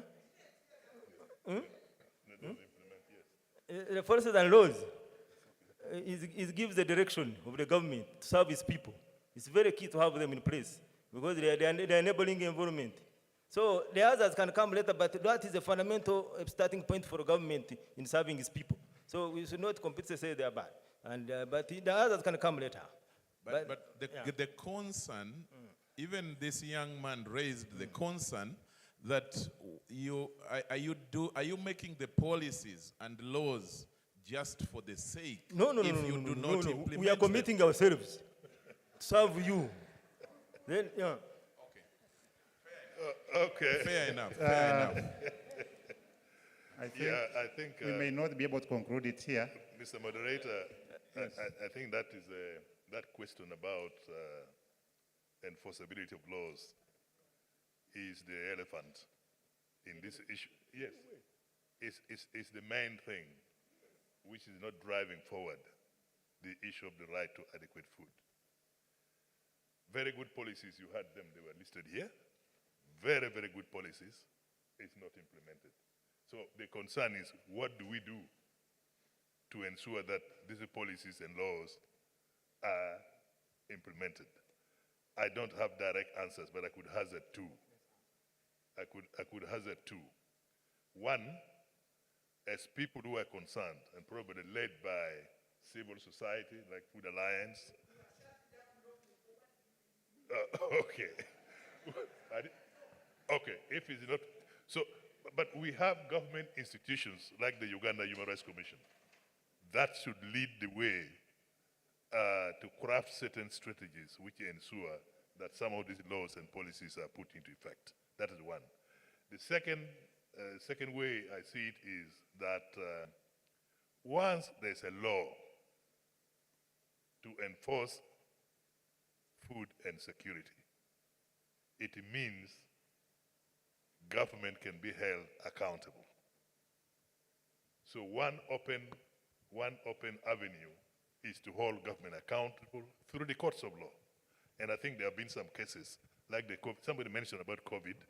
I read one judgment, I think yesterday, where the judge gave directives on how the right to food during COVID was supposed to be enforced. So let's be activists unfortunately, I have to say that since I'm one, let's be activists and try to advocate. Where that fails, let's try the court system and see how much we can go. What is the use of laws which are not implemented? I think, Father, you know the answer. Laws that are not implemented is not worth the book in which they were written. And once we reach as a country to that kind of situation, then we know we are collapsing. If we don't respect laws, we are collapsing. So we shouldn't pass law for their own sake. GMO, unfortunately, you're not going to be allowed to comment again. I'm a small farmer, reasonably medium farmer at the moment. I see a lot of seeds from Monsanto. I see a lot of seeds coming from Zimbabwe, from Kenya, from South Africa. I'm not so sure if they're not GMO, especially since they're written Monsanto. So I don't think your system is strong enough, to check the infiltration of these seeds into Uganda.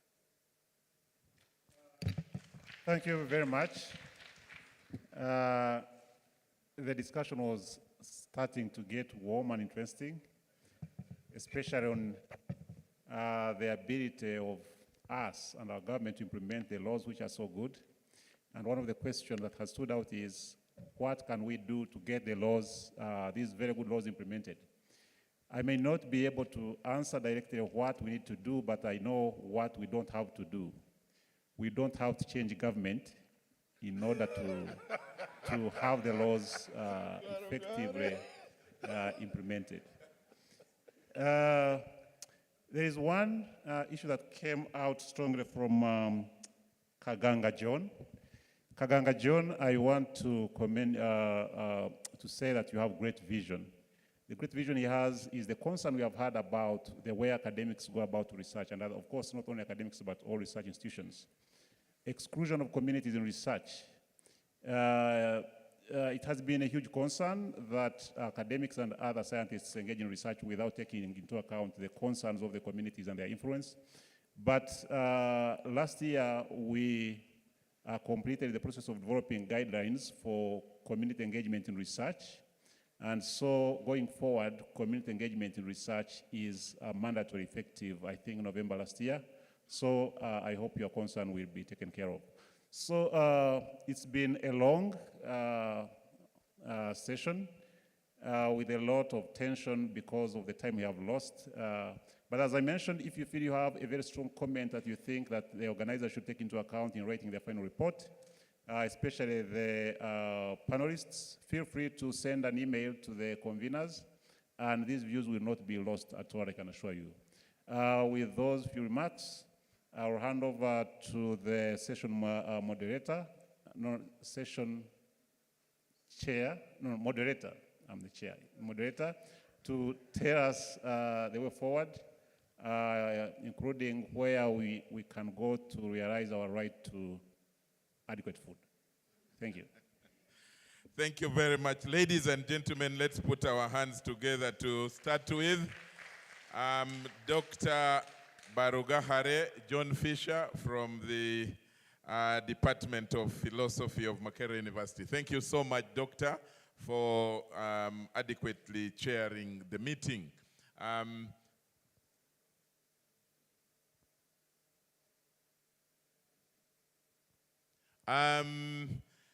We thank the panel members so much, Dr. Liro and Alex Bambona, for fielding the tough questions.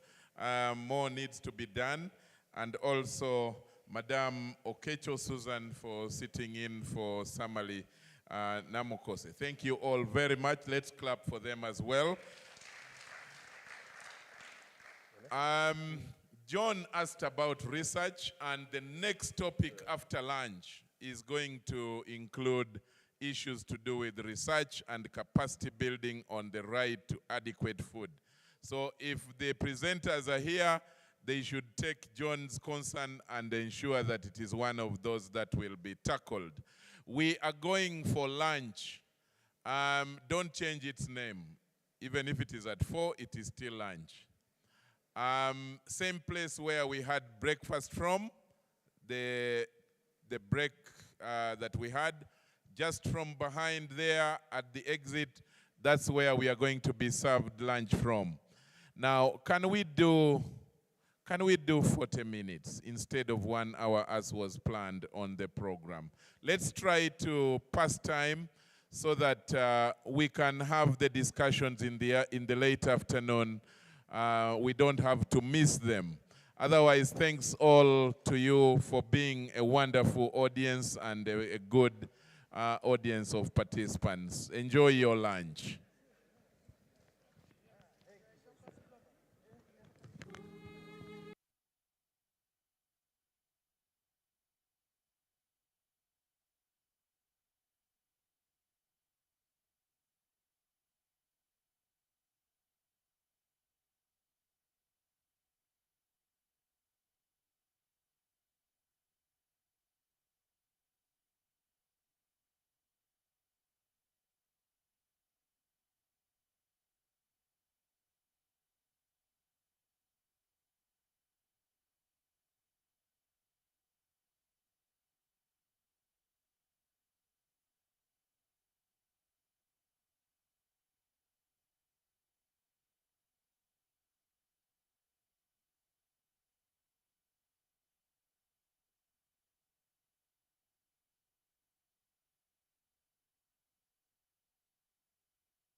Dr. Milton, who will speak to us on food as a human right during disasters in Uganda, the case of landslides.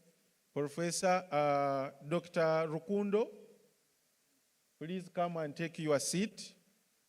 And finally, Ms. Aziza Naholomo. Ms. Aziza, your seat is also available here. Come and talk to us on the right to adequate food and the nutritional status of children in landslide-affected communities in eastern Uganda. Now, Professor Bad, you are initially given 15 minutes, but in the interest of time, kindly use 10. You are most welcome.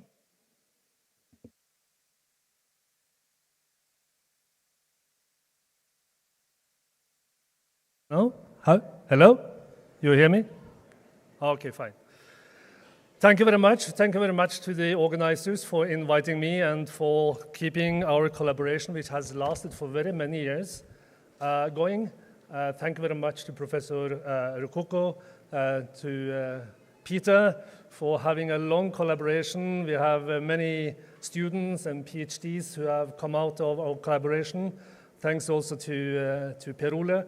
So without going into detail on all that, I will just go on to my presentation. What I'm going to talk about is something that we have already touched on to a large extent, actually, and it is about the importance of human rights. So I will go a little bit into that. And then it is these big questions about moving from commitment to compliance. That is what this problem really is about. And there was a long discussion about how can we make laws work? How can we make programs work? So that is a very important question. And one key word in that is to talk about capacity. Capacity of those who are supposed to implement these international treatises and see that they are complying with international standards, but also that the laws that are being developed are compatible with the international obligations that a country like Uganda has taken by ratifying international human rights treaties. So that is the whole point of what I am going to talk about. So you might have the first slide. If we talk about human rights, you might ask, why do human rights really matter? I think we can agree that the right to adequate and nutritious food is a basic human right. It's a basic right. Without food, there is no life. And it gives a status, it gives the states a duty to ensure that people have adequate food through plans, economic resources, training and education. Training, education, and we will add on civil society in a little while. And to collaborate with other states, the state also has a duty to collaborate with other states if resources are too scarce. And other states have a duty to collaborate and support states who are in shortage of resources. That can be just for a bit of time, or it can be long term. So, say for instance, assistance to development is an international duty under international human rights law. We have also talked, I'm just putting forward to you, I'm not going to go in detail on it, but the normative framework of the right to food, which was developed partly in my center with former colleagues in the 1980s and 1990s. There is a normative framework which builds on the state obligations to respect, protect, and facilitate and implement rights, as Rutender was talking about. And there is the importance of adequate food supply and stable food supply and access. So food has to be nutritionally adequate, it has to be safe, and not least something that has not been touched upon so far, it has to be culturally acceptable for all. And certainly it has to be environmental and ecologically sustainable, and economic and social and sustainable governance has to be in place. And that's where many of the stakeholders in this conference are coming in, people who represent ministries of different natures that come into play. Next slide. So this leads to the importance of competence and capacity building, how to address in-country challenges to the right to adequate food. Well, the most important thing, obviously, is to create an enabling environment for food production. State duty to facilitate that food production is taking place, that you have adequate legislation, that you have road structures, that you have market access, that you have all sort of the input, have you access to finance, for instance, if you need to invest. So all these things are extremely important, and we have touched upon the importance of education. And to use a human rights approach in monitoring access to food is also part of the framework. Has the government fulfilled its human rights commitments? And to examine financial and other duties to ensure food security. And then we have the importance of strengthening institutional capacities to ensure food security. And that's really what we have been discussing in the former session. The lack of proper capacity, perhaps, competence even, to implement existing legislation and how to ensure that. And we have learned that over the last 20 years, there has not been too much progress on that in the Ugandan society. So, and then not least, we have as part of the competence building, the important human rights champions. Acknowledge, respect civil society organizations and human rights protectors, human rights defenders in this field as well. It is important, as I also think this conference actually demonstrates very well, important that civil society, the academic community are collaborating with the government. If that is possible, that is really important. But certainly it has to be assessed and it has to be monitored and it has to be showing results. And all this leads to awareness building and public education. So let me use my last two slides on. It is also have to do conducive efforts to build awareness and to build capacity. So what are the authorities supposed to do? Well, if you look at one of the important documents that have been developed internationally over the years, we can look at this voluntary guidelines to support the progressive realization of the right to adequate food, developed by FAO in the late 1990s, early 2000. This is telling us more about what awareness building is about. And let me take a few points from that.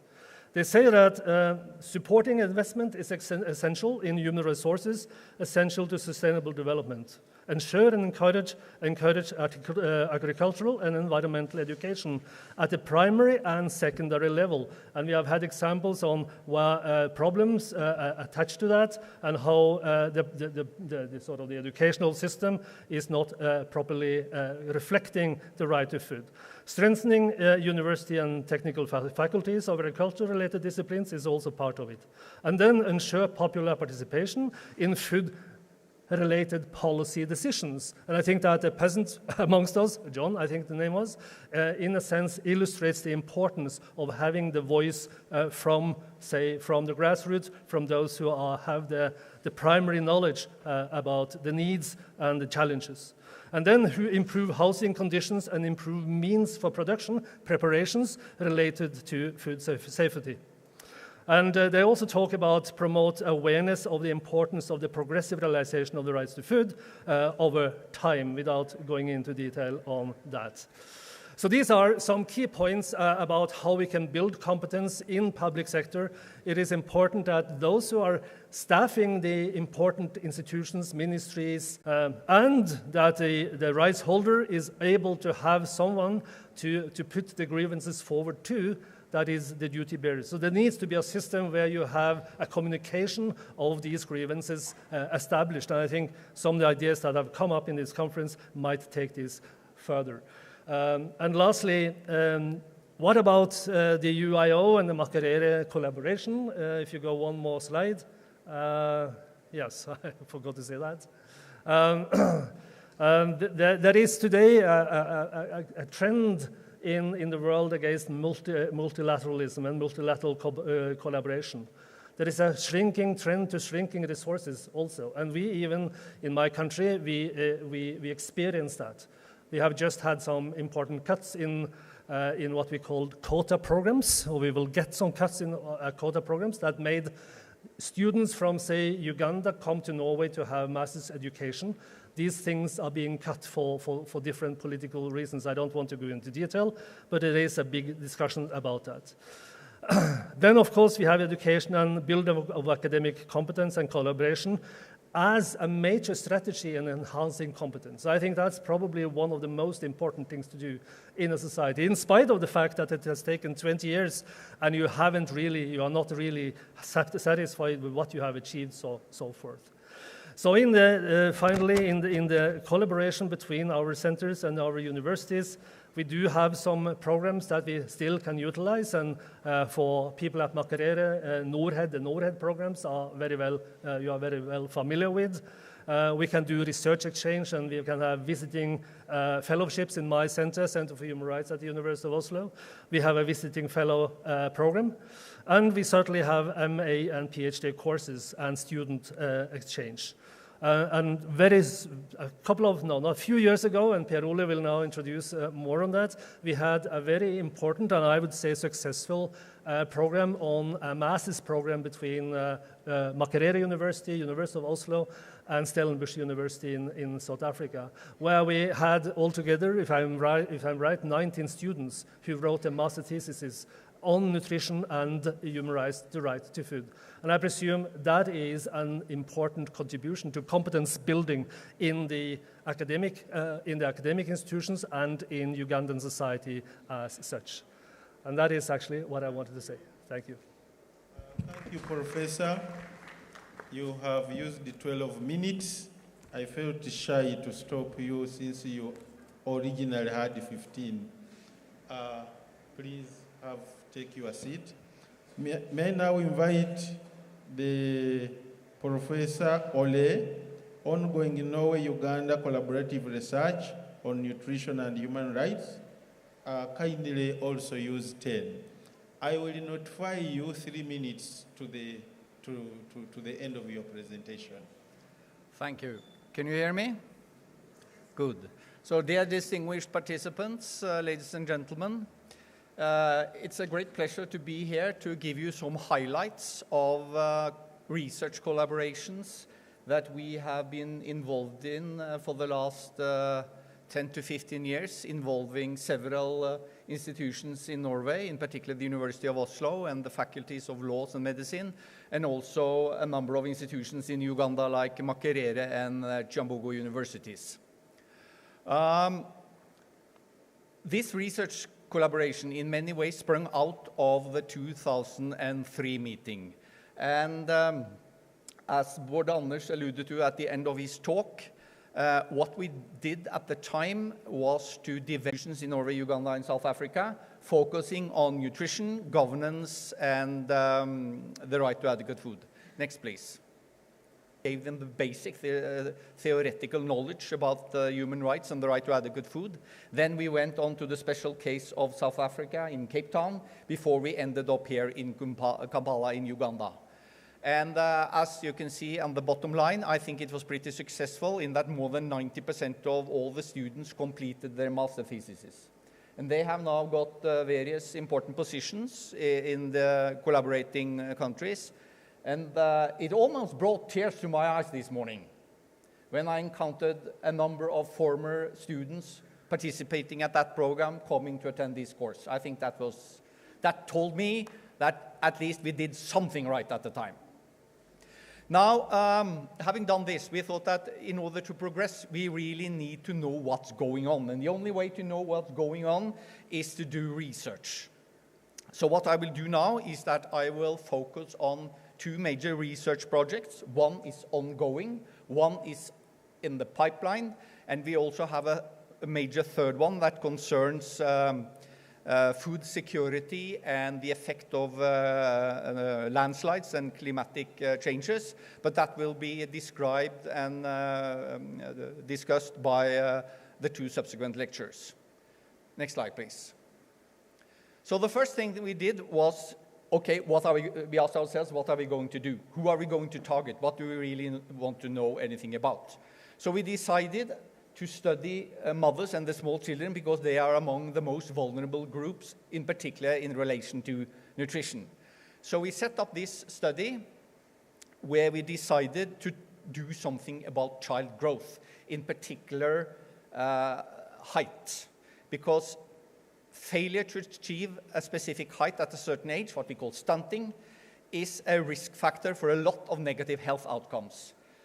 They are more sick, they have more deaths, they have lower education, they have lower productivity, more problems getting into the work life, a lot of social problems, and they are also more dependent on social welfare.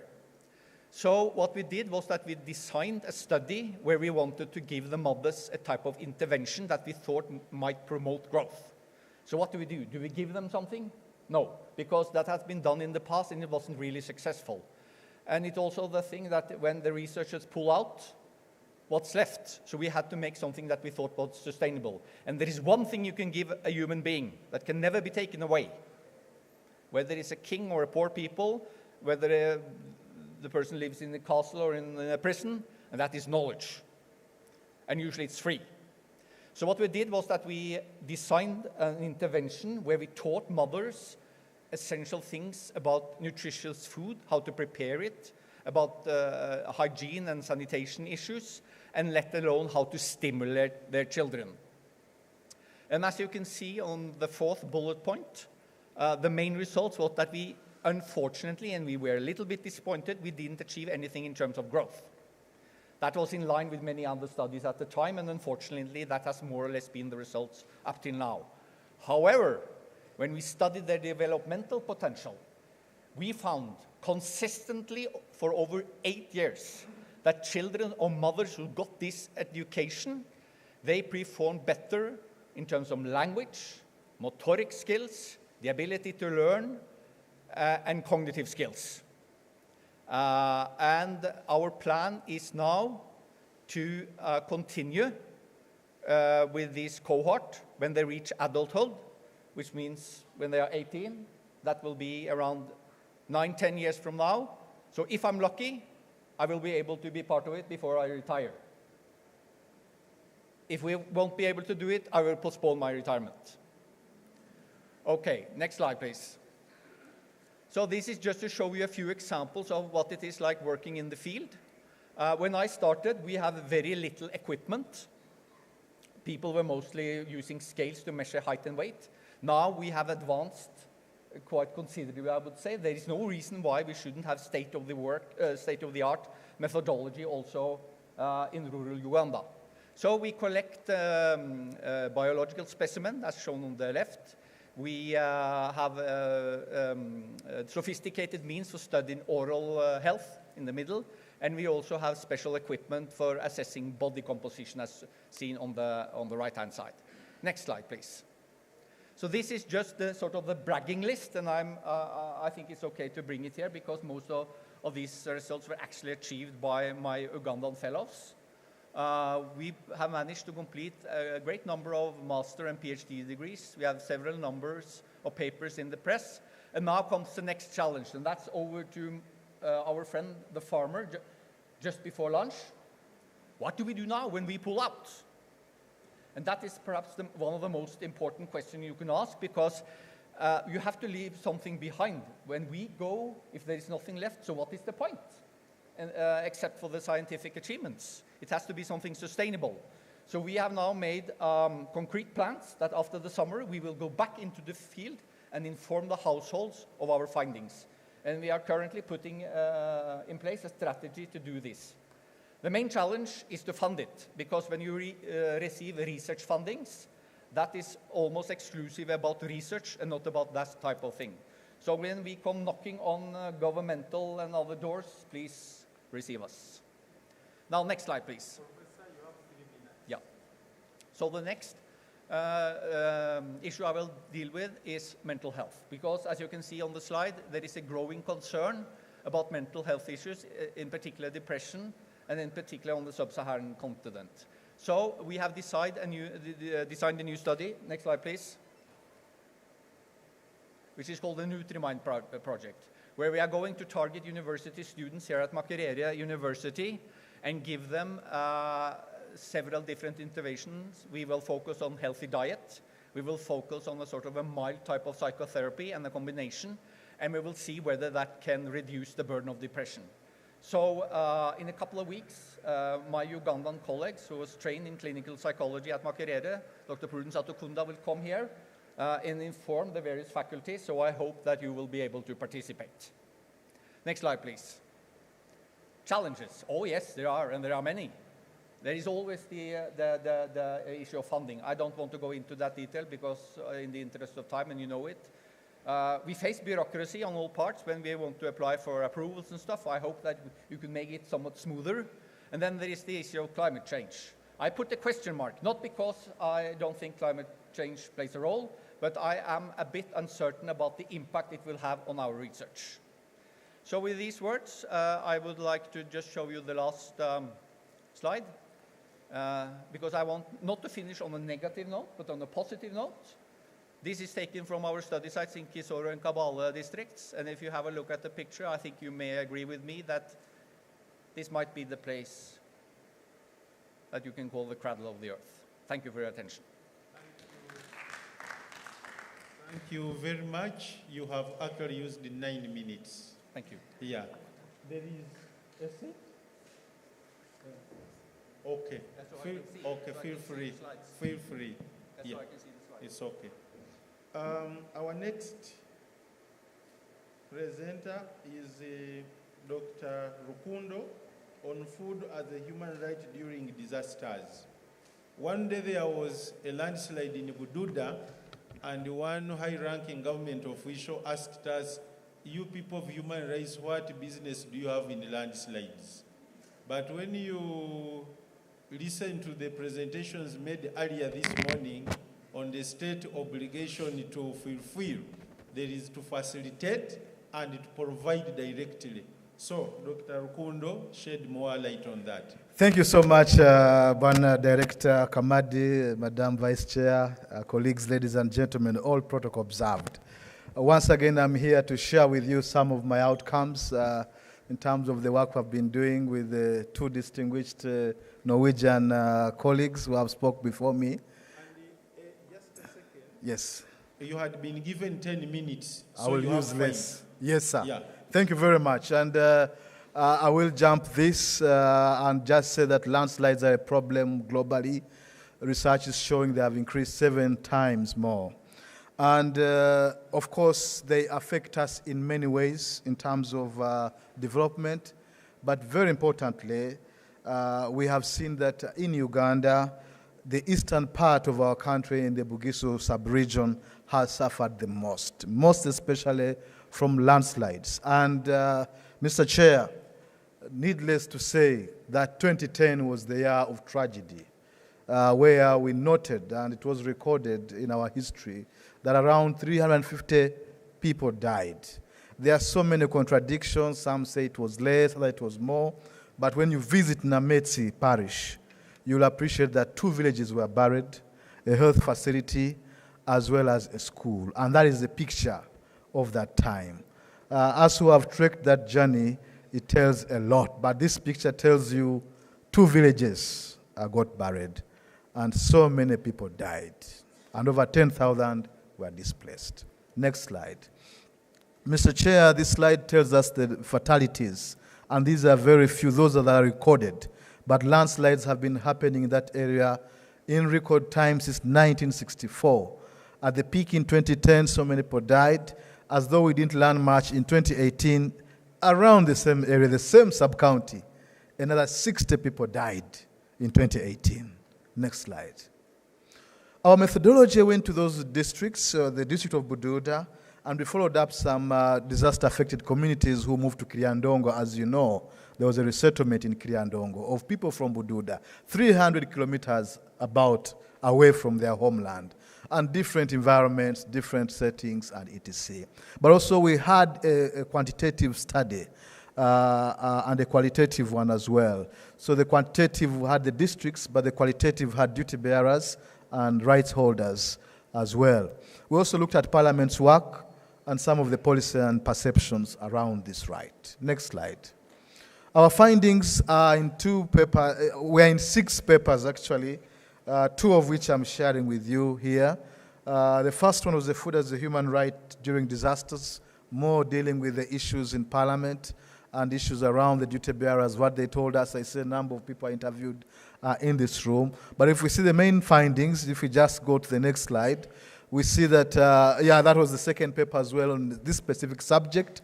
And if we go to the findings, the next slide, we see that, yes, implementation of relevant constitutional and policy provisions on the right to food appeared slow. We really saw that much as these disasters were happening, the responsiveness. For example, here I try to talk about also the utilization of the contingency fund and etc.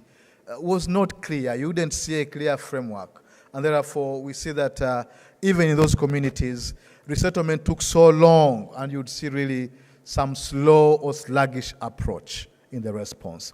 But also we found a reality gap, that policies and plans are somehow driven by external support. You know, the donors are supporting us fine, but the discussion we have had here, why do we develop laws and policies which you can't implement? We realized at some point, yes, there is a lot of expectation that our development partners will support, and then they don't support, and then we don't implement. So sometimes also we need to look at the two sides. Our development partners pushing us beyond what we can swallow, or are we proposing beyond what we can do?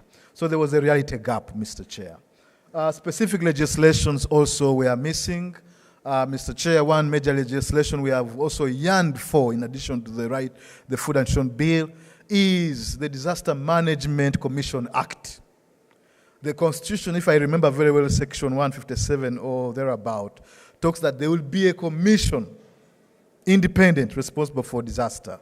But up to today, we have only a department in the Office of the Prime Minister. So disasters are quite huge. You have had the challenges, and somehow the capacity to manage them is limited, partly because what's in the Constitution as a commission has not yet been established. And, okay, thank you very much. And there were capacity constraints, of course, in terms of the duty bearers. The next slide, please. Yes, the commitments and inadequacies, Mr. Chair, 50% of the duty bearers we interviewed were non-committal on whether really human rights and human rights principles had been integrated. In fact, some say that the subject is difficult. Why do you want me to answer human rights? Someone asked me, why interest me answering human rights? I'm in the office of the Prime Minister. So you would see clearly that people are not comfortable to discuss human rights. But also, majority could not clearly affirm or deny if principles were integrated, but also respondents were really about 3% of the contingency funds which should be in the budget had not been clearly accounted for. Even today, Mr. Chair, when we ask the Minister of Finance to give us a clear budget of the contingency fund and how it was used, you cannot get answers. Next slide. This is not a clear picture, but I try to track debates in Parliament using the Hansard. And the key debate was lack of food stores in the districts. You could see that really many had debated it. There was also a debate around low funding for disaster issues and inadequate disaster preparedness. And these were from the points on national importance, but also actual debates on the floor of House whenever these matters arose. So you would see really the key issues were rotating around food, but there are things around corruption which were a bit not much, inadequate quantity of food as well, and etc. Next slide. The perceptions, my second last slide, Mr. Chair, is that in Bududa, when we interviewed many rights holders, access to land was a problem. The disaster-affected area was being mapped out, and people were being pushed away. But also there were limited alternatives to grow food, and also mostly dry rations were given. We asked the question, how long did it take to get relief food? Some got after 3 days, 4 days, and etc. And it was mostly dry rations. So what about the children with porridge and etc.? In Kriandongo, Mr. Chair, as I conclude, resettled far away from others. The Bududa people said, yes, government gave us the land, but we are very far from our answer, the cultural issue. There were some resentments. The locals in Bunyoro were saying, how dare they give our land to people from Bududa as we are struggling. So is there some affirmative action also for us before we reset to people in our land? And also the accountability and transparency question was really a big question, and many felt the answers of accountability and transparency were in Kampala, meaning at the headquarters. Next slide, I think, is my conclusion, Mr. Chair. In conclusion, I say that low preparedness capacity and emphasis on a relief response was entrenching the humanitarian approach and therefore undermining, in a way, state party obligations. When a disaster happens and the World Food Program is running and other NGOs and etc. are rushing to give food, it's good. But then it takes away the government's obligation. In fact, the government should invite you to support them after having demonstrated that they have done something and failed. But what happens in Uganda, a disaster happens, non-state actors rush very fast before even the state has gone there. And Mr. Chair, finally, achieving these operational capabilities demand legislation that has been overemphasized, but also there's the imperative necessity to invest resources to strengthen national and institutional contingency. Thank you very much. Thank you, Dr. Kundo. And known to you, the time I mentioned 3 minutes, it was actually past your time, but it was necessary. Thank you. Now, I remember somebody said, you researchers, you don't come to us. But then it reminded me of the sampling issue. It is practically difficult to reach out to everybody. So when sampling is being done and you are left out, it doesn't mean the researchers don't go to the real people. I thought I should comment on that. And Professor Rukoko, what has just been presented requires us to do more awareness on the right to food in the country. Because when a researcher goes to talk to somebody in the office of the Prime Minister and they say those human rights issues don't concern us, then there is probably a knowledge gap and it calls for more sensitization.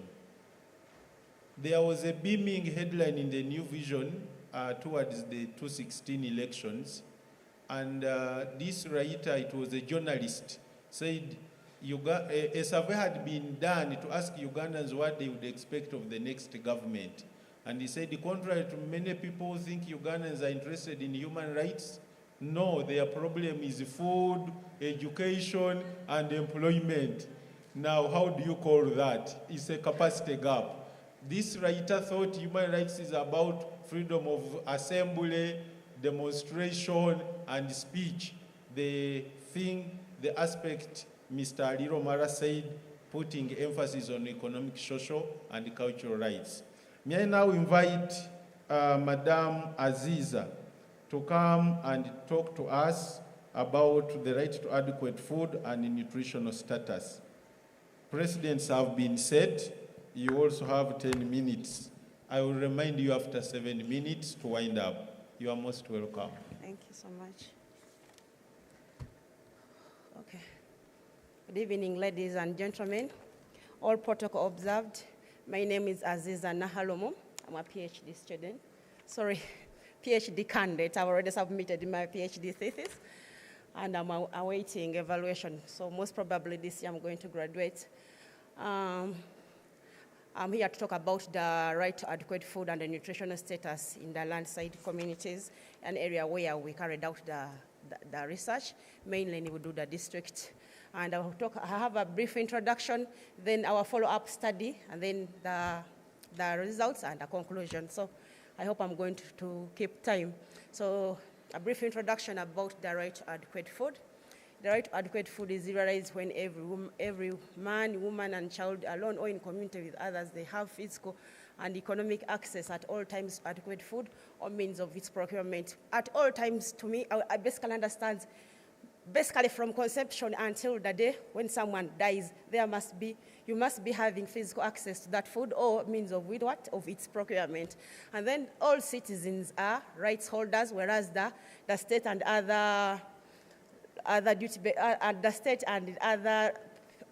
whereas the state and other actors who have the obligations to ensure that everyone under its jurisdiction has the right to adequate food. And a brief a brief word about the right adequate food. This exists when there is availability and accessibility of food in quantities and quality sufficient to satisfy the dietary needs of an individual, free from adverse substances, culturally acceptable, and accessibility of food in ways that are sustainable and do not interfere with the enjoyment of other human rights. Next, please. Next slide, okay. And Uganda is a state party to many international human rights, as have been discussed by my previous presenters. And some of it is the 1995 Constitution. And also we have so many policies, so many strategies, and so many action plans which have been all going on. But despite all that, Uganda is still having high levels of malnutrition. Next slide, sir.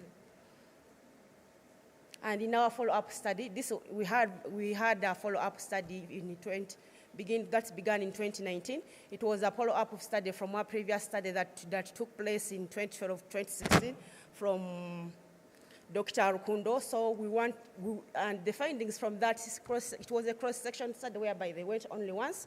And then the findings which came from there was like the affected household, they had lower food insecurity, they had higher diversity scores, they had higher food variety scores, and they had a higher likelihood of skipping meals for a whole day than the controls. However, we wanted to see, has the situation changed or is it still the same?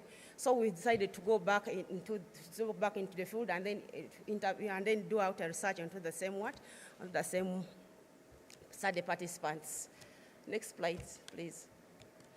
So we carried out a prospective cohort study because the other one was just cross-sectional. It only took place once. So this one was a prospective where we had to go twice. We wanted to take into consideration the issues of seasonality, because seasonality is one of the factors that has been evidenced to affect the nutritional status of children, whereby if you go in a season where there is food plenty, what the results that you might find might be different if you went there in a season where there is scarcity of food. So we had to put that into consideration, and in our follow-up studies, we went to the same sub-counties like in the previous one in 2012, and we had the Wukalasi sub-county, which was the sub-county which was affected by the landslides, and then Wuvita, which was the sub-county the control, and then this was a 6-month follow-up, mainly putting seasonality into consideration.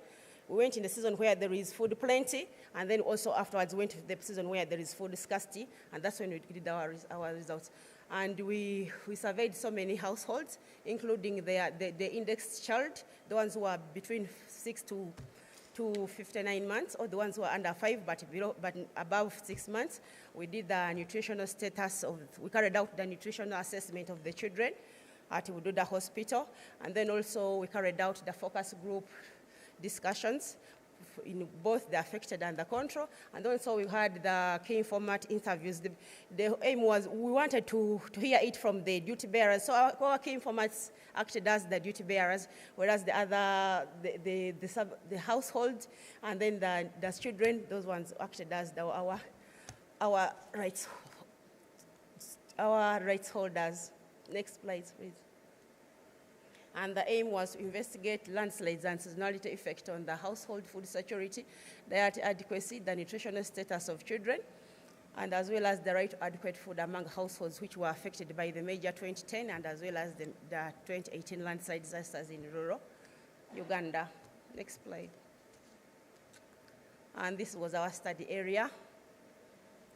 The ones in red, Wukalasi is the one which was affected, and then the Bubita was the one which was, we had a detailed methodologies because I was given only 10 minutes and I was like, so I had to cut out the details of everything, but the papers have already been published. We have already 3 papers online which have been published having the detailed methodology of how the sample size, how we came out with Bubita as the control and why not the other. So all those are already online and you can get them online. Thank you. Next slide, please.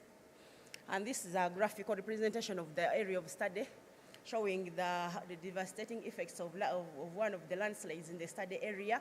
As you can see, landslides, they are linked to destruction of different determinants of social health, the housing, the accessibility to lands, and the reduced access to food among people. So basically that is a graphical representation showing you exactly what was on the ground. Next slide, please. And this is the flow chart of how we enrolled our study participants. From the sample size, from the methodology that we followed, we came out with 430 households. And then we ended up, then we got to the first phase or the baseline phase, we ended up with the 211 affected households and as well as 211 control households. And then during the follow-up, we lost some individuals, though there were not so many. So, and we ended up in the second phase, we had 191 households in the affected and as well as 197 households in the control. Next slide, please. Are you sure? Oh my goodness. Okay, the key results and the possible discussion from the findings. Finding out the prevalence of the malnutrition, we realized that the prevalence of malnutrition, which we found in the study area, stunting in both the different seasons, was higher than the national demographic prevalence, and as well as the one of the Bududa region prevalence. And we think this is probably attributed to the persistent landslides which have been happening in the Bududa district. Because from literature, it is stated that the landslides have been occurring in Bududa as far as 1933. So and since we know that the landslides are linked to the disruption of the different social determinants of health, inability to access food, inability to access safe water, and all that. So we believe these high levels of stunting that we found in that area are probably linked to the continuous or persistent landslides which are happening in the region. I want to discuss that. Next slide, please. And then it's the significant risk factors of child malnutrition during the food plenty season, in the season where there was food plenty. If we realize that much as it was a food plenty season, those ones who are residing in the landslide affected areas, they still had their children still had higher levels of stunting and underweight. Again, it relates back to the effects of landslides, on the persistent effects of landslides onto the nutritional health of children. However, also found that there are other significant factors. It wasn't only that. Other significant factors were child age, cell sex, the breastfeeding status of the mother. For those of the children who are not breastfed, they were more at a risk of being malnourished than those ones who had been breastfed. And then households which were accessing an unimproved water source, they were more at a risk of being their children were more at a risk of being malnourished than those ones who had access to an improved water source. Next, I'm discussing just a few in the interest of time. And then in the food poor season, we realized that we didn't see landslide as being one of the significant factors, but we found child sex, child age, parents' education status, and also those were the households which reported the loss of any household member in the past 12 months preceding the survey also. Their children were at a higher risk of malnutrition. Next. And then perceptions on the food and nutritional security and the right to adequate food. We had several questions. And one of them was if a household felt that they were eating less nutritious food and they could not do much about it. And from the results, we find that there were significant differences. Majority of the affected households reported that they felt their household was eating less nutritious food and they could not do much about it. And from the right food perspective, we said that the food has to be nutritious and sufficient. So, and also results from the key informants and the focus group discussions also, they also expressed that the community, the affected households relied on a low quality and a monotonous diet, and this contradicts the paragraphs in general comments number 12, which states that the foods should be sufficient and nutritious such that it can support the active life of an individual. Next. Really? Okay. On that one, I think one of my previous discussant has already. When we went back, unlike when they were like, we want land. Sorry, we want the next. That one. Unlike when they were like, we want land for resettlement for agriculture. When we went back, they were preferring cash.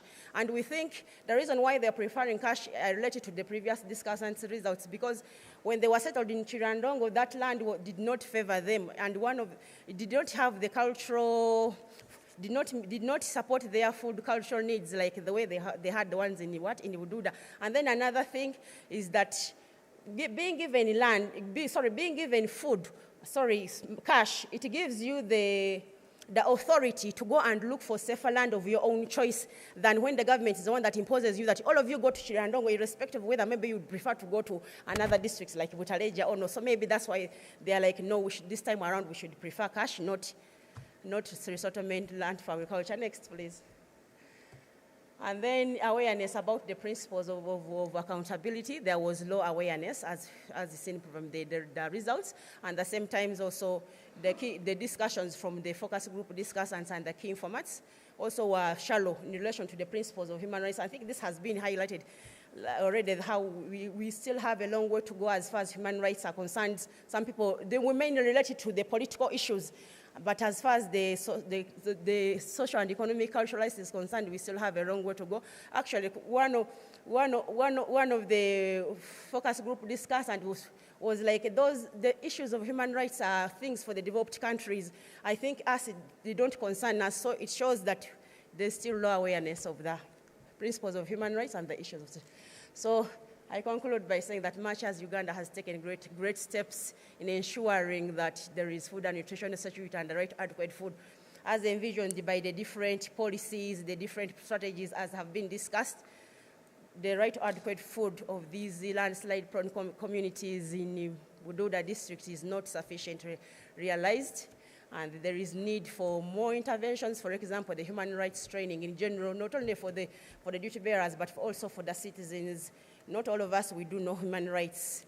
And then also there is need for the early warning system, because we have seen landslides as being one of the risk factors for the malnutrition among children under 5 years. Thank you so much for listening to me.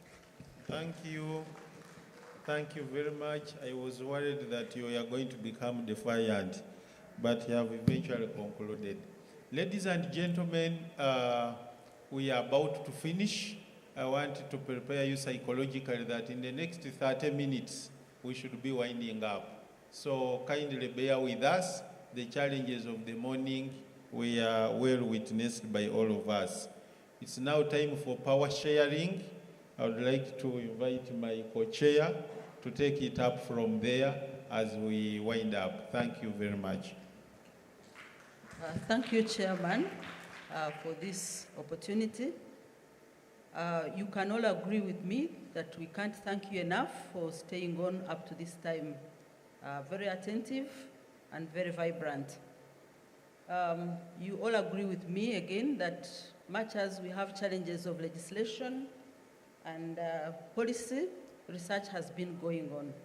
Please join hands to thank the Norwegian government for the funding that they have been giving to our researchers. Yes, again, many people say that COVID-19 should not really have been an excuse. We already had issues, but I think we had to deal with it. Those of you who are here and maybe in other countries, you know that there was no movement, restricted movement. And while the farmers were doing the work in the rural areas, we had people who were staying in the cities and they could not move and they needed food. So allow me invite somebody who's going to talk about the legal assessment of the human right to adequate food and COVID-19 response in Uganda. And this one is from FAO, IDLO, Uganda. Please come forward. Do we have any? Oh, yes. You can come. Yeah, you can sit the other side.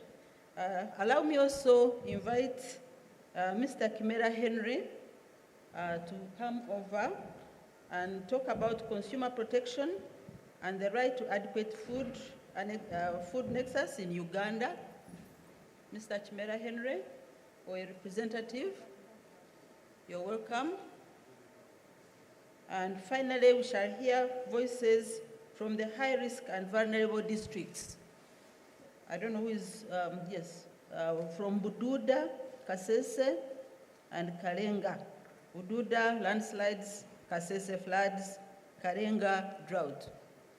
I don't know whether there are three voices or one voice that we shall hear representing all the three voices. So please, if you're there, come, or you can stay until the time comes. So we shall not waste time as the members come. Let me invite FAO, IDLO Uganda, to take the podium, and you have 10 minutes like the others, and we shall remind you at 7 minutes so that you can quickly deliver what you have to give us. Please give her a hand clap as she prepares to get here. Good evening, ladies and gentlemen. Assalamu alaikum to all of you. My name is Barbara Kilei. I'm the country manager for IDLO. IDLO is the International Development Law Organization, and it is the only global intergovernment organization that focuses on rule of law. Why is IDLO here? IDLO thinks that rule of law factors on matters right to food and right to health, and therefore it's very important for us to be part of this discussion. Now, for the presentation, we did partner with FAO and other agencies to conduct a legal assessment, basically from the various barriers that arose after COVID-19. I'm sure, as you have heard, that when COVID-19 hit, we were victims of the various invisible barriers that were implemented to sustain the treatment of or to sustain the management of COVID within the various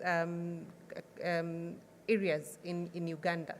The first thing that we noticed, of course, was the effect that this had on the markets and on the marketplaces and the ability for us to access food that is not only nutritious but also useful to us to enable us to have, or rather to facilitate our healthy diets. Now, for IDLO, one of the critical things that was noticed was that if the Food and Nutrition Bill was enacted, it would have given us an opportunity to be able to provide for an operationalize a framework that could have even enabled the market, the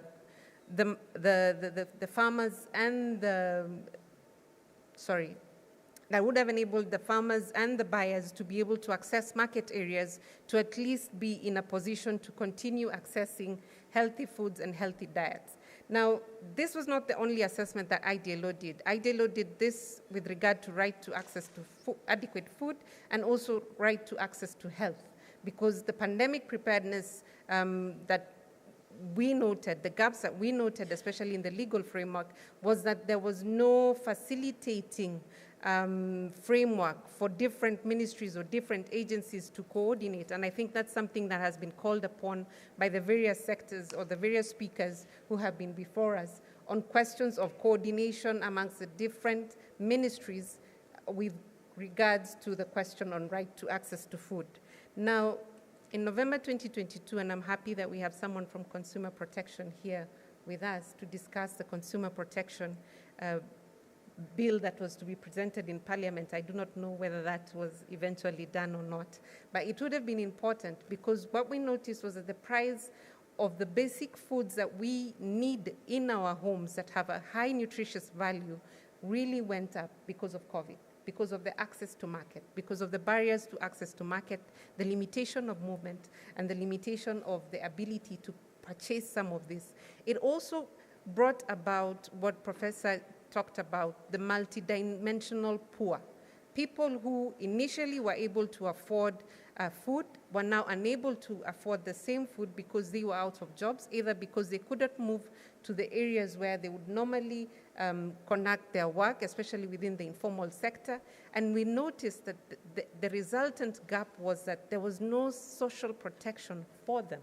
And therefore, they were not able to benefit, or they were not part of the vulnerable group that governments had targeted for social protection. So this led us to believe that there is need to review the consumer protection legal framework and also the social protection legal framework, because without those, then the people who are the most vulnerable and the people who actually hold our economies are then not able to benefit from any government-sponsored initiative to facilitate access to food and access to health. Thirdly, there's a question of climate change, environmental protection, environmental sustainability. There is need for the legal framework that exists, and I'm hopeful that during the Africa Summit week, Africans will stand up, rather we would stand up as Africa to speak about practices that would help us to improve our response to climate adverse measures and to improve our own productivity with regards to sustaining the production of food that is not only indigenous to us, because we do have the knowledge, we do have the capacity to come up with food types that are not only just indigenous to us, but also beneficial to us because of our genotype. Fourthly, was the question of the access to justice. We have the legal aid bill still in Parliament a few years later. And the issue that is before Parliament was, in 2022, was that there was no finance certificate. This has now been granted, thankfully. What you will notice from the legal aid bill is that there is need to guarantee access to land, access to the right to adequate food, and access to health, because all these are collectively coordinated and integrated. If you cannot access land, you are unable to produce food.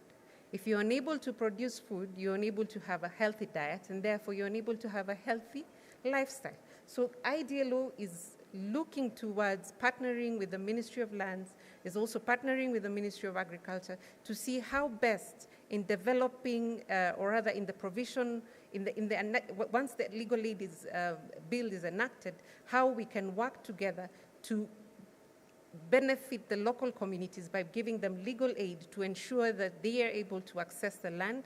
And if we look at the major demographic, which is women and children, we realize that they are the ones who are the most vulnerable. They are the most indigent. They are the ones who are affected by the continuous fragmentation of land in Uganda. Because once the young man gets his, or the young woman gets his piece of land through either inheritance, they're very quick to sell it, especially if it's the boys, buy a boda, and that's it. What happens to our labor? What happens to our ability to produce for ourselves? We have seen that the population is growing at a high rate, but the productivity or the food production is reducing at also an alarming rate. So the need to balance means that we need to technically go back to the drawing book, go back to our school system. I had someone talking about the school curriculum, and teach ourselves, reintegrate ourselves into learning how we are going to focus on being agri-productive, ensuring that agribusiness is productive for Uganda and productive for Africa. Finally, you have 3 minutes. Thank you very much. So when we were looking at the priorities when we were listening to the minister, the State Minister for Agriculture, and he mentioned the 6 priorities for the ministry. I think for us here and for this particular conference, what is important as a take-home is that there are several different legislations that exist, and I'm happy to know that Kabanda is here. He's going to talk about justiciability of the right to access to food. What you will notice from the national objective that is embedded in the Constitution is that there is a need to grow the capacity of not only the dispute resolution institutions, but also of the rights holders. So both the duty bearers and the right holders. The right holders are me and yourself as a local community. The duty holders are the ministries of agriculture, the Ministry of Lands, the judiciaries. And what we hope and what we aim to achieve is that once we have the legal aid bill and also the ADR policy, that's the Alternative Dispute Resolution Policy that is being developed by the Ministry of Justice and Constitutional Affairs, we will have a framework for resolving disputes at the local level and ensuring that that efficiency and effectiveness translates in the ability to access your land rights, your ability to therefore be productive, and your ability to therefore produce food that is not only nutritious, but also improves on your health. Thank you very much. Thank you very much. I think you have used 8 minutes, and I want to congratulate you for that. You have listened to that, and we are glad to know that something is being done in as far as justice, access to justice is concerned. So let us listen to consumer protection and the right to food. Next us in Uganda. You have 10 minutes as well. Give him a hand clap, please. Thank you very much, Madam Chairperson. As they put up my slide and as you read what is there, I would like to thank the organizers, and jealously, I would mention 3. I would start with the Food Rights Alliance, where I hold a lot, and I would like to thank you for bringing me into the fold, and Sefrot and FAO. They have helped to bring consumer protection into the main corridors. So ladies and gentlemen, let me start with my conclusion. Who is not a consumer here? Who is not a consumer? You're all consumers. Would you consume from something like this? So now, one of your responsibilities is being a consumer with social concern. And from today, I want you to learn something. One of the colleagues left here saying, we must leave this place learning something. So I always teach people how to protect the environment and also protect themselves. So if you don't dispose this bottle of water well, it will come back with fake water, which will affect you. People have talked about water. So if you can, please exercise with me your consumer responsibility and crush this bottle. And from today, if you finish drinking that water as a responsible consumer, you'll have protected your children, you'll have protected your country, you'll have protected yourself. So from today, protect yourselves. Having said that, all the things I'm going to talk about, I've shared some consumer rights and responsibilities. We generated sustainable consumers. You'll pick it up from here. You will look at the sins against humanity. Those are consumers. You are consumers. You're part of humanity. So you can pick some of them and the consumer rights. So ladies and gentlemen, go back to the first. I'm going to talk about that, but read the green and read the bottom purplish. If it is not safe, it is not food. Take that with you today. And whenever you're having pleasure on the plate, have safety in the mind. As you're drinking water, crush the bottle to have safety. You will protect consumers and you will drive the consumer protection agenda. Next, please. I want to share with you the naked truth. I'm not academic, I'm practical. I'll share with you, constant in brief, the rest you'll pick it up here, the drivers of consumer voices, the rights, responsibilities, and the core needs, the state and fate of consumer protection in Uganda, the drivers behind, then ensuring consumer rights, voices through partnerships, and then I'll conclude. Please share with us the naked truth. Ladies and gentlemen, if it is not safe, there is no food and nutrition security. Rub it in. There is no right to adequate food if it is not safe. If it is not safe, food is lost, wasted, and the resources that produced it are wasted too. So there is no right to adequate food. And this goes to the policymakers and who are here and all of us. Agro-industrialization, PDM, School feeding, nutrition agendas will not be realized without quality culture at every step. These are my key messages to you all. Quality culture. Extension without quality, we are wasting time. Without quality infrastructure, adding value to foods which have got heavy metals to be condemned as not fit for consumption, we are wasting time. So wrap that into your thoughts. 1 in 10 are impacted with foodborne diseases, plus, and other contaminants. The science is there. You'll hear that tomorrow. Food safety guarantees the right, security, and quality life. Now, let me give you the plight of consumers, and somebody talked about conflict of interest.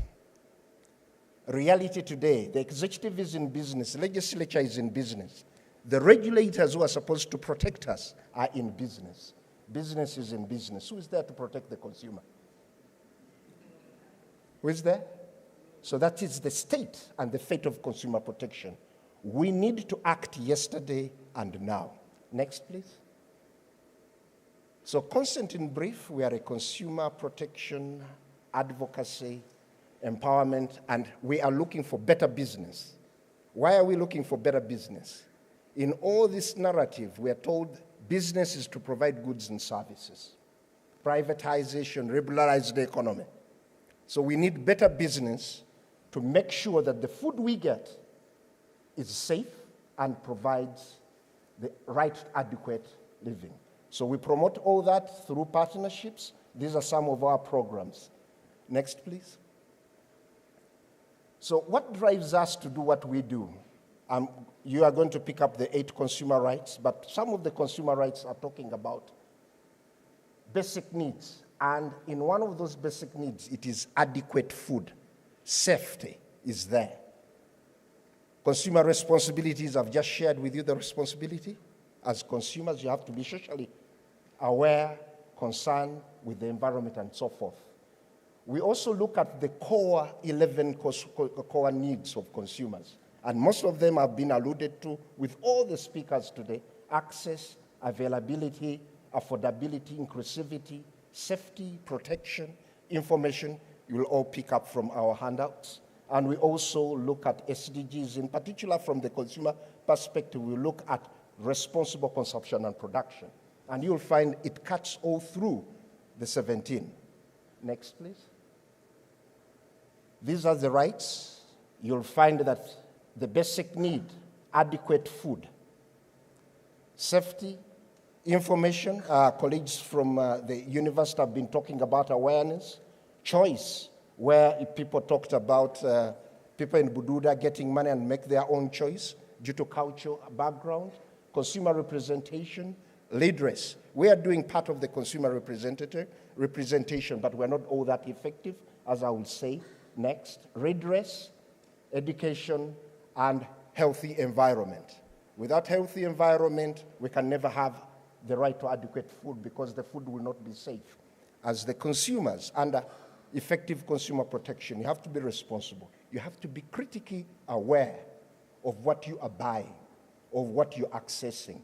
You must take action.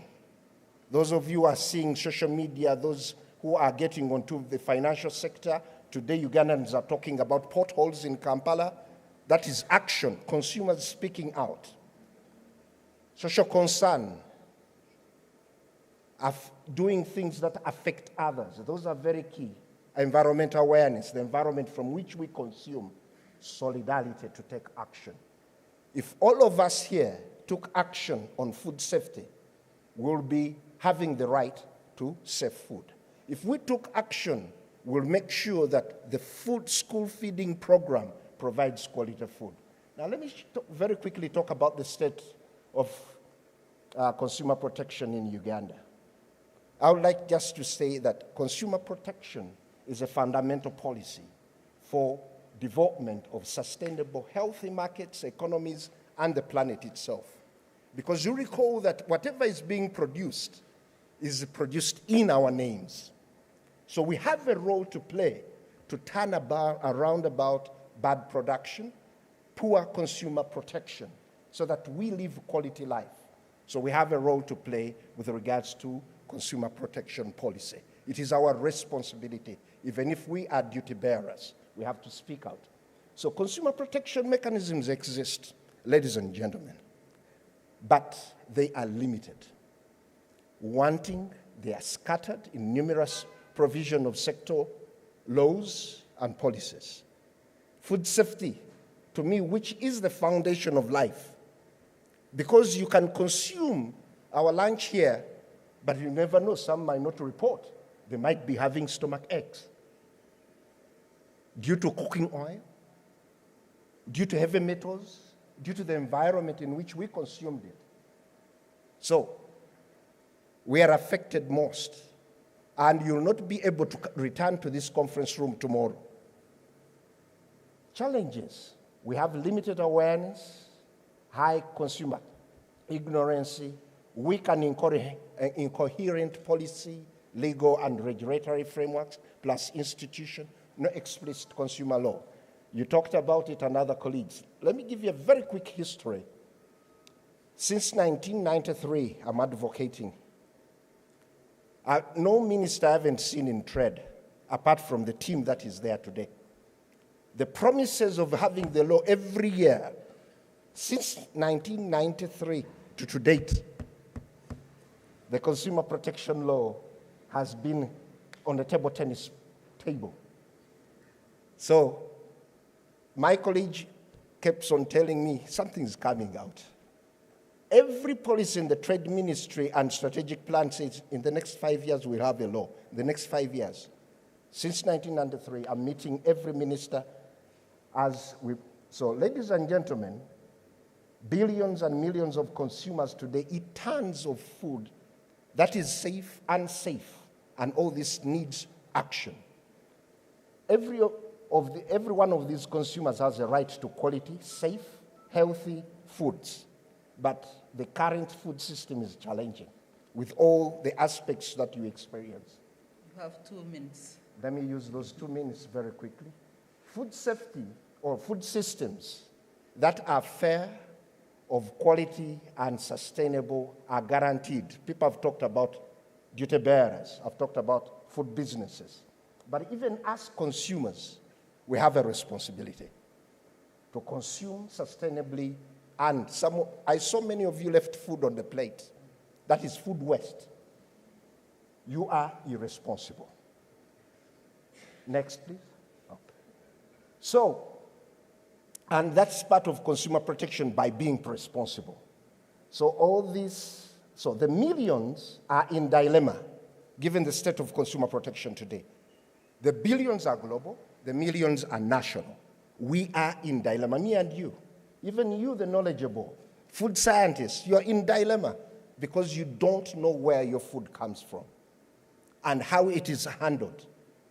When you see trucks bringing in food, the fuel they consume, the food is open. Fewer contaminants are going in. They are all carcinogenic. The machines that process our food, they are not food grade.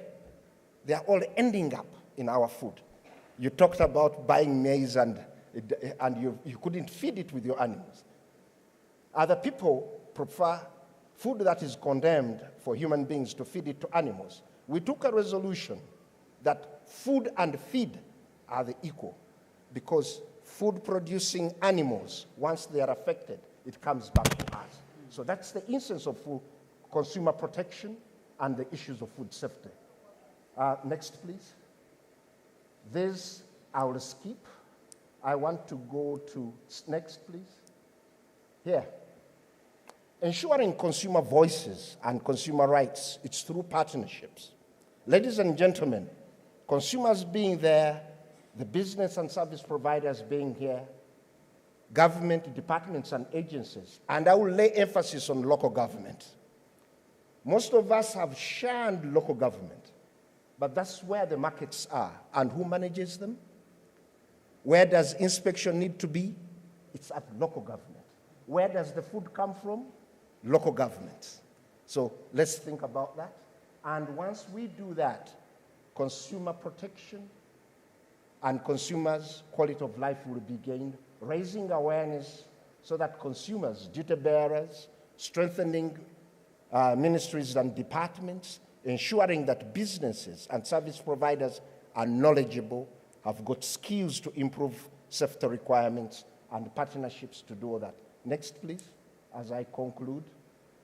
This one is takeaway home for effective consumer protection policy should be designed to realize consumer welfare, scale up right-based approaches. I coined in mind consumer rights-based approaches. So if you can incorporate it in your terminologies with regards to rights approaches, that would be great. Colleagues, the second one, promotion of quality culture. Colleagues, let's forget if we do not have quality culture in everything that we are doing.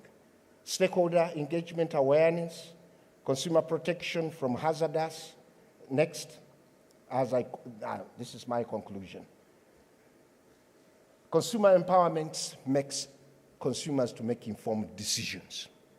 If you are informed, you will make an informed decision. When I heard the teacher here, she talked about schools. In my organization, we had 36 young consumer clubs that turned around school canteens when we started healthy lunch boxes. They went to the canteen, but those days are gone. We want to revive it. So an informed consumer makes informed decisions. So we need to strive to bring all that. And give me the last photos. Food is health care. Medicine is sick care. It is not health care. Food gives you the foundation. Take that with you, and if you take it home, food is health care, medicine is sick care. Lastly, take this first one here. Food safety, it is not safe, it is not food. When food is safe, it makes food security more possible for everyone, everywhere. Madam Chairperson, I'm sorry for delaying, but I'm concluding. I have a program in Mbale where we were with Food Rights Alliance and Ricota and the Belgium government. We went into the market. We are transforming, we are training the traders, farmers, local authorities. So the food was being cooked some nearly 500 meters away from the market, and it was being ferried to the market. But people didn't know what was in between. So we started on that work. Unfortunately, when they responded to bring the food preparers near the market, they put them on the sewer line. That is the middle picture. So last week I was there for a meeting to make sure that they get another place. We got them from a distance away. They come near, and they put them next to the sewage lines. That's the middle photograph. Now, the last photograph was in the news. Also, this one was in the news. All consumer protection, but it is towards food. Most people have had an experience of food poisoning. You attend a graduation or a wedding reception, within hours, you find yourselves at hospital. That tells you the crisis of consumer protection in this country, and I trust all of you have experienced it because I've experienced it. However critical I am, I've experienced it. So the right to adequate food can never be realized if there isn't consumer protection and food safety and quality culture. Thank you very much. Thank you very much, Mr. Chimera. Actually, you used 7 more minutes because I was in the class learning. Thank you very much. I have learned many things from you, and that is my department, which I head at Chambogo University, so I'll be coming to you for more lectures. So I've learned that we crushed those bottles. I didn't know how to do it. I didn't even know why. That it is not safe. If it is not safe, it is not food. Conflict of interest. Those who are supposed to protect us are in business. So you see what is happening. They will not talk about the other things that they are doing. We have consumer responsibilities. If you left food on your plate, that's being irresponsible. If you're overeating, you're also irresponsible, an irresponsible consumer. So we have a lot that we have learned from you, sir, and I want to thank you again. But most importantly for the academia, these are areas for research. I hope you're taking notes. PhD students, master students, we have topics to research about. Thank you once again, and lastly, we shall invite the voices from the vulnerable groups, the high-risk and vulnerable districts. You're welcome to talk to us. Yeah, thank you, Madam Chair.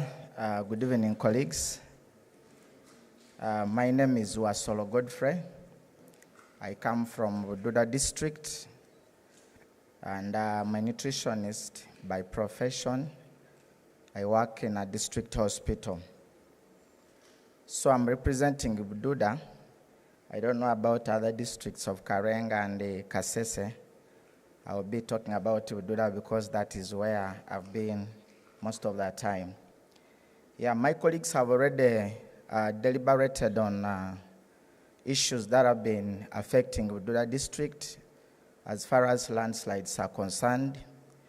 And I know all of us, we have been following up in media, we hear about Bududa district, and what comes to your mind is landslides. I remember when the landslide occurred in 2010, we had a workshop in Hotel Africana. And when we were asked to introduce ourselves, and I said, I am from Bududa, people asked me, what are you still doing there?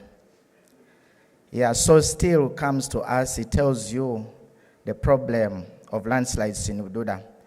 But I want to tell you that Bududa is not only affected by landslides, we have other disasters that have been troubling that part of Uganda. One of them is hailstorms. And yesterday when I was traveling to Kampala, it rained heavily in Mbale, and some of the houses have lost their roofs. And of course, you know that when rain comes with hailstorms, it destroys a lot of crops. Banana plantations are swept, maize, and all the plantations that people are looking at as food. So hailstorms are also another disaster that are really affecting Bududa district. In 2018, like Doctor told you, there was another landslide following the one of 2010, but this one was particularly about floods. The river banks swell because of the heavy rains, and then it swept all the houses along the river banks, and that's when we ended up with that number of about 60 deaths. So we have those as challenges as far as disasters are concerned. And for us who have been in Bududa for some time, whenever the weather's change, we are anticipating. We don't know what is about to happen next. We have lived in emotional fear. We don't know what is likely to happen. And now you can think for the people who have lived in Bududa all their life. And that's the place they call home. But allow me to tell you that much as these landslides have been occurring, the government of Uganda has not kept silent about it. And so allow me to highlight some of the interventions that government has come up with to be able to help people in that landslide-prone area. One of them has been the issue of resettlement, which was talked about. I remember in 2010 when the landslide occurred in Nametsi, part of our people were taken to Kiriandongo as a part of the government resettlement process. And still that program has been ongoing, but like Dr. emphasized, it has been slow on the side of government. So we'd like to implore the government to really expedite the process because we don't know when another disaster is about to strike. And so the more we delay, the more we are exposing people to the risk. And another thing that government has done through OPM, of course, they have been giving relief. But like we all know, this relief is given in rations. So for how long are people going to feed on rations? Whenever a landslide strikes, you rush with a ration and you give to people. And of course, some of them, because they don't have other things to use, they end up selling the same food in order to get some money to be able to use to buy other necessities. So at the end of the day, you find that people are getting poorer and poorer. Recently, the Office of APM came up with a project, working together with a project called Give Direct. They resolved that they will be giving money in cash to people who are in high-risk areas so that they can be able to relocate and look for places of their own choice where they can buy land, and the money is 17 million. So that program was to be expedited by the Prime Minister, but we are still waiting. But the project is there. They have done the sampling of the people who are in the risk areas, and so we are waiting to see that happen. But like we have all gotten to know, the COVID-19 pandemic really affected us. It didn't spare Bududa either. So most of the people were not able to grow food. They had to move long distances, and so their capacity to earn was really reduced. Now my worry is that they will give them the 17 million in their hands. Won't they use that money to buy food, to be able to sustain themselves? I think that's something we need to think about. Yeah, because when someone is hungry, they receive money. They can use it for other things, promising themselves that we shall be able to recover it. Yeah, so those are some of the interventions that government has put in place. Allow me highlight some of the challenges with some of these programs. We have talked about landslides affecting the issues of food as a human right, but we also have other factors which are associated with landslides. The people who have been traumatized, many of them have been moving away from Bududa. And because Bududa is neighboring Kenya, they cross to Kenya to go and look for greener pastures. So you find the parents who are breadwinners have left children alone in their homes. So who is there to cater for their children? So at the end of the day, we are receiving children in the hospital who are malnourished, and they are in the hands of the old people who don't have anything for themselves. As I talk now, we have many young girls who have given birth, and as they give birth, they leave their children in the hands of their mothers who are also incapacitated in terms of money. They are going outside, they go to Kenya, some of them have gone to Saudi Arabia in search for green pastures. Ladies and gentlemen, you realize that we still have a big challenge. It's not only girls, but even women.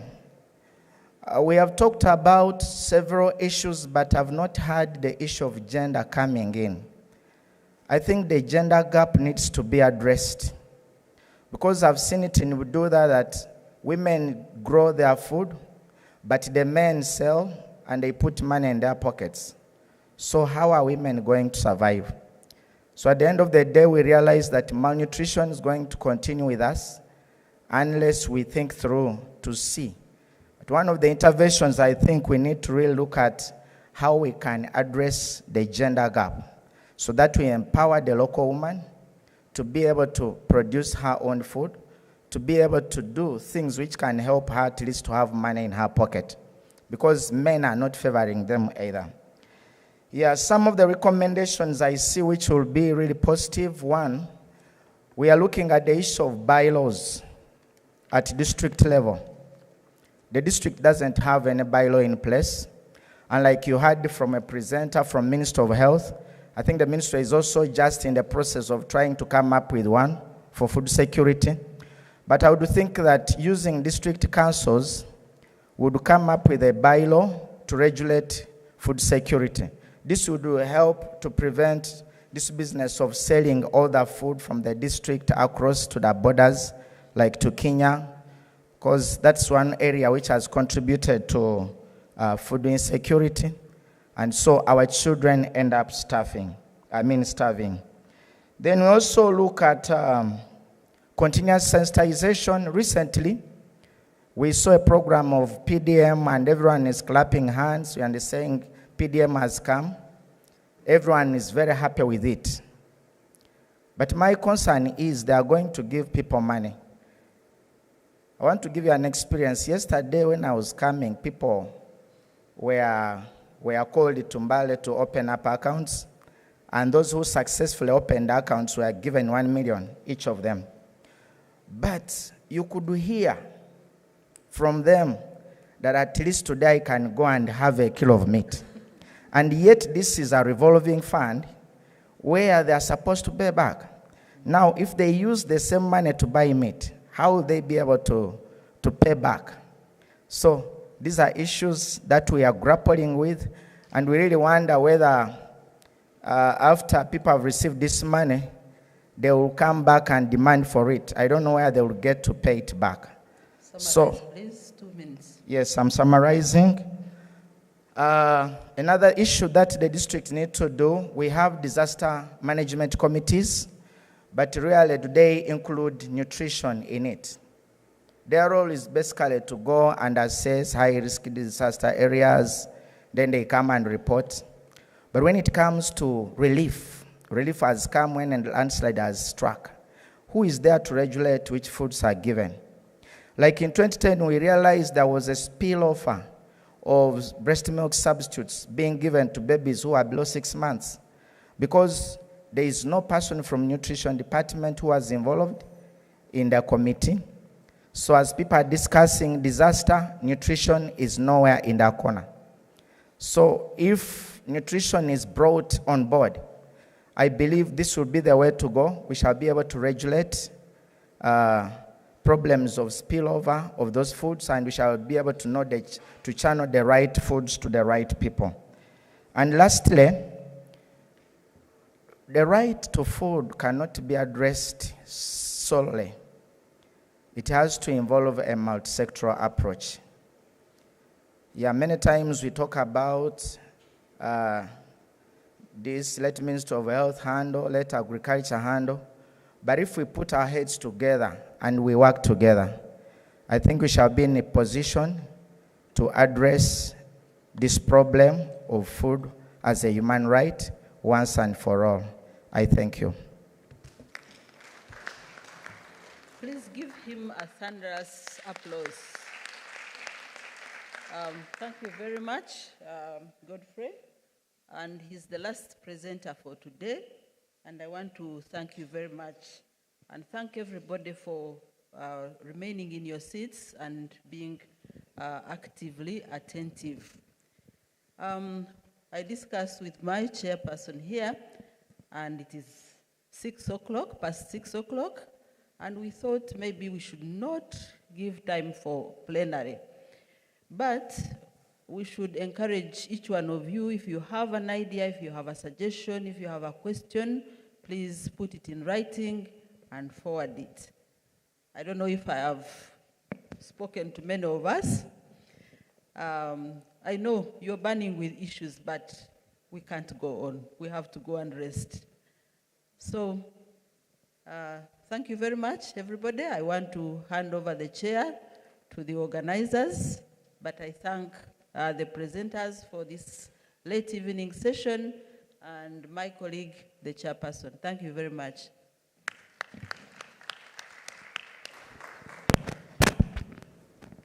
Oh, thank you, Chair, Dr. Grace Mohozi, who is also my sister.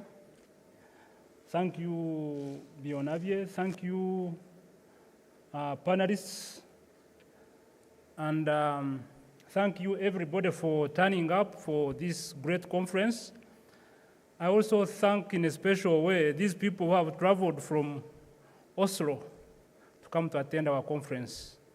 Thank you, most of our students and all other guests.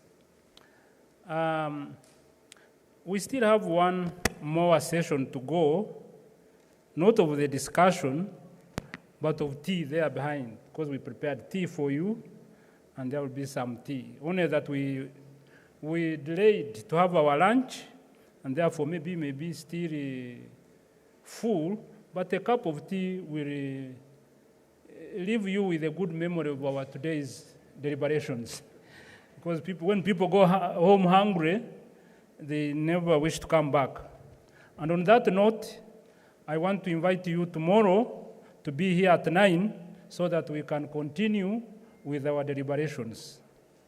In a special way, I want to thank all the chairs of these sessions, the moderator. You see, there is a chair, then there is a co-chair. We had discussions over that, but my mind remained, unsettled about it. But nonetheless, I thank you for your effort, and thank you for all the people who have been supporting us. I thank in a special way, these people have gone, the Office of the High Commissioner for Human Rights. They did not hesitate to give us the money, or they didn't give us the cash, but they give us all the services that we needed from them. So you need to. I also want to thank the Norwegian Embassy, which was also not hesitant to give us the support that we wanted. Through Ingrid, we've been writing to each other, even at night. I wondered whether I was not disturbing her peace. But I also saw her writing to me, so I also accepted to interact with her. But during the weekend, during the night, we were trying to make sure that today becomes a success. I first heard the word, the right food, in 1997 from him, from board Anders. In the corridor, he said, no, we are writing a proposal on the right food. I asked him, right food? Even me, we were both, by the way, PhD students doing research. I did my research at the Norwegian Institute of Human Rights, and that's when I met him. He was still a young man. I can see he has changed quite a lot. Me, I'm still young. You can see my hair is still white. But all in all, I think we have had a wonderful day. And I would be very happy if all of you came back, because the tendency is that you have come and you may not come back, some of you. But I know even more surprisingly, different people may come tomorrow. But it is important that for you have attended today, you come back so that we conclude this session very much, because all these ideas that have been discussed, they will come to nothing if we do not design a way forward which we can use to achieve our major objective. That is to have a law. So help us to achieve our objective. I want to thank our partners also, Uganda Human Rights Commission. I want to thank FAO for being with us. Well, yeah, this lady has traveled from Ethiopia. Oh, yeah, from Ethiopia to come and attend our conference, and she said she would be, I was told she would be here with us for the 2 days. Very, very important and very, very big commitment. And we have also, in a special way, I want to thank the CEO of Food Rights Alliance. She's called Agnes Chirabo. You know, in Uganda, we are fond of baptizing people by their work, and we would be well served if we called her Mama Right Food. She has been in the trenches. She has been able to bring the discussion about the right food to Parliament, and worked with many NGOs to make sure that at least there is some discussion over budget related to food. And I'm sure if we keep her closer and we keep all of you together, we are likely to gain some mileage. I forgot to thank again two people. One is a lady called Priscilla Nyargoye. I didn't think she would have such an energy to drive us all along. She would call me about 20 times a day. And all the time I would be happy. And another man who also worked like a donkey, I don't know, maybe like a horse, maybe he's none other than Dr. Peter Milton Rukundo. I was working with him. We were developing these slides. We are probably remaining with 3. That's when I broke down. I could not sit. I could not stand. And another fellow, whom I want to thank in a special way, who has done a lot of work. I don't know whether he's still here. Mr. David Kabanda. What about Sifro? Okay, Sifro is there, and Kabanda has gone out, but he has made one achievement, and we shall listen to him tomorrow. He was able to use the courts to get a statement from the judgments that the right food exists in our Constitution and our laws. That's a very big achievement.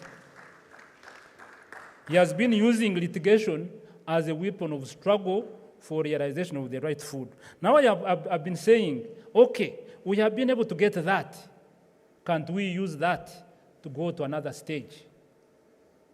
Another thing is that we also are aware that the cabinet sat and recommended, when they were responding to the bill which was submitted by, at that time, Minister of Agriculture, I think Samba Mugerwa, the cabinet made a decision that the government is ready to recognize food for the vulnerable people, and secondly, in emergency. Food for the vulnerable people. For me, as a person struggling between framework law and the piecemeal legislation, I would say even a piecemeal legislation like that would be worth having. If government can say, let us make a law for the vulnerable people, and secondly for the emergency, and it is in the law, that is one bird in the hands. But those ideas perhaps will be discussed more, and I'm thankful to Kabanda who has been following that, and all of you. Tomorrow we shall have a cocktail sponsored by the Norwegian Embassy again. So we will be invited, we'll be given cards, it's on invitation. So those who are invited, please attend. If you are not invited, well, take it. That's not a violation of the right food. My dear friends, I thank you. Let's go for tea, but at 9, let us all of us be here. Let's all of us be here. Thank you very much, and good night.